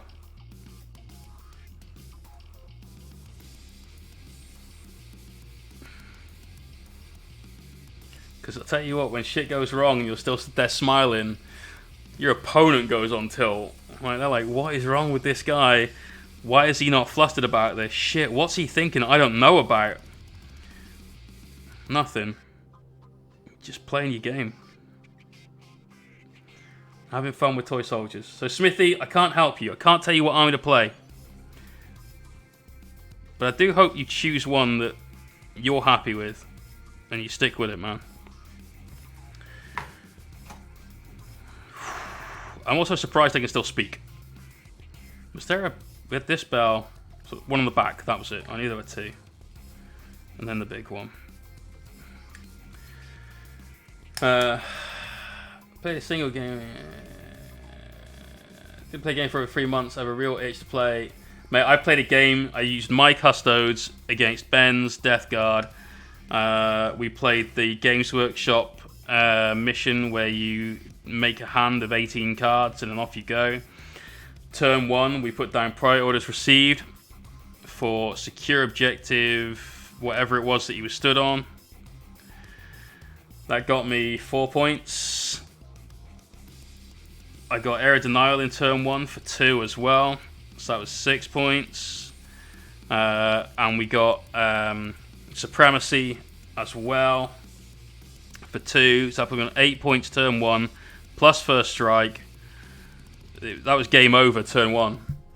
You know. Pro Jam, absolutely, man. Now, that being said, I mean, fucking learn from your mistakes. Think about what you've done wrong, but don't think about the sort of end result if you're doing wrong. Don't dwell on that. Think about what you did to get there, so you don't make the same mistake again. Shit happens. My like favorite saying for a long time was just, it is what it is. Small Crocodile, thank you very much for that follow. League of Legends, man, I fucking loved that game for years. Absolute years. I play the team fight one now. I really enjoy that. I can just chill out, play some games on that. New season started. We're climbing back through gold at the moment. Hoping to get back into plat.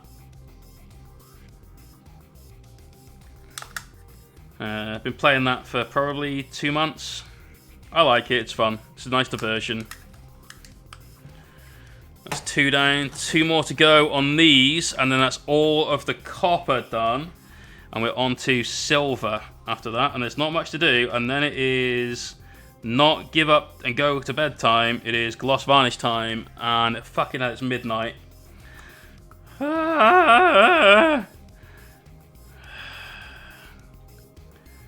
Now is the time where it's okay to look at the things, your mistakes of the past. That's just saying, I'm the paint an entire Nurgle Demon army in 48 hours.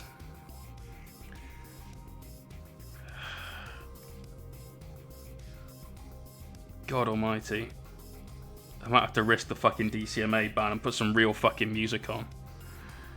I can't do it though, that's the problem. Like, we have to stay committed to this, because the YouTubes must be uploaded and we'll get fucking muted and taken down if we put the foos on. So now I'm looking at the sky to save me. Could do with some of that right now. I might just play YouTube through my phone and jack my headphones into that. You guys can listen to this and I'll listen to the good stuff. Oh. Potato Boy, what up, dude? Thank you very much. Mohawk Community League team. I haven't played normal league in God knows how long. I was low plat back in season 3. Haven't played since then. Apart from things like Aram. I played some Earth mode a couple of weeks ago. Played as Ash. Leveled up W super fast and just fucking spammed W all over the place. Everyone was getting wrecked. Like, someone dives you. Alright, cool. Now you're slowed. Now you can't get even close to me. Now you're running away and you can't get away. Now you're dead. Fuck you!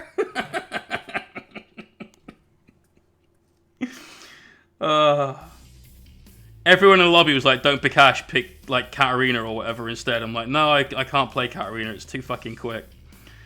Don't play Ash. Don't play Ash. Ash is shit. Ash is fucking great. W! Level 6. R. W, W, W, W, W. Q. R. Straight away. Like, fucking die. Yeah, I'll print you one. We are done on giveaways for today. We've done 6. We were hoping the stream would be ending about now, which is why we didn't plan more in for day 1. But day 2 is going to be a long motherfucking day. And we got 6 giveaways tomorrow.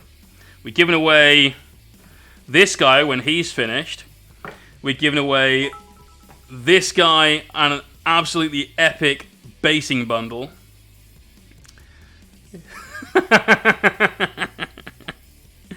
Mate, 80 carries rock. Ugh.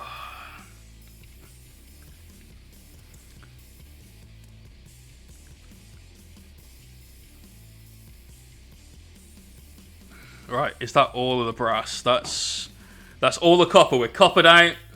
We done. Ugh. What time you want from tomorrow? Do you mean today? It's now today. Tomorrow has become today. We were on the edge of tomorrow right there. Hopefully with Emily Blunt. I mean, damn, that woman's fine.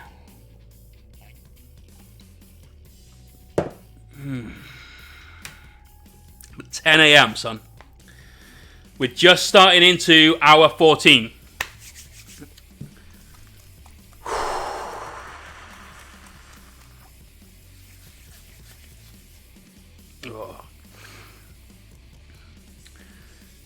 Feeling great about myself right now.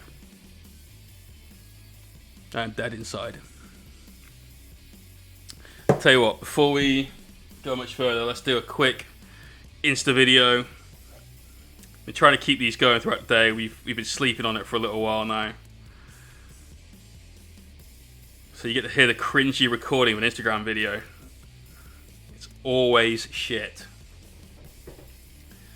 Let's get some more lights up on here. Let's hide the brownie because that's going to look really professional in shot. Throw away the sweaty glove from earlier on.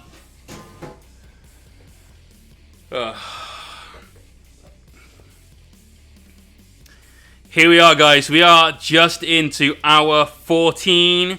We've got all the base coats on pretty much everything. We've got about 6 models to finish base coating out of this 1838 point Nurgle Demon Horde.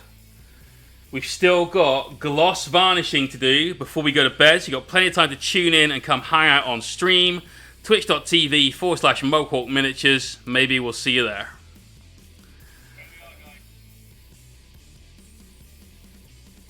God, it doesn't sound so bad when it's just playing, but when you're recording it, you're like, I sound like a prick. That's the only thing that goes through your fucking head. Mikey, do you ever get that when you're doing like promo stuff for the gram or whatever? Any tips for how to fill bubbles in resin models? By resin, do you mean like fine cast?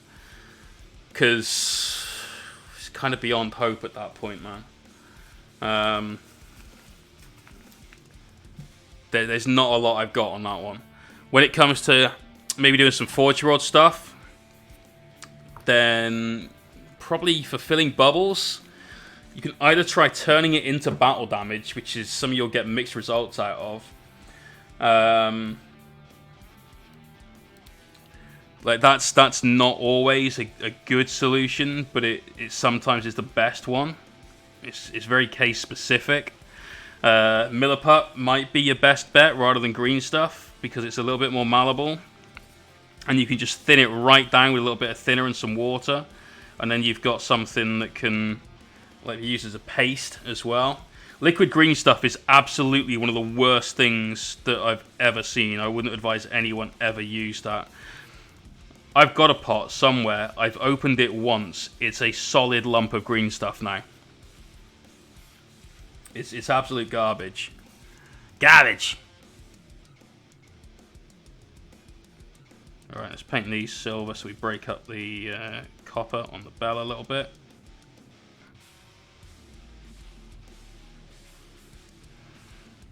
so he's not holding the whole thing in one go.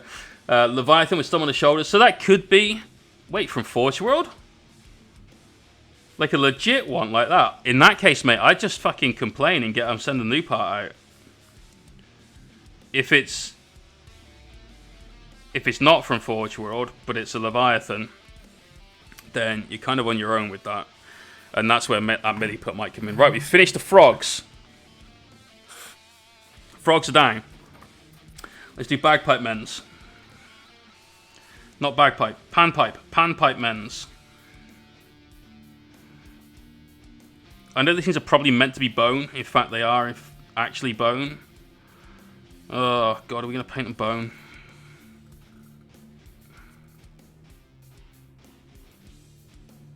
No, we're gonna be committed to this. No, we're gonna be committed to this. They've made them out of metal. That's what we're doing. I usually do base paints on thin cracks or lines. Again, I'd probably thin down Milliput or Vallejo plastic putty is like next level tier on that sort of thing. I love that.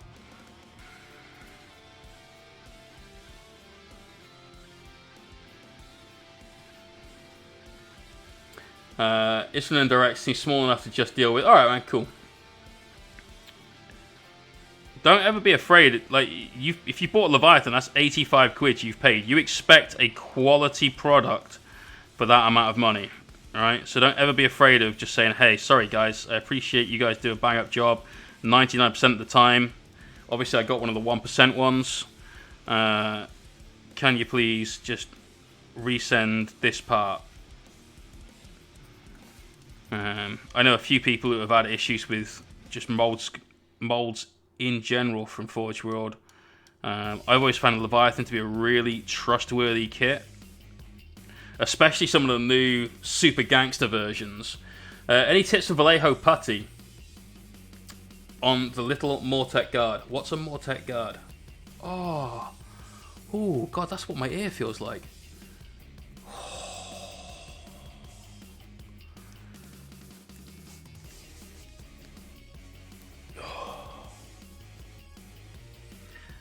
They're little skeleton dudes, right? What are you using the putty for? Like, is it a problem with the mold? Is it just you want to fill a crease, or like I need a bit more info because I'm obviously not operating at 100% right now. Got some shitty seams. Okay, so it's basically resin, like powder suspended in some sort of medium. I can't remember what.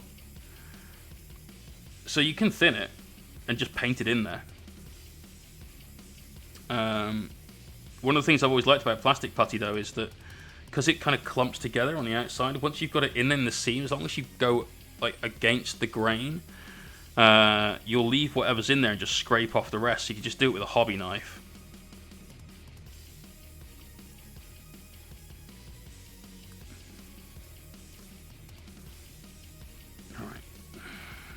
There's one set of pan pipes done. You are done though. You're done. And you're a pink guy. You're a pink guy, which means you're this tray. There you go. You live there. Let's do his accompanying banner, dude. Right.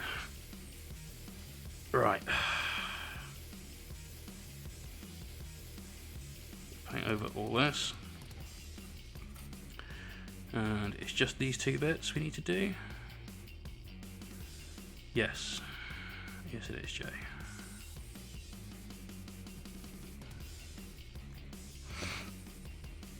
We're going to wash all of this metallic brown. So we've got some burnt umber we'll be using.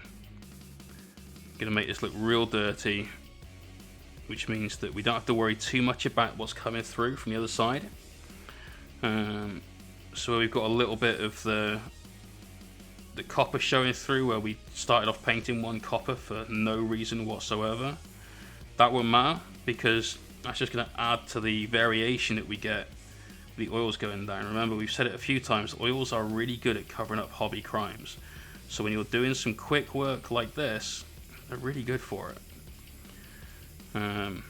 They're also just really good in general, but they give you a very forgiving,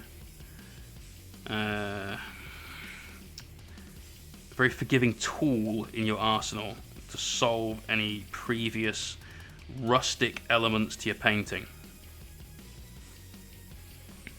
Alright, you're the other pink dude. That's the pink unit done. First 30 Plague Bearers done.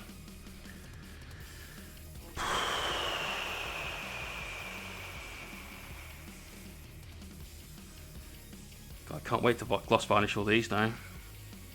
And then clean my airbrush out. And then clean my face out. In the shower. My God, I really, really feel grim. Ugh.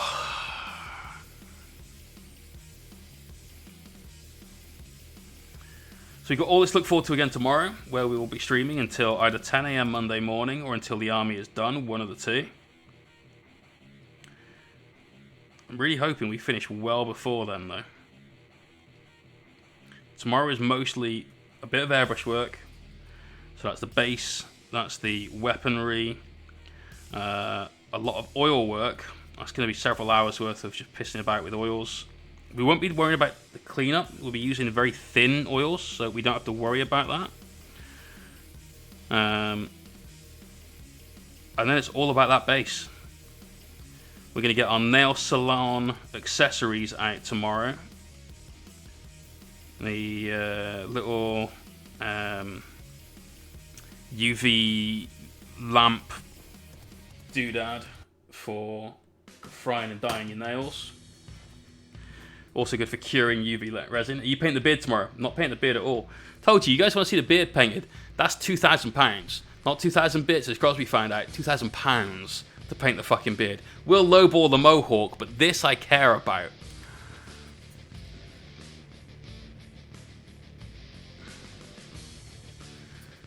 You're putting 20 quid. Okay, that's a whip round. We've started, we've got 1%. We got 1%.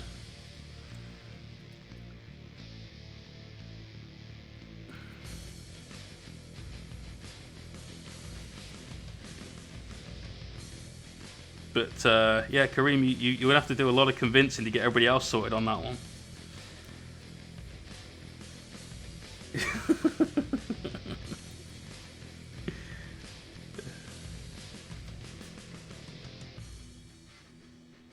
$200,000 bits is the conversion. That's insane.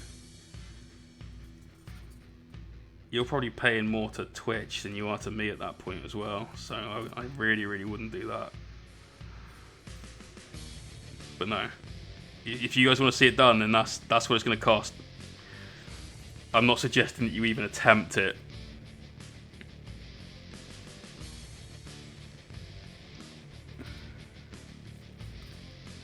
I mean, fuck it. You get that together, we'll spray it a different colour every day of the week for a week. I'm alright with that.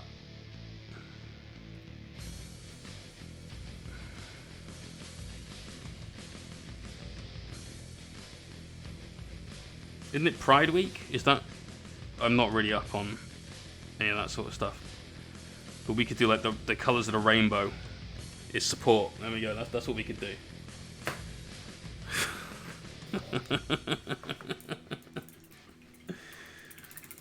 Get 200 viewers to put in 1,000 bits each, then we can do the thing.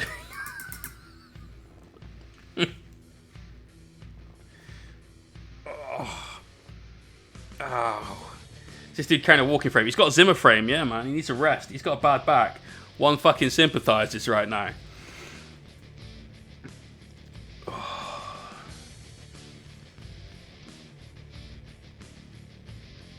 Nearly done. We are nearly fucking there on base coating an entire horde army in a day.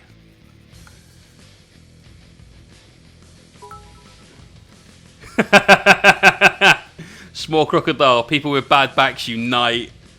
Much love, man. Much love.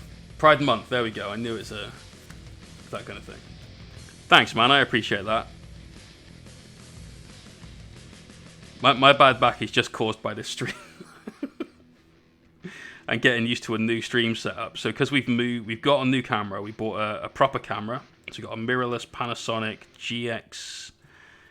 GX85, I think. It might be GX80. It's called one thing in one country and one thing in another country. Because apparently companies that make cameras love to do that shit. Where they confuse the fuck out of people based on where they live in the world. I don't understand. Why would you do this? Surely you want to make it easy for people to buy your stuff. Cheers, man. It's all good indeed. But yeah, it's a camera. It's now set up here. In fact, you can just about see the lens right there. Whereas normally the old camera was set like here, directly in front of my face, and that camera was set further over, so you didn't ever see it. Or at least that was the plan, was that you wouldn't ever see it. And now we've got this slightly different setup. We're in a slightly different position. It's just going to take a few weeks to get used to it. So I figured rather than just getting used to it a little bit at a time every time we do a stream, why not just fucking break it out?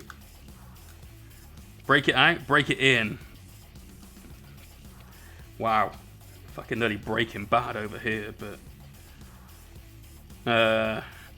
yeah, why not, right? Right, you're done. We've nearly got all 3 units of Plague Bearers base coated. This is the last dude.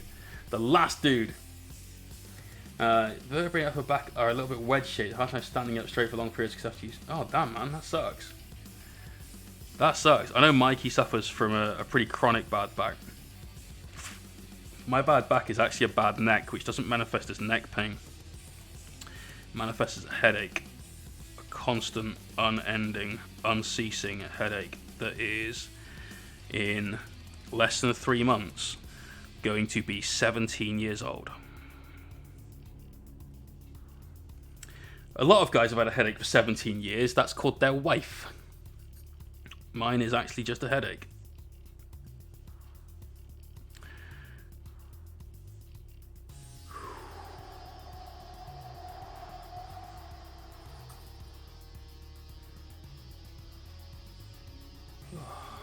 Come on, we're nearly there. We are nearly there. When do you go until tonight, Jay? Till I have finished the gloss varnish, which is the next step. I've got 4 dudes to do 3 Nurgle fly symbols on each one. And then we've base coated an entire Nurgle demon army. Wow.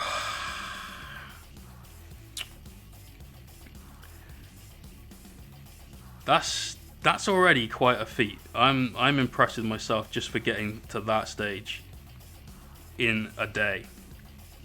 A day's worth of graft. Don't get me wrong, we didn't even stop for dinner. We stopped for lunch, where we basically cleaned the airbrush and did some whip stuff, and then decided that taking any time off from painting was not going to help me out at all. So we didn't stop for dinner. We just ate a pizza over, well, ate 2 slices of pizza over several hours while we painted.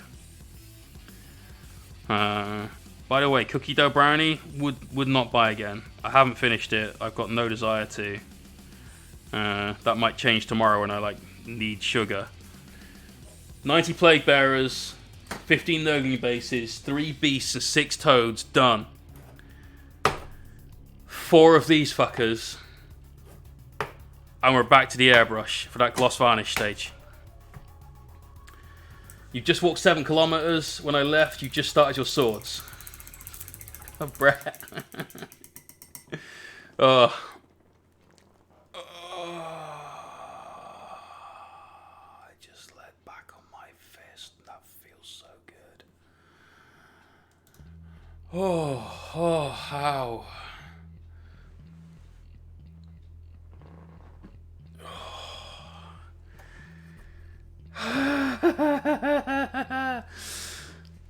Back to work, yep. Yep, no pun intended, right?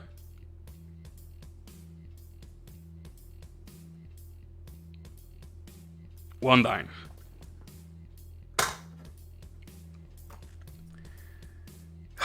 We're nearly there. Stop slacking, fish. Fuck you. Fuck you right in the eyeball. With a dragon as well. Get it so it real stings. 2. Ha ha ha ha. It's gonna be so satisfying in these 48 hours. Mate, I'm not moving on Monday. Like, after we're... Mikey, are you there? Are you still there? Are you editing, or are you still listening? Because if you're still listening, I'm down to stream on Monday, as long as I've woken up in time. If I have been awake all night, then I'll do my best to attend. Where we're probably going to be painting black base rims, because we probably won't do that within the 48 hours. But it will obviously need to be done. We're done. We're done. We are done. Oh, God, you know it's good when you don't realise it's happened until it's actually fucking happened and the moment is passed. But we will do the Hellstorm Hobby stream on Monday. If you're still down for doing it, we'll let you fly solo. But it will be paint base rims black and not much more than that. And then Tuesday we'll stream. But other than that, for those 2 days, I intend on sitting in the garage, smoking stogies, lying on my fuck-ass comfortable sofa.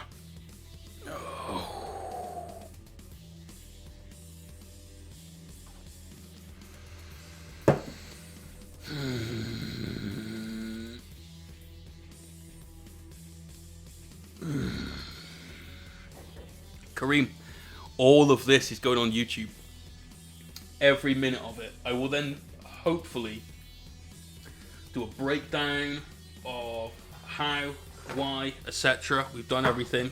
A much shorter form video. Let's get all this away. We're going to need that tomorrow, and that's it from all of this shit. Ag, my God, that was not comfy.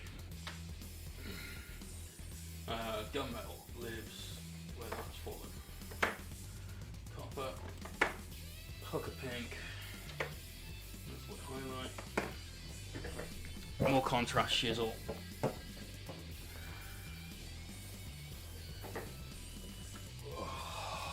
Drinking Copella. Looks like you dipped your head in iodine. Yeah, a little bit, right? But I look fucking great as a blonde. Trying to get a good angle. Hopefully you can see that. I can't see the camera, so yeah. Cheers, Viking. We are blonde. I feel like I've sat here going, ah! But with pain, not with Super Saiyan-ness. So I've got it. I haven't gone Super Saiyan. I haven't gone Super Saiyan. Do you know what I've done? No one's made this reference yet all day, so you guys don't know what I've done. But I know what I've done. I've become Butters. Loo, loo, loo, I've got some apples. Loo, loo, loo. You...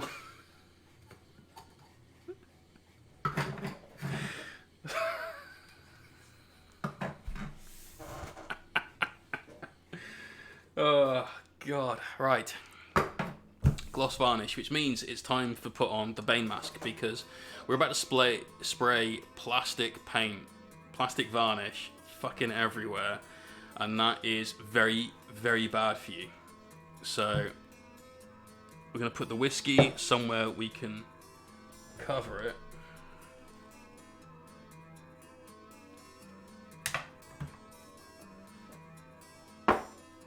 Right here, buddy. Right here.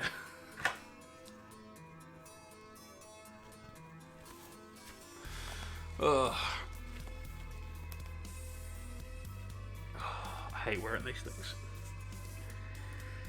Thought you stole initiative and pad up TTT style. Yeah, man, clearly.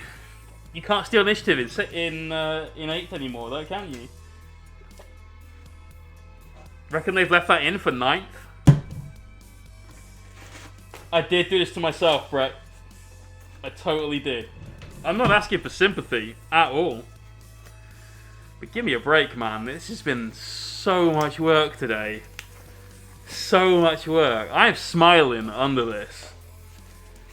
It's been an epic achievement. Oh! Oh! I'm not smiling anymore! Oh, you're not smiling anymore. My God, that. Oh, wow, that bend. That bend. Fucking hell. Whew. Paint more faster. James, we have base coated every fucking thing in this army. Every fucking thing so far today. It's been pretty epic. What time are you restarting? We're not planning on restarting anytime. We are restarting 10 a.m. 10 a.m. Oh, you can in GW missions. That's it.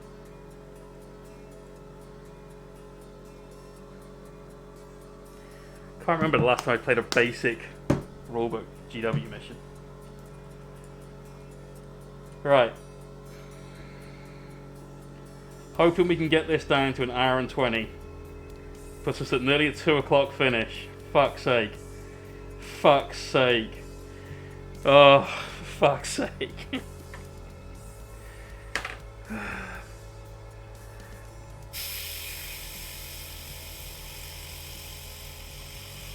That's 5 a.m. East Coast USA. Sage, you'll have to get up early, mate. That's all that is.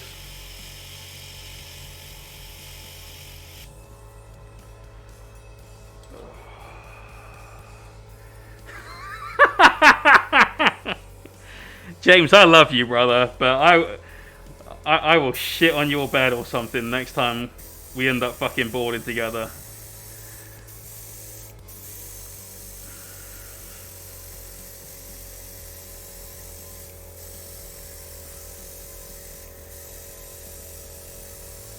Give everything a good protective coat of gloss varnish.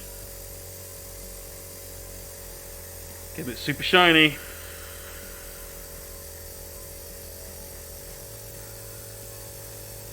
We're going to take on all them oils.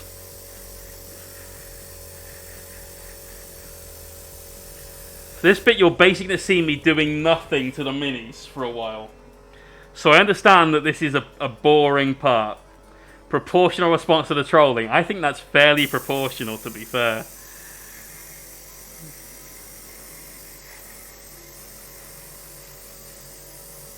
God, I can't wait to see all the guys. I want tournaments to be back on, just because I miss people.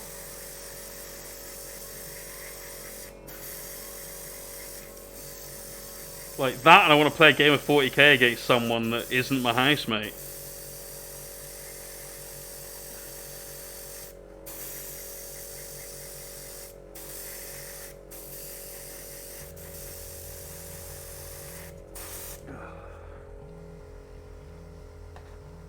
Put these here, because that's where the note is going. Wait.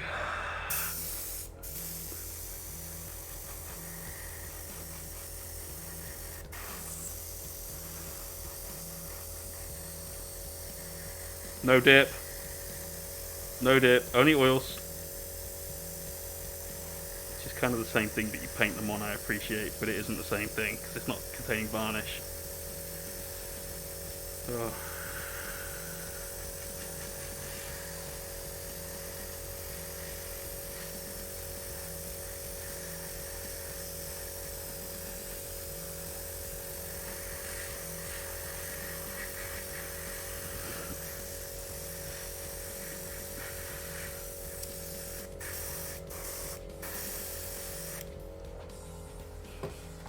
Right, 3 minis down. Do you ever stream yourself playing 40k? No, but I have played on stream.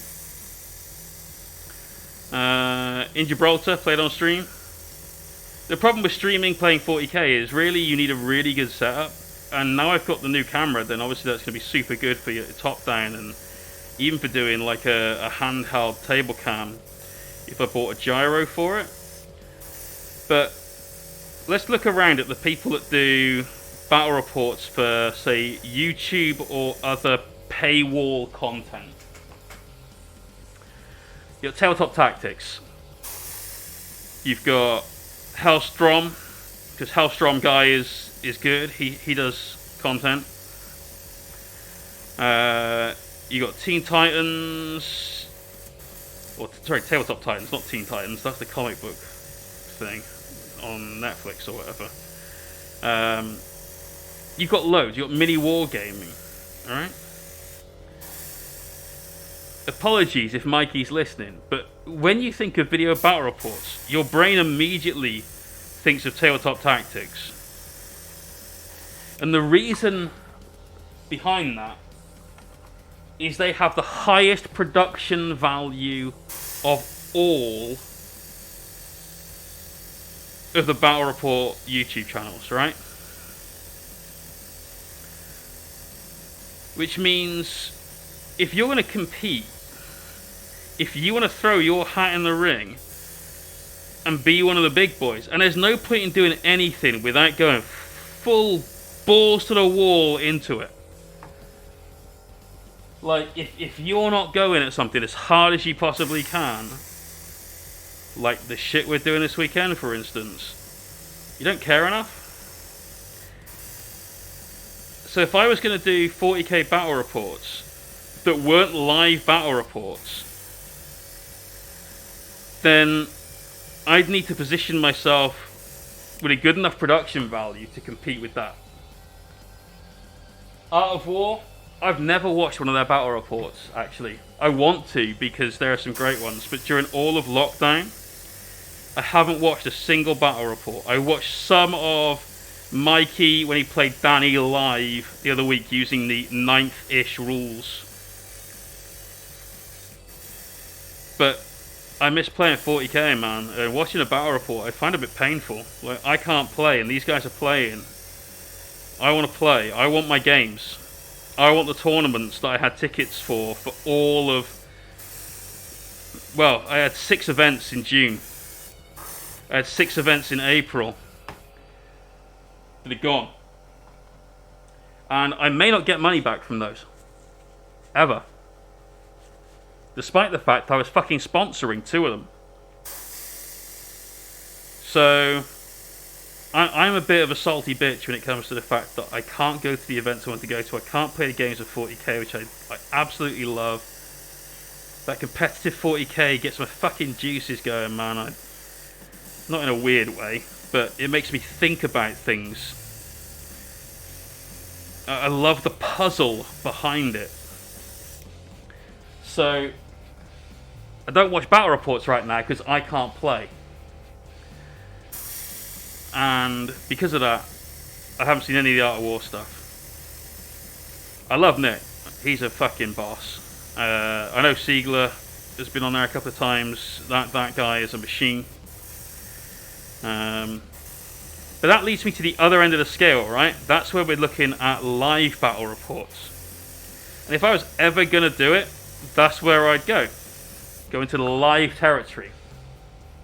So we'd have people watching on Twitch. We'd present it like a sporting event. But then you need to have a radio mic. Because I hate poor sound quality on these battle reports. Drives me mental. When you've got a player mumbling because you can't hear him. Oh, beard is scratching my mouth. When you've got somebody just mumbling away. Zigmonth! 3 months, dude. Oh, you'd be so proud. You'd be so proud of me, man. Everyone, give this guy a follow. Give him some love. He's a good Twitch streamer. The reason you'd be so proud, do you know what you're looking at the stream through right now?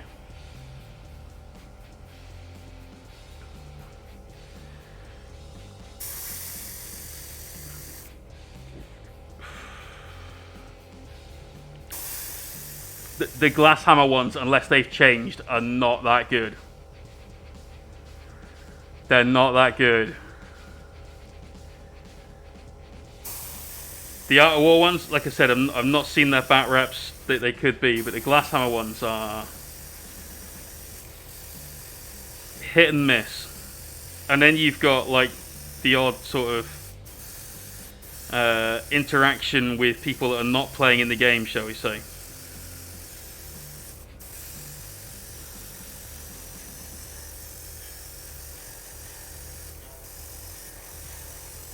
So that takes away from me. So I'd want to do, if I was going to do battle reports, I'd want to do live. I have been up for more than I would wish to. What's going on? Are you seriously playing for 48 hours? It feels like that at the moment. Currently, we are 14 hours and 34 minutes into the stream. But I took your advice, dude.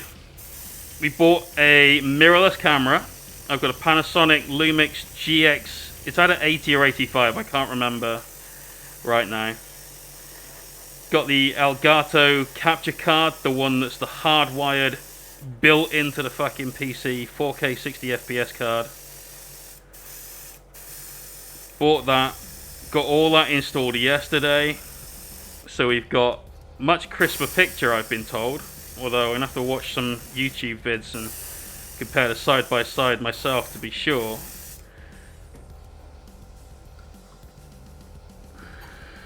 So, it's good. If you're going to do it, you have to give it your all. Completely different ball game to this content. Do you mean this content? Because you ass.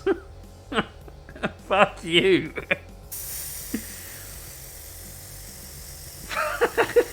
I'm trying to work out if you mean what I think you mean. If so, you're a bastard.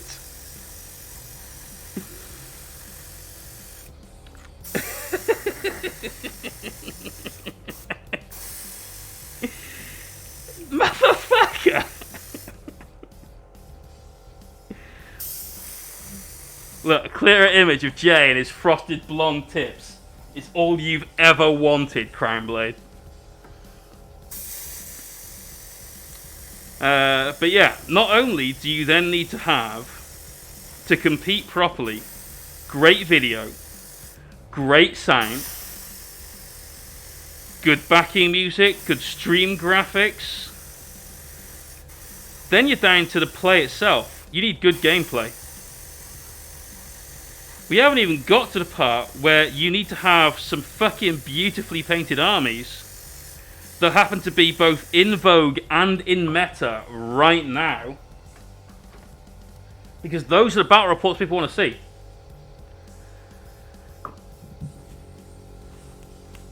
I think that's what he said too, Fish.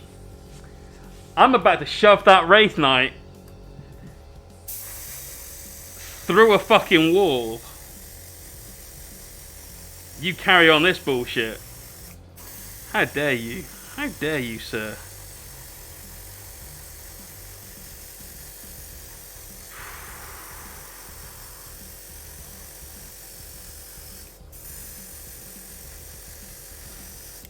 Nearly done on the Nurglings. We've done all the beasts. That's the first unit done. Nurglings, second one's not what I meant. Well, you said it, man. Damn, I even gave you some tufts. I'm gonna poo in that box. I'm gonna fish some cat litter out of the box. Chuck it in that tray instead of the cat litter tray. And then I'm gonna take a huge stonking turd on it. I'm gonna ship you that. Some nice fresh meeps. Yeah, there you go. Except substitute meeps for J. Some nice fresh J. Steaming fresh J. This forest floor mix tastes like shite. It is shite, Austin. Oh. Bit nutty. It's alright, man. I get you. I get you. But like I was saying, going back to like the live battle reports, you need two players that know the fucking game in and out. Because I cannot abide shitty mistakes in bat reps. I've seen so many completely bumfuck dumb mistakes in battle reports. You're like, how? How have you made that fuck up?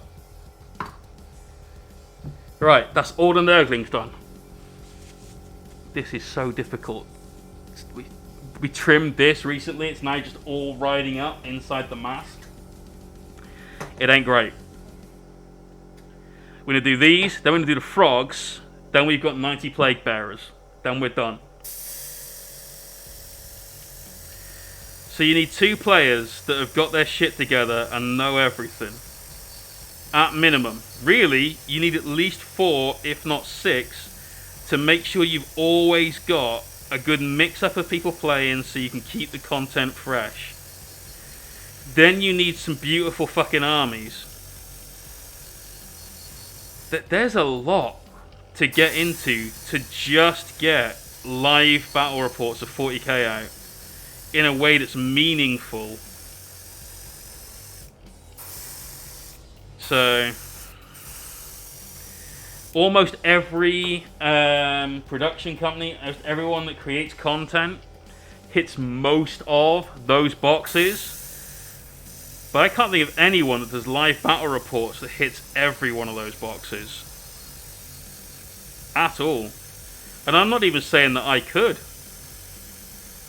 I'm just saying that's where I'd want to be. If I was doing it, that's where I'd want to finish up, is being around that and having that level of knowledge, that production value.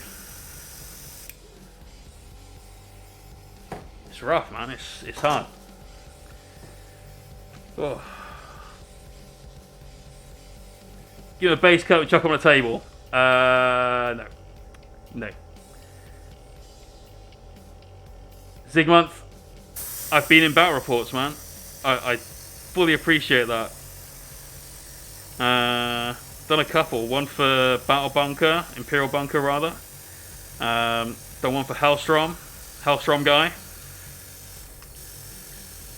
Great fun though. Fucking epic fun.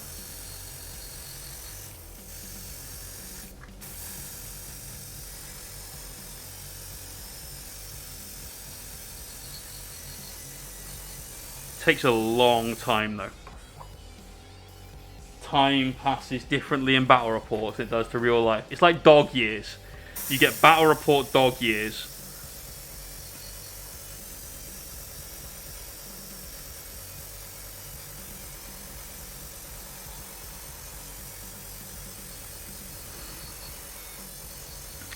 Right, after this guy's done, we're down to 96 models to go.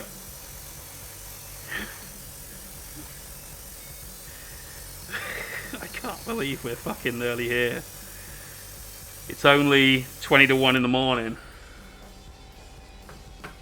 You done 30 plus, still not where I want to be. Blood, sweat and years, man, same as everything else. Right. Oh, that stretch. Oh. Again, if anyone happens to know a masseuse, preferably not, preferably one that knows what they're doing, not a masseuse, then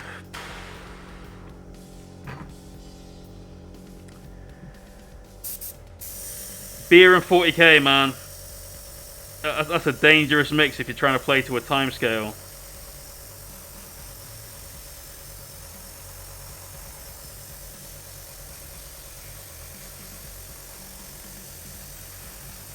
Right, these guys, I love these frogs.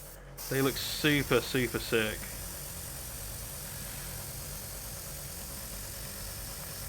Making sure we give them a damn good gloss varnish, sorry. Because we really do want to preserve the yellow we've got on top. And get all of these recesses nicely shaded by the oils that are going down on these guys.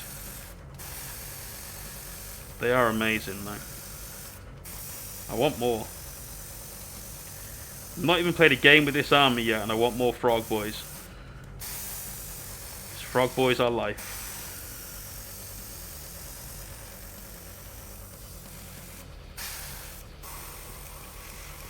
Just run out of varnish. Just got through that one. So, not bad.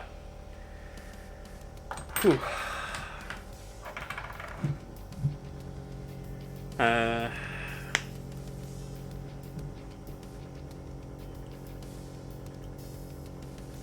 So to learn 9th, I'm going to suggest at my local, and to Ben as well, that we just play Crusade. Because that's fun, apparently, right? And it's just a narrative style of play. So it doesn't matter if you win or lose. No one has to get into like the minutiae of like, well, did I do this? Did I do that? You know, whatever. Just to learn the basic rules. We're not talking about getting into the hardcore comp setting. Just get some people playing toy soldier games. Gonna run a hunt, mate. I fucking wish I lived near you folk. If my local had 100 people rocking up playing fucking toy soldiers in it every week, I'd be in heaven. Holy shit, I just got it. That's where you get your like 70 virgins. You go to heaven and you play Warhammer for the rest of your life. Wow.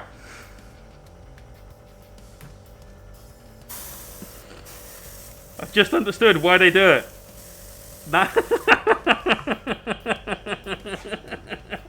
I'm glad that was taken as the joke it was meant to be.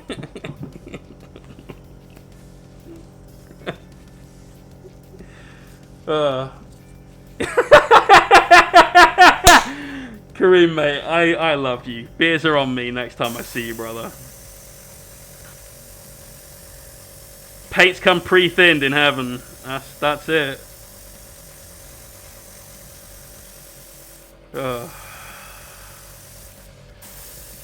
And here are your 72 virgins. They're all playing Shadespire today. There's a D&D group on Thursdays.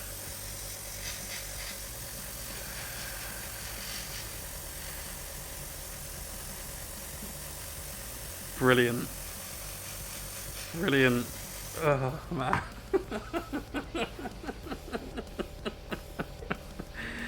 Oh, God. Things you should never fucking joke about. That's near the top of the list. If my channel gets taken down from YouTube after this VOD goes up, that was why.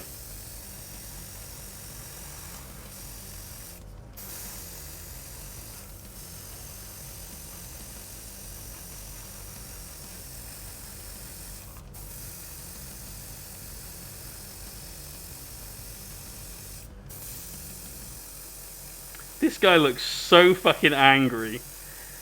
He sat there twirling his guts around like a bored schoolgirl playing with her fucking hair. He's got a proper Full Metal Jacket style war face going on, and so is his Plague Toad. He is absolutely living the fucking dream. Oh. Blade Mark, peace out, man. Hopefully we'll see you tomorrow. We're going to start at 10 AM UK time. And we're going to finish off. Or we're going to hit 10 o'clock in the morning UK time on Monday. One of those two things will happen.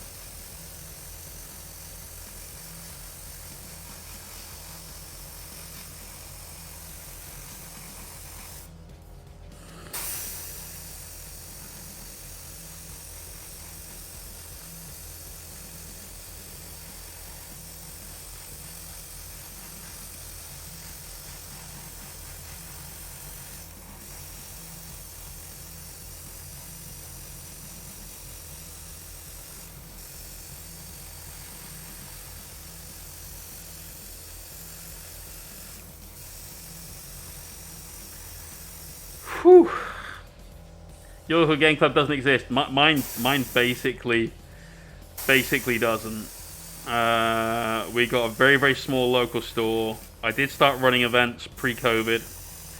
And we got some decent tournaments. We ran an ITC RTT. Had loads of fun with that. I came second, so of course donated my prize to the person that came third, and the third place prize went to the person that came fourth. I've done a couple of like non-ITC affiliated tournaments. It's starting to build. It's starting to get some traction. So hopefully we can keep that going. But we're We're not London, therefore we're not going to get Bad Moon Cafe numbers. Ever. Because there's just not enough of us and there's not enough space. One day, man, I will make it down there. And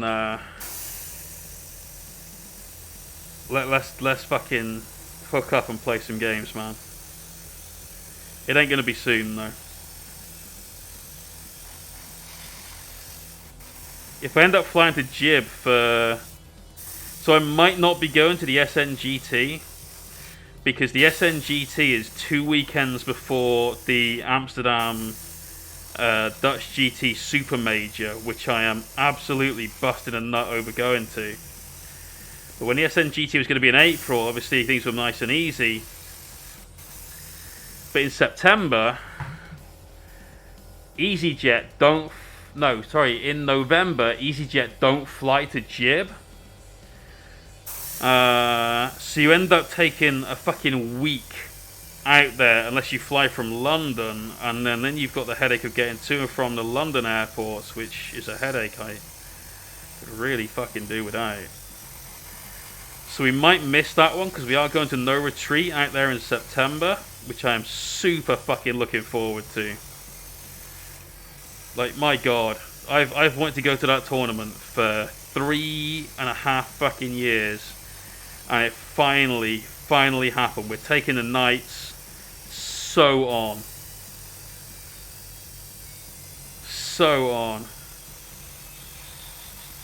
Hoping, of course, come away with that trophy as well.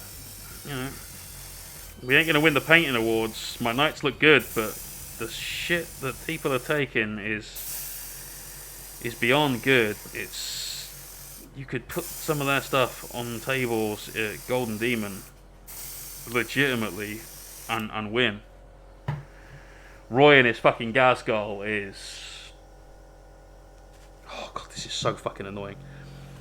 We might just risk the fucking plastic fumes at this stage of it. Oh. Whew. There was a clubhouse in Covent Garden too. My god. We run in the back of our fucking local store. You got 2 clubhouses. You got secret handshakes. Do you have like a member's handshake and a normal person handshake? So you can identify the secret members.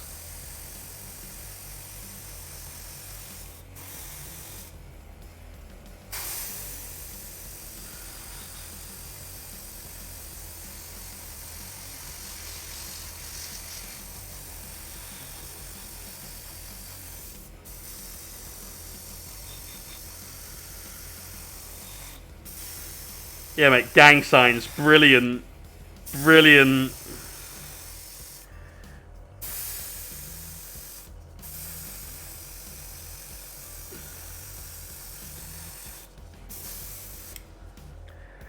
Right. We're down to 90 plague bearers.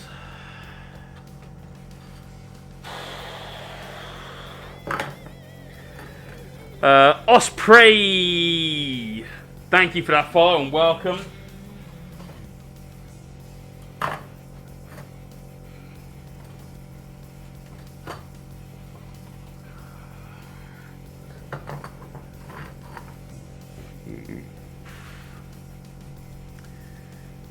Ow.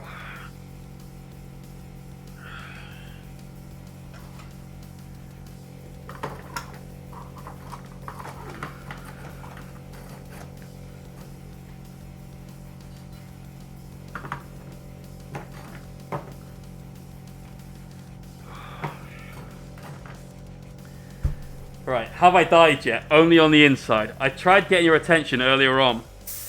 Are we doing a hobby stream on Monday?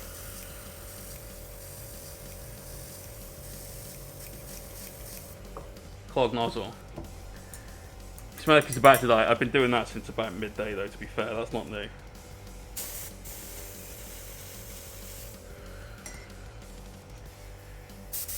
Oh. I mean, you're doing a hobby stream. Cool. So I'll see you Monday night. We're definitely on for it.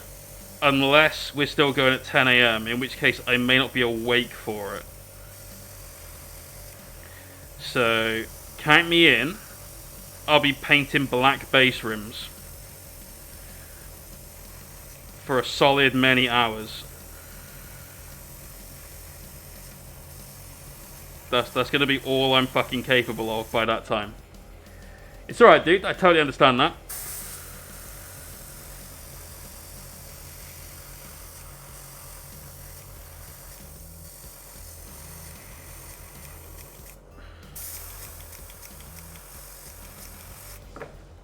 Right. Don't do this at home, but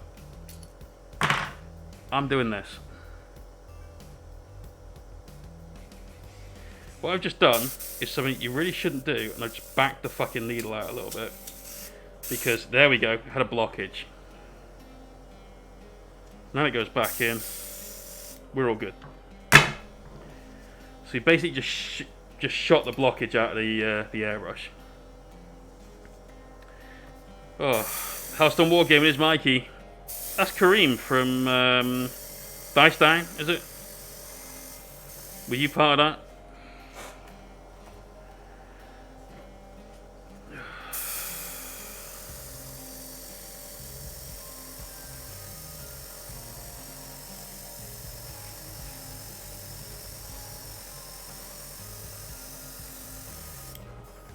Two.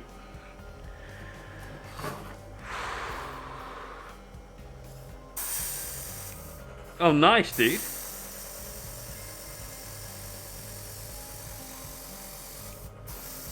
London Wargaming Guild. That's it. That's it. Forgot you guys were separate. Emang! Thank you for that follow. Welcome to the stream, man.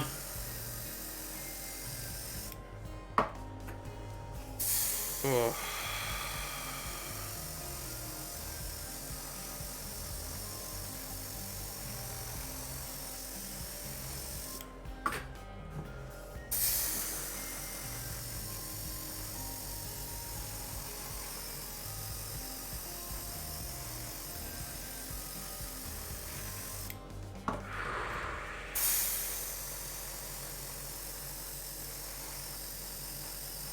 So yeah, Monday night we'll come join the Hellstorm Hobby stream. Tuesday night, fuck knows what we're painting on stream.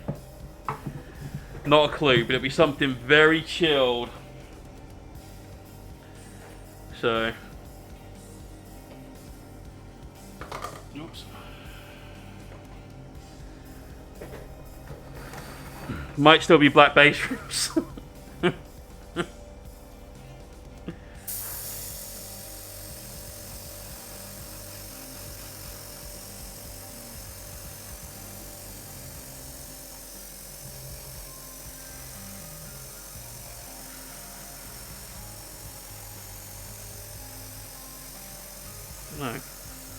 I don't know. What could we paint on Tuesday? Probably won't be Necrons if it's a chill out stream. It certainly won't be painting fucking non-metallic gold on the Grey Knight. That's just a no. Not for a chill out stream. We'll see. We'll have a think. Could be the Sigma dude that we were painting for our Shadespire team. Shadespire team? Not a team. Shadespire gang. Warband! There you go. All these technical terms for things. Been taught to painting 3K Night Lords before 9th. You've got 1 month and 4 days, brother. Get on it. How much you got left to do?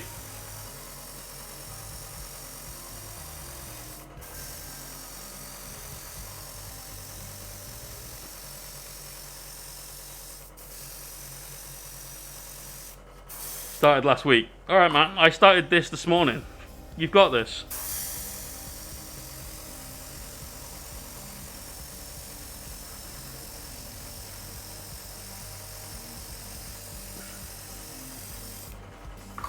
The shiniest of all shiny boys. I'm getting there now. It is 1 AM. The clock struck 1. I'm fucking done.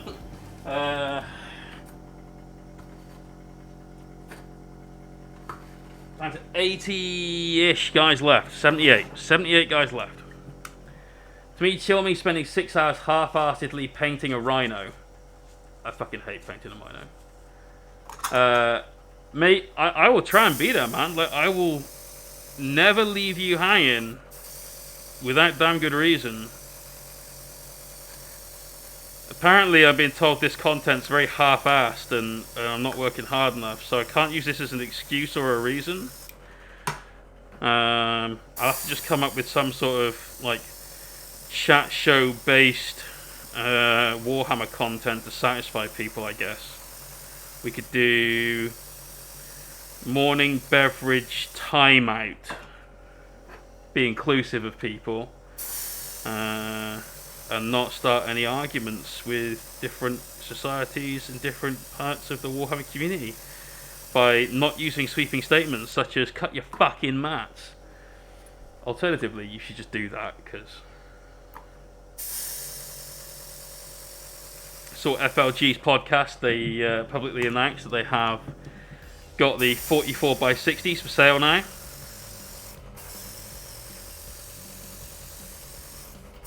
That's pretty good, pretty convenient.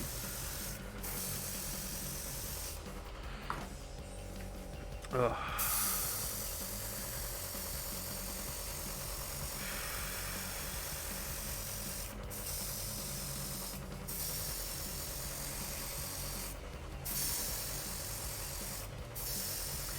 To anyone saying work faster,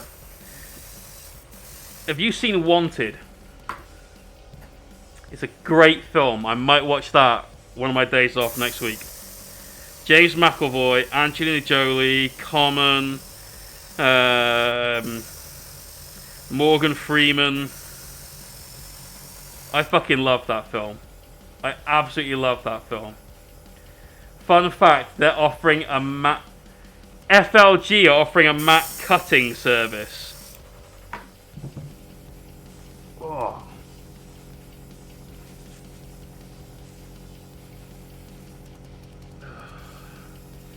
$10 a mat. That's fucking genius.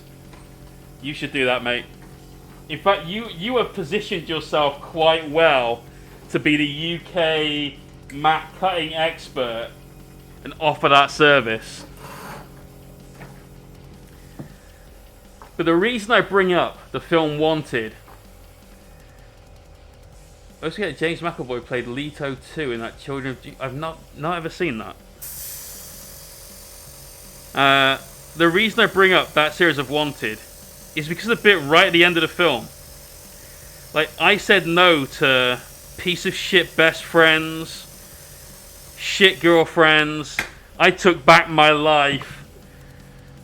I've painted an entire Nurgle army today. What the fuck have you done recently?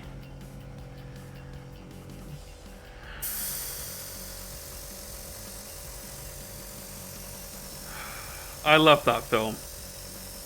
It's a shitty film, but it's a great shitty film.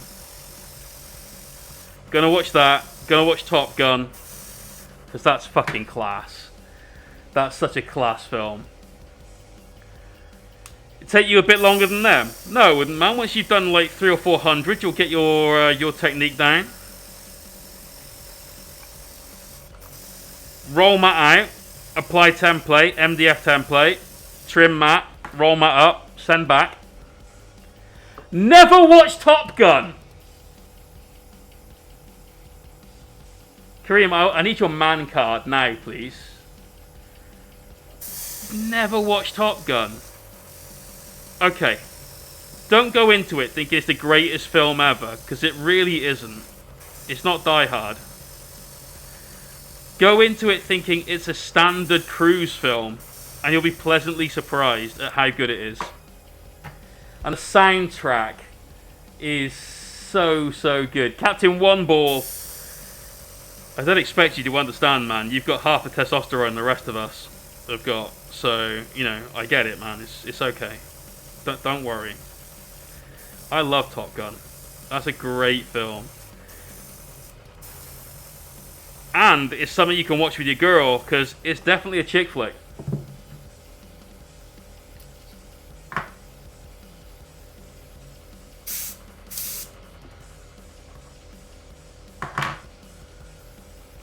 Mission Impossible. They were good, actually. They were good. Certainly the more recent ones with Simon Pegg in, I thought were very, very good.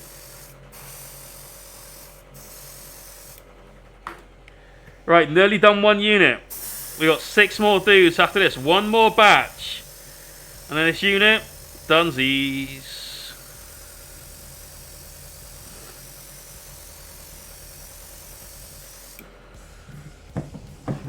Ugh.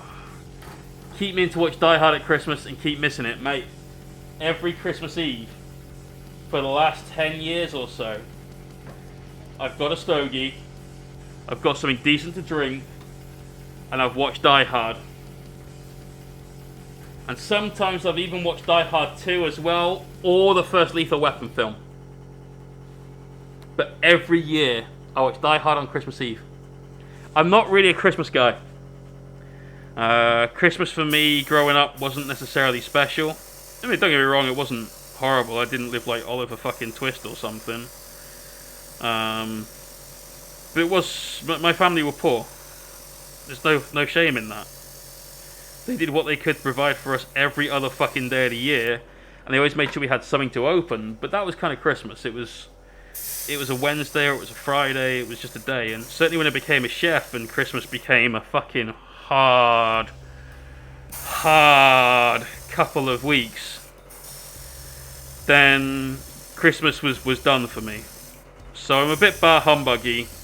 I don't begrudge people enjoying Christmas, don't get me wrong. You guys should enjoy the fuck out of it, especially if you've got kids and other things like that to make Christmas more special. But for the last couple of years, I've spent Christmas just sat here chilling. Right, and that's totally fine for me. But that's the Christmas tradition that I have. Die Hard on Christmas Eve. Could watch Predator as well. That's possibly one of the greatest films ever made. Anyone disagrees with that, I will knife you with this guy's knife. Ugh. Oh.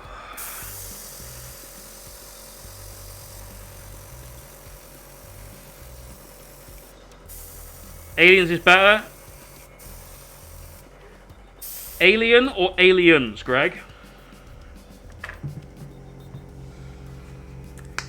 Is there meant to be a plural or a comma or any sort of apostropheization? Both, there are no more. That's... Kareem! You're not going into nerd heaven! You've watched Predator. Alright, alright. So Alien is great. Alien is amazing. It's so good. John Hurt played that epically. Aliens is one of the best action movies ever made. One of the best action movies ever made. Alien 3 isn't great, but it's still a decent film. Don't give me that there are no more. We're not talking the fucking RoboCop series here. But Alien 3 is okay. Alien Resurrection was not great. But, alright. Kind of got a thing for the... I can't remember her name. Winona Ryder. Back then, Winona Ryder, I thought she was hot. So, I didn't mind that. Ron Perlman's fucking brilliant in anything that he does because he's Ron fucking Perlman. So, Alien Resurrection, whilst being a bit of a cack film, was another shit film that was a good shit film. There's not been a single Aliens vs Predator film that's ever been good. And unfortunately, past Predator 2, there's not been a single Predator film that's ever been good. Every single one of them, especially the most recent travesty and crime against cinema, has been fucking abysmal. Get this, right? Predators. The alien predator people take some absolutely fucking jacked up dudes from all over Earth. Different backgrounds. There's fucking Yakuza sword fighting assassins. There's military dudes and so on and so forth. They take all these people. They put them on a different fucking planet so they can hunt them and kill them. Right? On that planet, there's one dude that has survived for a long time. He survived for so long, he remembers why they're all there and so on and so forth, and he has survived on cunning, guile, and basically by eating people. So, seeing as these people don't fucking turn up very often, why the fuck is Lawrence Fishburne so fat in that film?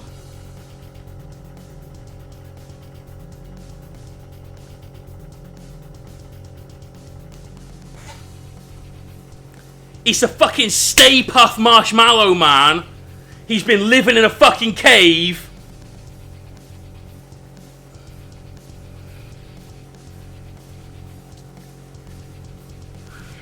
Motherfucker needs to eat a salad, not more people. It's like, spare ribs? Don't mind if I do. Brother, you've got some spare ribs. You need no more spares. Reiner, dude. That's one way of causing bloating in the face. Yeah. That could do it. How's it going, man? Everyone, this is practically Twitch royalty. If you don't follow Reiner, I'd be really surprised, but give this man a follow right now. How you doing, brother? So yeah, how the fuck is Larry F somewhat chubby in that film?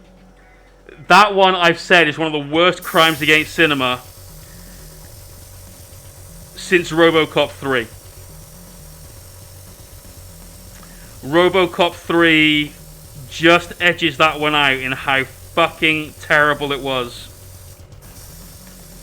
I have said many times, if I had a time machine, I would go back in time and I'd buy stock in like Apple or Google, and then I would stop myself from watching RoboCop 3. Those are the two good life decisions that I could make. Oh. Right, second unit of Plague Bearers. Here we go. We got one more unit after this, and then finally, after 15 hours and a bit so far of streaming, we are done for day one of our 48-hour challenge to paint an entire demon army. Whew. The Robo Predator suit was the dumbest fucking thing ever seen. Draco! What up, dude? Thanks for the follow.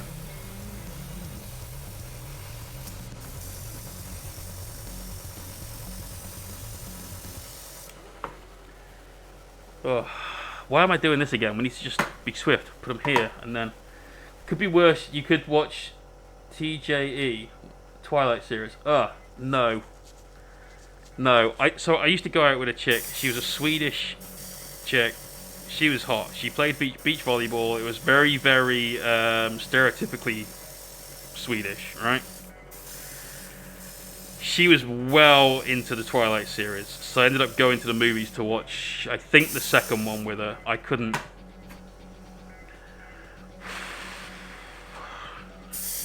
It was almost not worth it.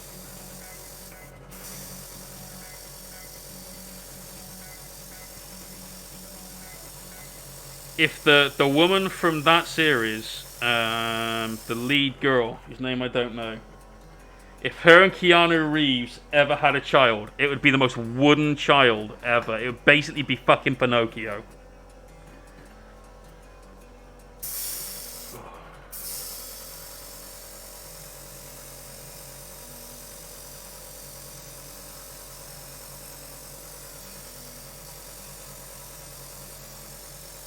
That being said, I'm fucking well up for watching the new Bill and Ted film when that comes out. I loved those back in the day.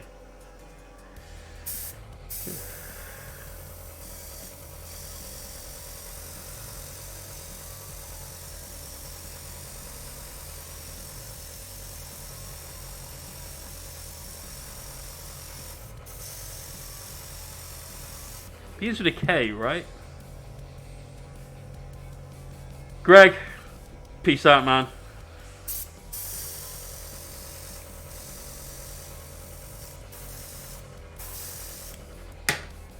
Oh. Wow, we are hopefully going to finish within about 30 minutes. I reckon that's not unachievable. Means we were an hour and a half off target if we do for the day. But we've base coated and varnished an entire fucking army.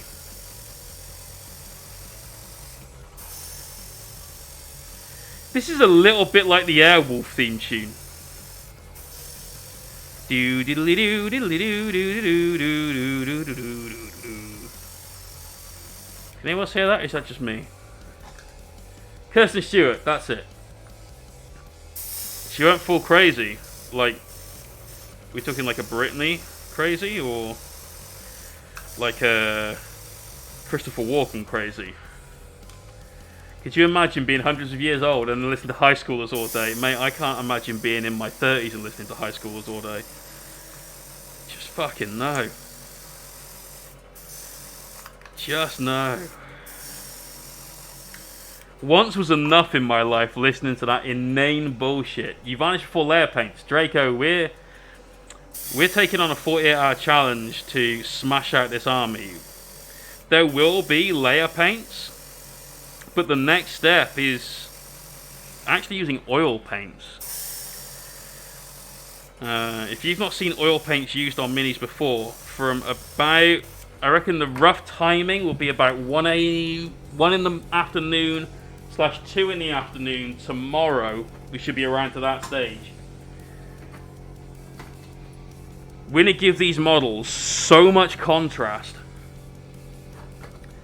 and they will pop because of laying down some oil paints. Now, you don't have to gloss before you do oils. I like to, because I prefer the extra protection that the models are getting. We've airbrushed these with nothing but inks so far. Acrylic inks. They're crazy thin. Alright, you're almost airbrushing with water. That's how thin they are.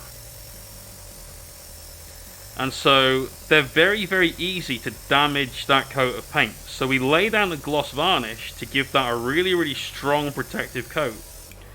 But it also means that we're lowering the surface tension on all of these. So when we start doing the oils, they just glide into those recesses super fucking smooth, man. So we're going to get the oil washes on all of the skin, the bits of teeth, the guts, the tongues, horns, metal bits, wooden bits. Oil it all up. Before we do that, we've got to paint the bases. So we've got some brown airbrush work to do there. Crash that through. We've got the swords to do, which is going to be done with a airbrush as well. I'm going to be highlighting those with some Meridius Blue from P3. And then once that's down, it's getting on with the oils. Once the oils are down, it's basically bases. We'll come back and we'll highlight almost everything at some point. But these are the kind of bases we're going for. This kind of Garden of Nurgle, slightly overgrown jungle base. We're going to need that. We're going to be using water effects. These guys are going to be finished off essentially a little bit satin. By the time the oil's just matted down a little of the surface shine that the gloss has got. We don't want a full shiny demon army. This is not Tribute. stood a shiny demon in the middle of the road. And he said... Oh, we're getting there. We are nearly there. Oh... That was a bad idea. It honks inside this mask right now. Oh. Used to use testers on metal minis. I use testers dull coat to finish off everything, so I prefer a matte look. But again, like I said, with these guys, we kind of want a satin finish. So by the time the oils have matted down the gloss a little bit, they should be pretty much where I want them to be. Don't want them looking slimy necessarily, just a little bit slick. A little bit like they've had a bit of a sweat. Not full on baby oil over skin. It's not that kind of demon army, right?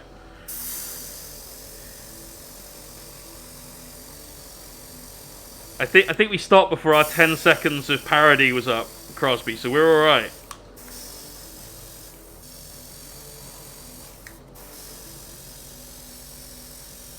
If we got to shout parody after we do anything, like allegedly if you accuse somebody of something. Because you can accuse anyone of anything if you say allegedly, which is the dumbest thing ever.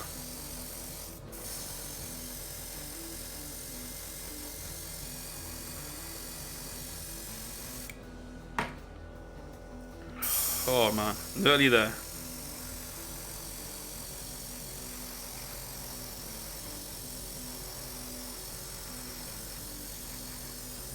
God, this mask is fucking awful.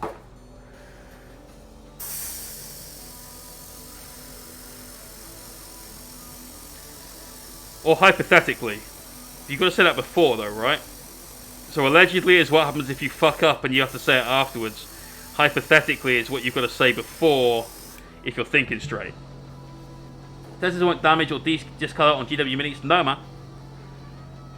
Well, put it this way. No, I'm fucking... Oh, ow. Oh my fucking god. Oh. This is what dogs and cats feel like when you give them the fucking cone of shame, I swear to you. Oh,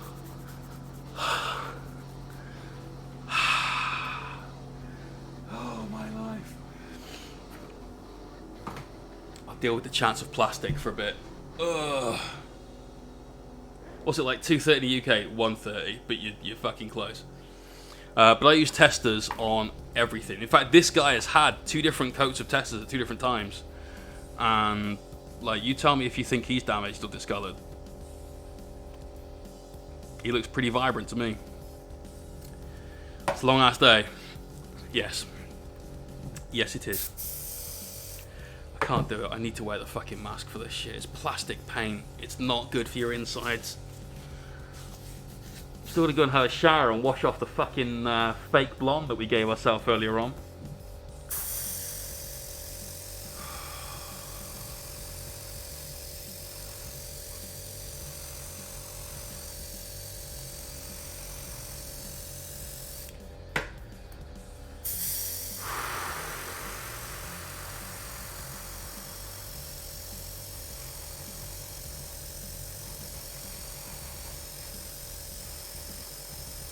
It was the best song in the world.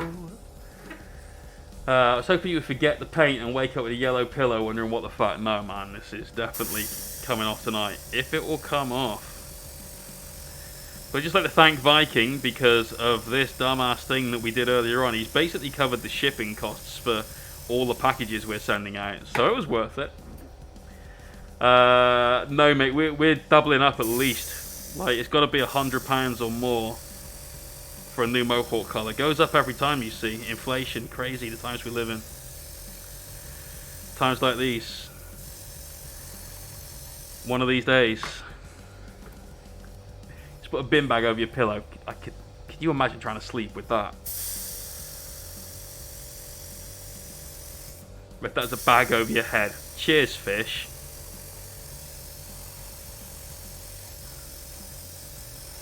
Gonna send off for some fucking murder hornets to put in your parcel before I send it, alright, mate? Last one of the green squad. Here he is. Number 30. This means that so far we have painted 60 Plague Bearers, 15 Nurgling bases, 4 Poxbringers, 3 Beasts, and 6 crazy Nurgle Toads. All we've got left to paint now is 30 more Plague Bearers. Just got to varnish them. Here's where we're at. Now we're on to these guys. This Wraith is another buzzing sound. Ooh, it's a bit angry and slightly bitey.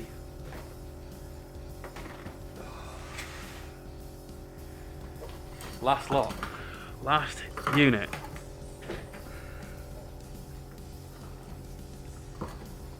One on one, mate two, two and two, mate three. It was destiny.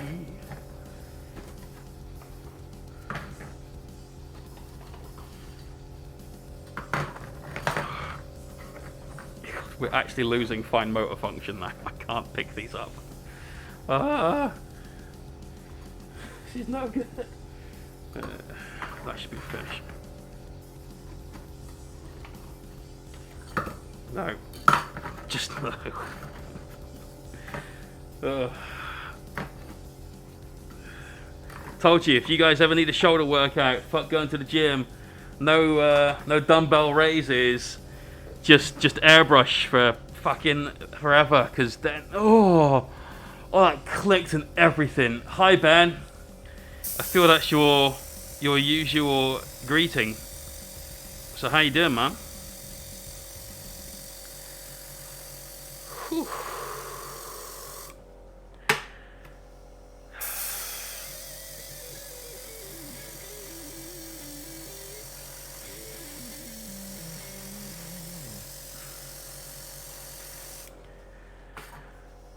Airbrush over pull-ups, new workout. Dude, I could do this a lot more than I can fucking do that, I'll tell you.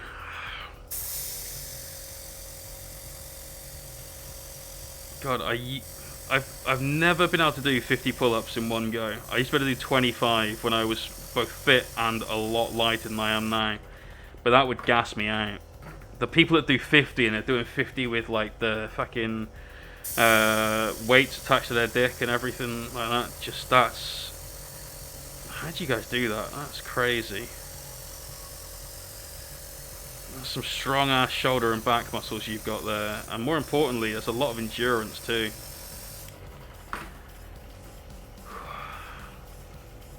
I need to send you a Warhammer picture. What Warhammer picture, man?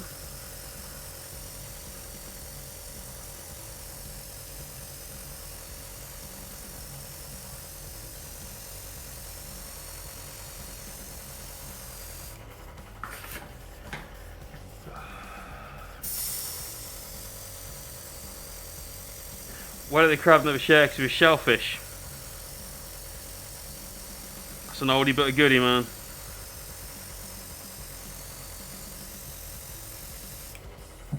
Right, first batch done.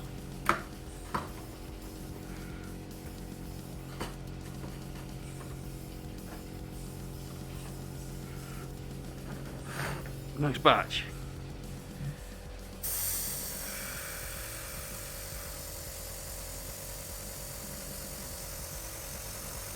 So what's your new army, Ben?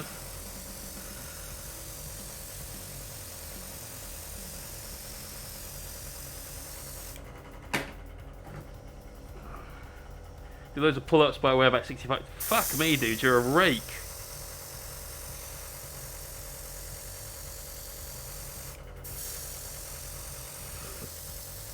Nice, getting the Imperial Guard going. There's going to be a lot of new Guard players come 9th edition. There'll be lots of people that are like, oh, I always wanted to do a full tank brigade, but you know, I've never really had the chance, and now I finally managed, you know, everything sort of come together for me. I can do that full tank army that I've always wanted to do for the last 20 minutes.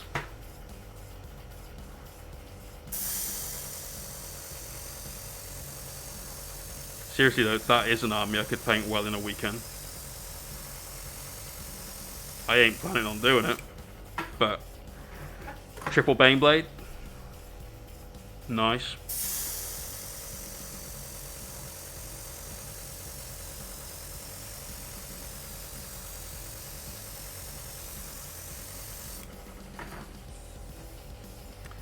You play Ultramarines. Nice, man. There's some Ultramarines just there.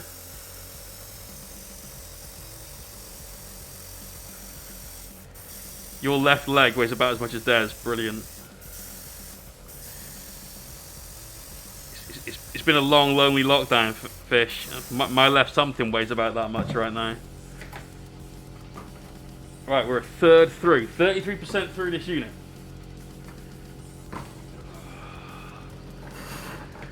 Is that a zombie? Close to. It's a plague demon. A smelly plague demon.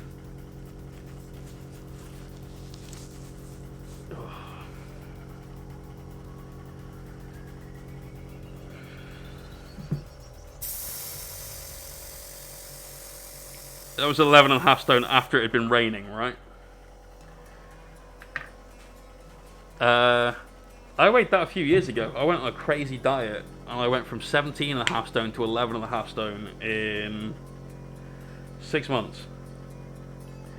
I basically was working in the kitchen. I was a chef. I worked for 70 hours a week. I went to the gym for 15 hours a week.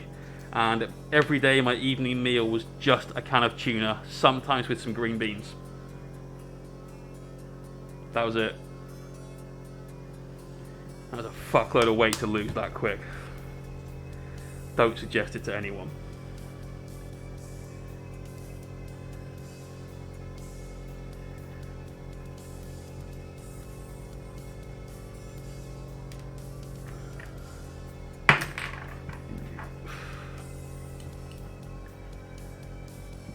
Where Scarecrow won the award, he was outstanding in his field. Yeah, I like that joke. That's a good Scarecrow joke. Again, bit of an oldie but a goodie. Need some original content, Scarecrow. Scarecrow? That's not your name.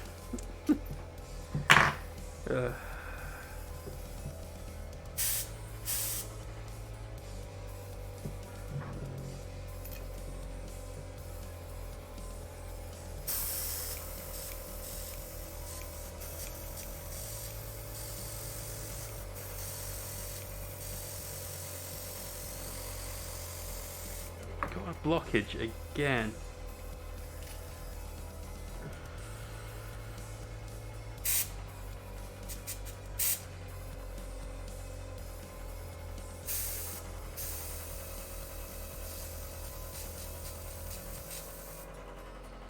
That might have sorted out. Danny, still going strong? Dude, we're nearly done. We are nearly done. We're down to the last 18 minis. And the airbrush has just become blocked. Fuck's sake. That was a better joke. That was a better joke. We are heavily into the overtime as well. We're about an hour and a half after we expected and hoped to be finished. So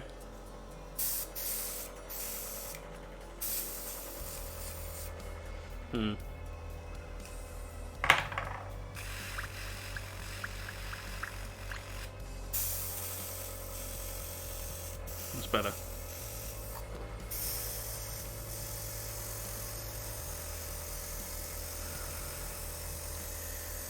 17.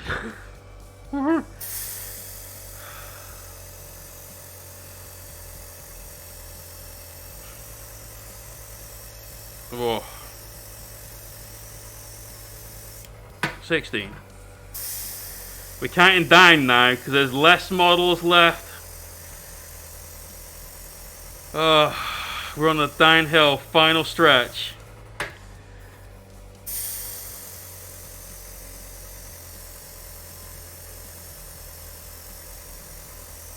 It's been emotional, guys. I've nearly cried at least once. That was just a Crown Blaze jokes, though.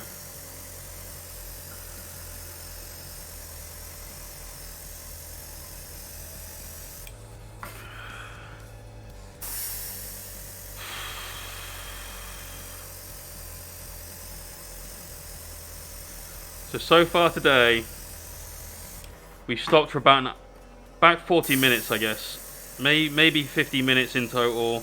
Like a couple of bio breaks and eating some lunch and cleaning the airbrush and so on earlier on. What am I doing? It's a different batch. 6. We forgot to get a count. We forgot to be able to count? That wasn't a sentence. Oh, God.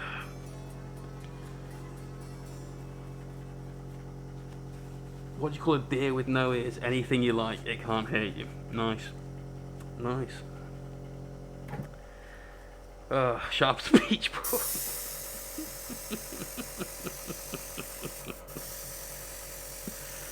Oh, that's the funniest thing I've read for a while, that.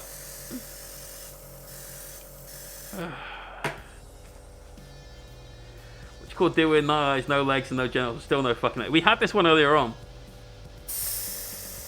That was a good one.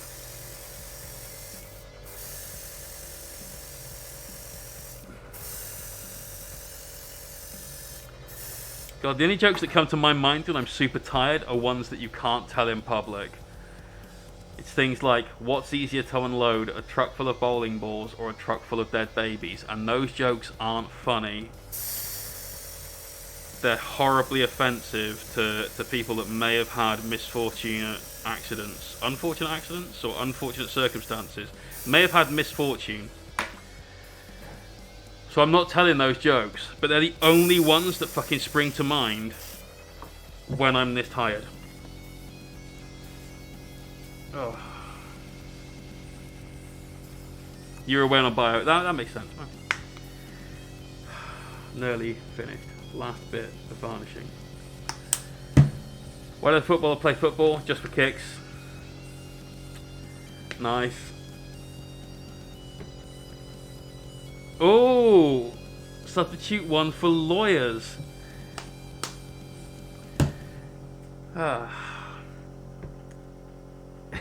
Ninja style mosquito slaying by Kareem. Twatted, English word for hit.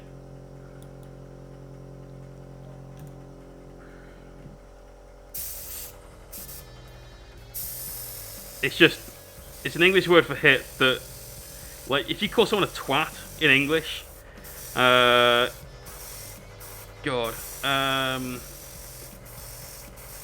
people over that side of the pond don't use the word wanker very much. But it's that kind of same level of insult. If you call somebody a twat, you're kind of at that kind of level. If someone gets twatted, it means they got hit. But it's not the sort of thing you'd say to your gran, for instance. Well, Fish might, he comes from north.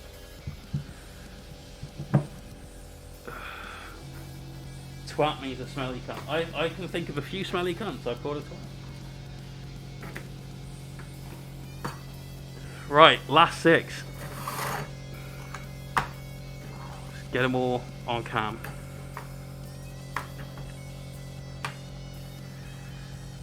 Here we go. Or drunk. Yeah, that's right. Yeah, I was completely twatted.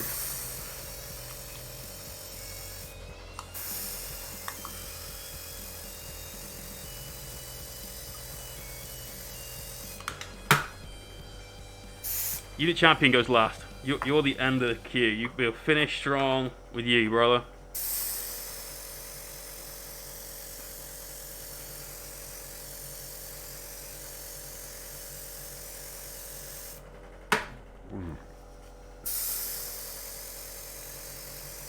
Oh.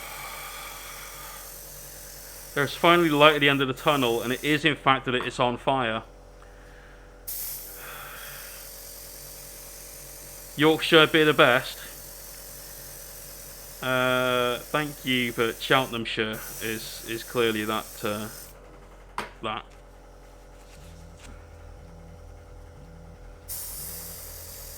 I knew as soon as someone said Yorkshire, he'd be here though.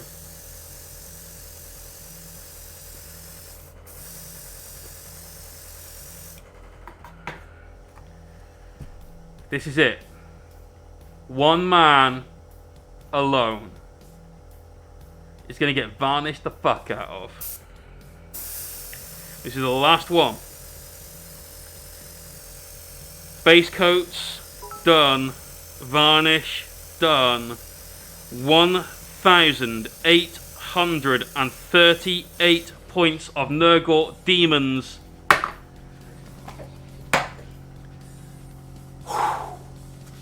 my god, my face itches so much. Oh.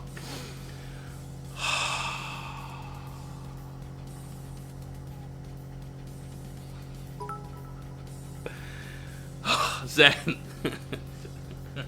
Thank you, man. Right. I've got to clean the airbrush out before I go to sleep. I can't leave, obviously, gloss varnish in it overnight. That's not fucking happened. That is a face covered in varnish. That's why we're sweaty. It's not sweat. It's just varnish shine. Lovely glossed. You got a hype train off of that? Oh wow, Sage gave us a big tip as well. Dude, thank you so much.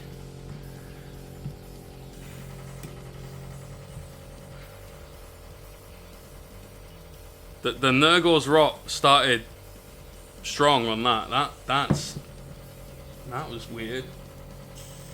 We got to clean this eye out, then we can sleep. It is 1:40 a.m. We started at 10 a.m., which means we have been working in the studio since a little before that, which puts us about 16 hours of work so far today.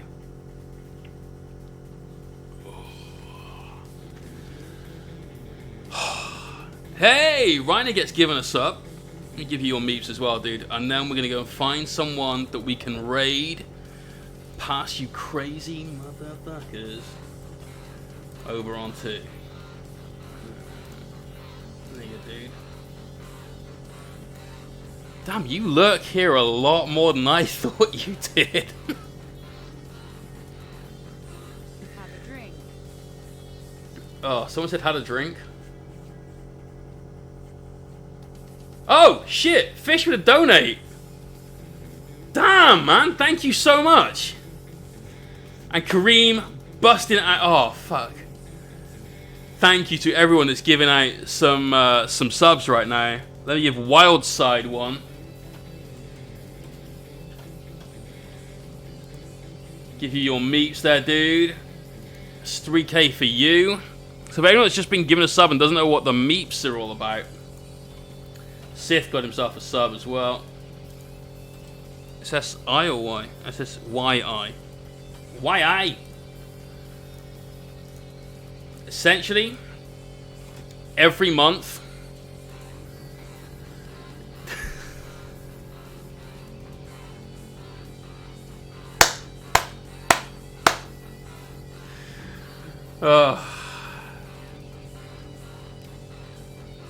Nurgle say go to bed. George, is that you now? Rutang, that's still crazily generous of you, my friend. That's like 30 subs you've given out today. That's mental. Fucking mental. All those guys that Rutang's given subs to. Cakefish, Mikey Mike, More McGill, Nixon Minis, Snowclad Keeper. House lighting up. House lighting is going the fuck up. Hellstrom dude. Oh, that's you as well. Oh, I see. Fish, you said have a drink. Cheers, brother. See you guys all tomorrow, hopefully.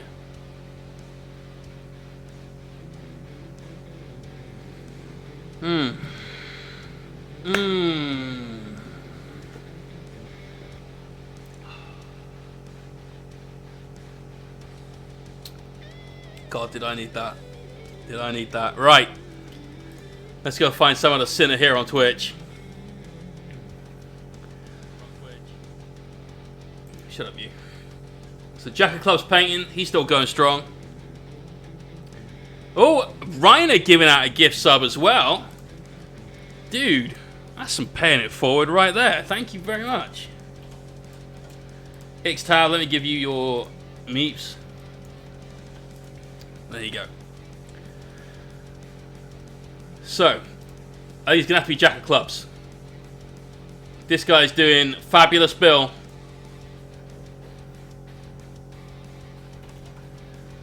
Let's go for it. When we get there, get rowdy.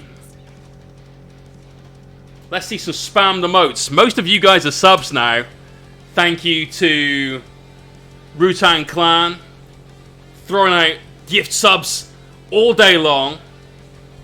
Let's spam some emotes. We will start the stream at 10 a.m. UK time tomorrow, so help me God. We've got 6 giveaways to do tomorrow. We have 4 more of these awesome terrain kits. We've got 2 minis to give away that are painted minis. See you guys in 8 hours. Peace out, people.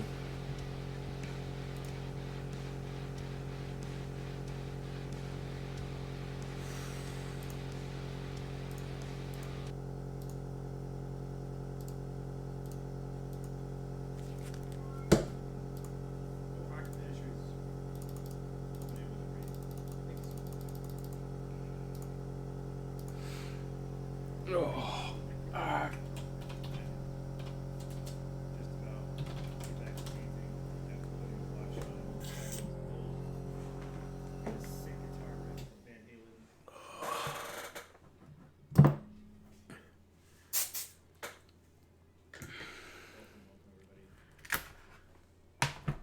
Scale metallics. No, I still have them. Those are the only scales I hang on to.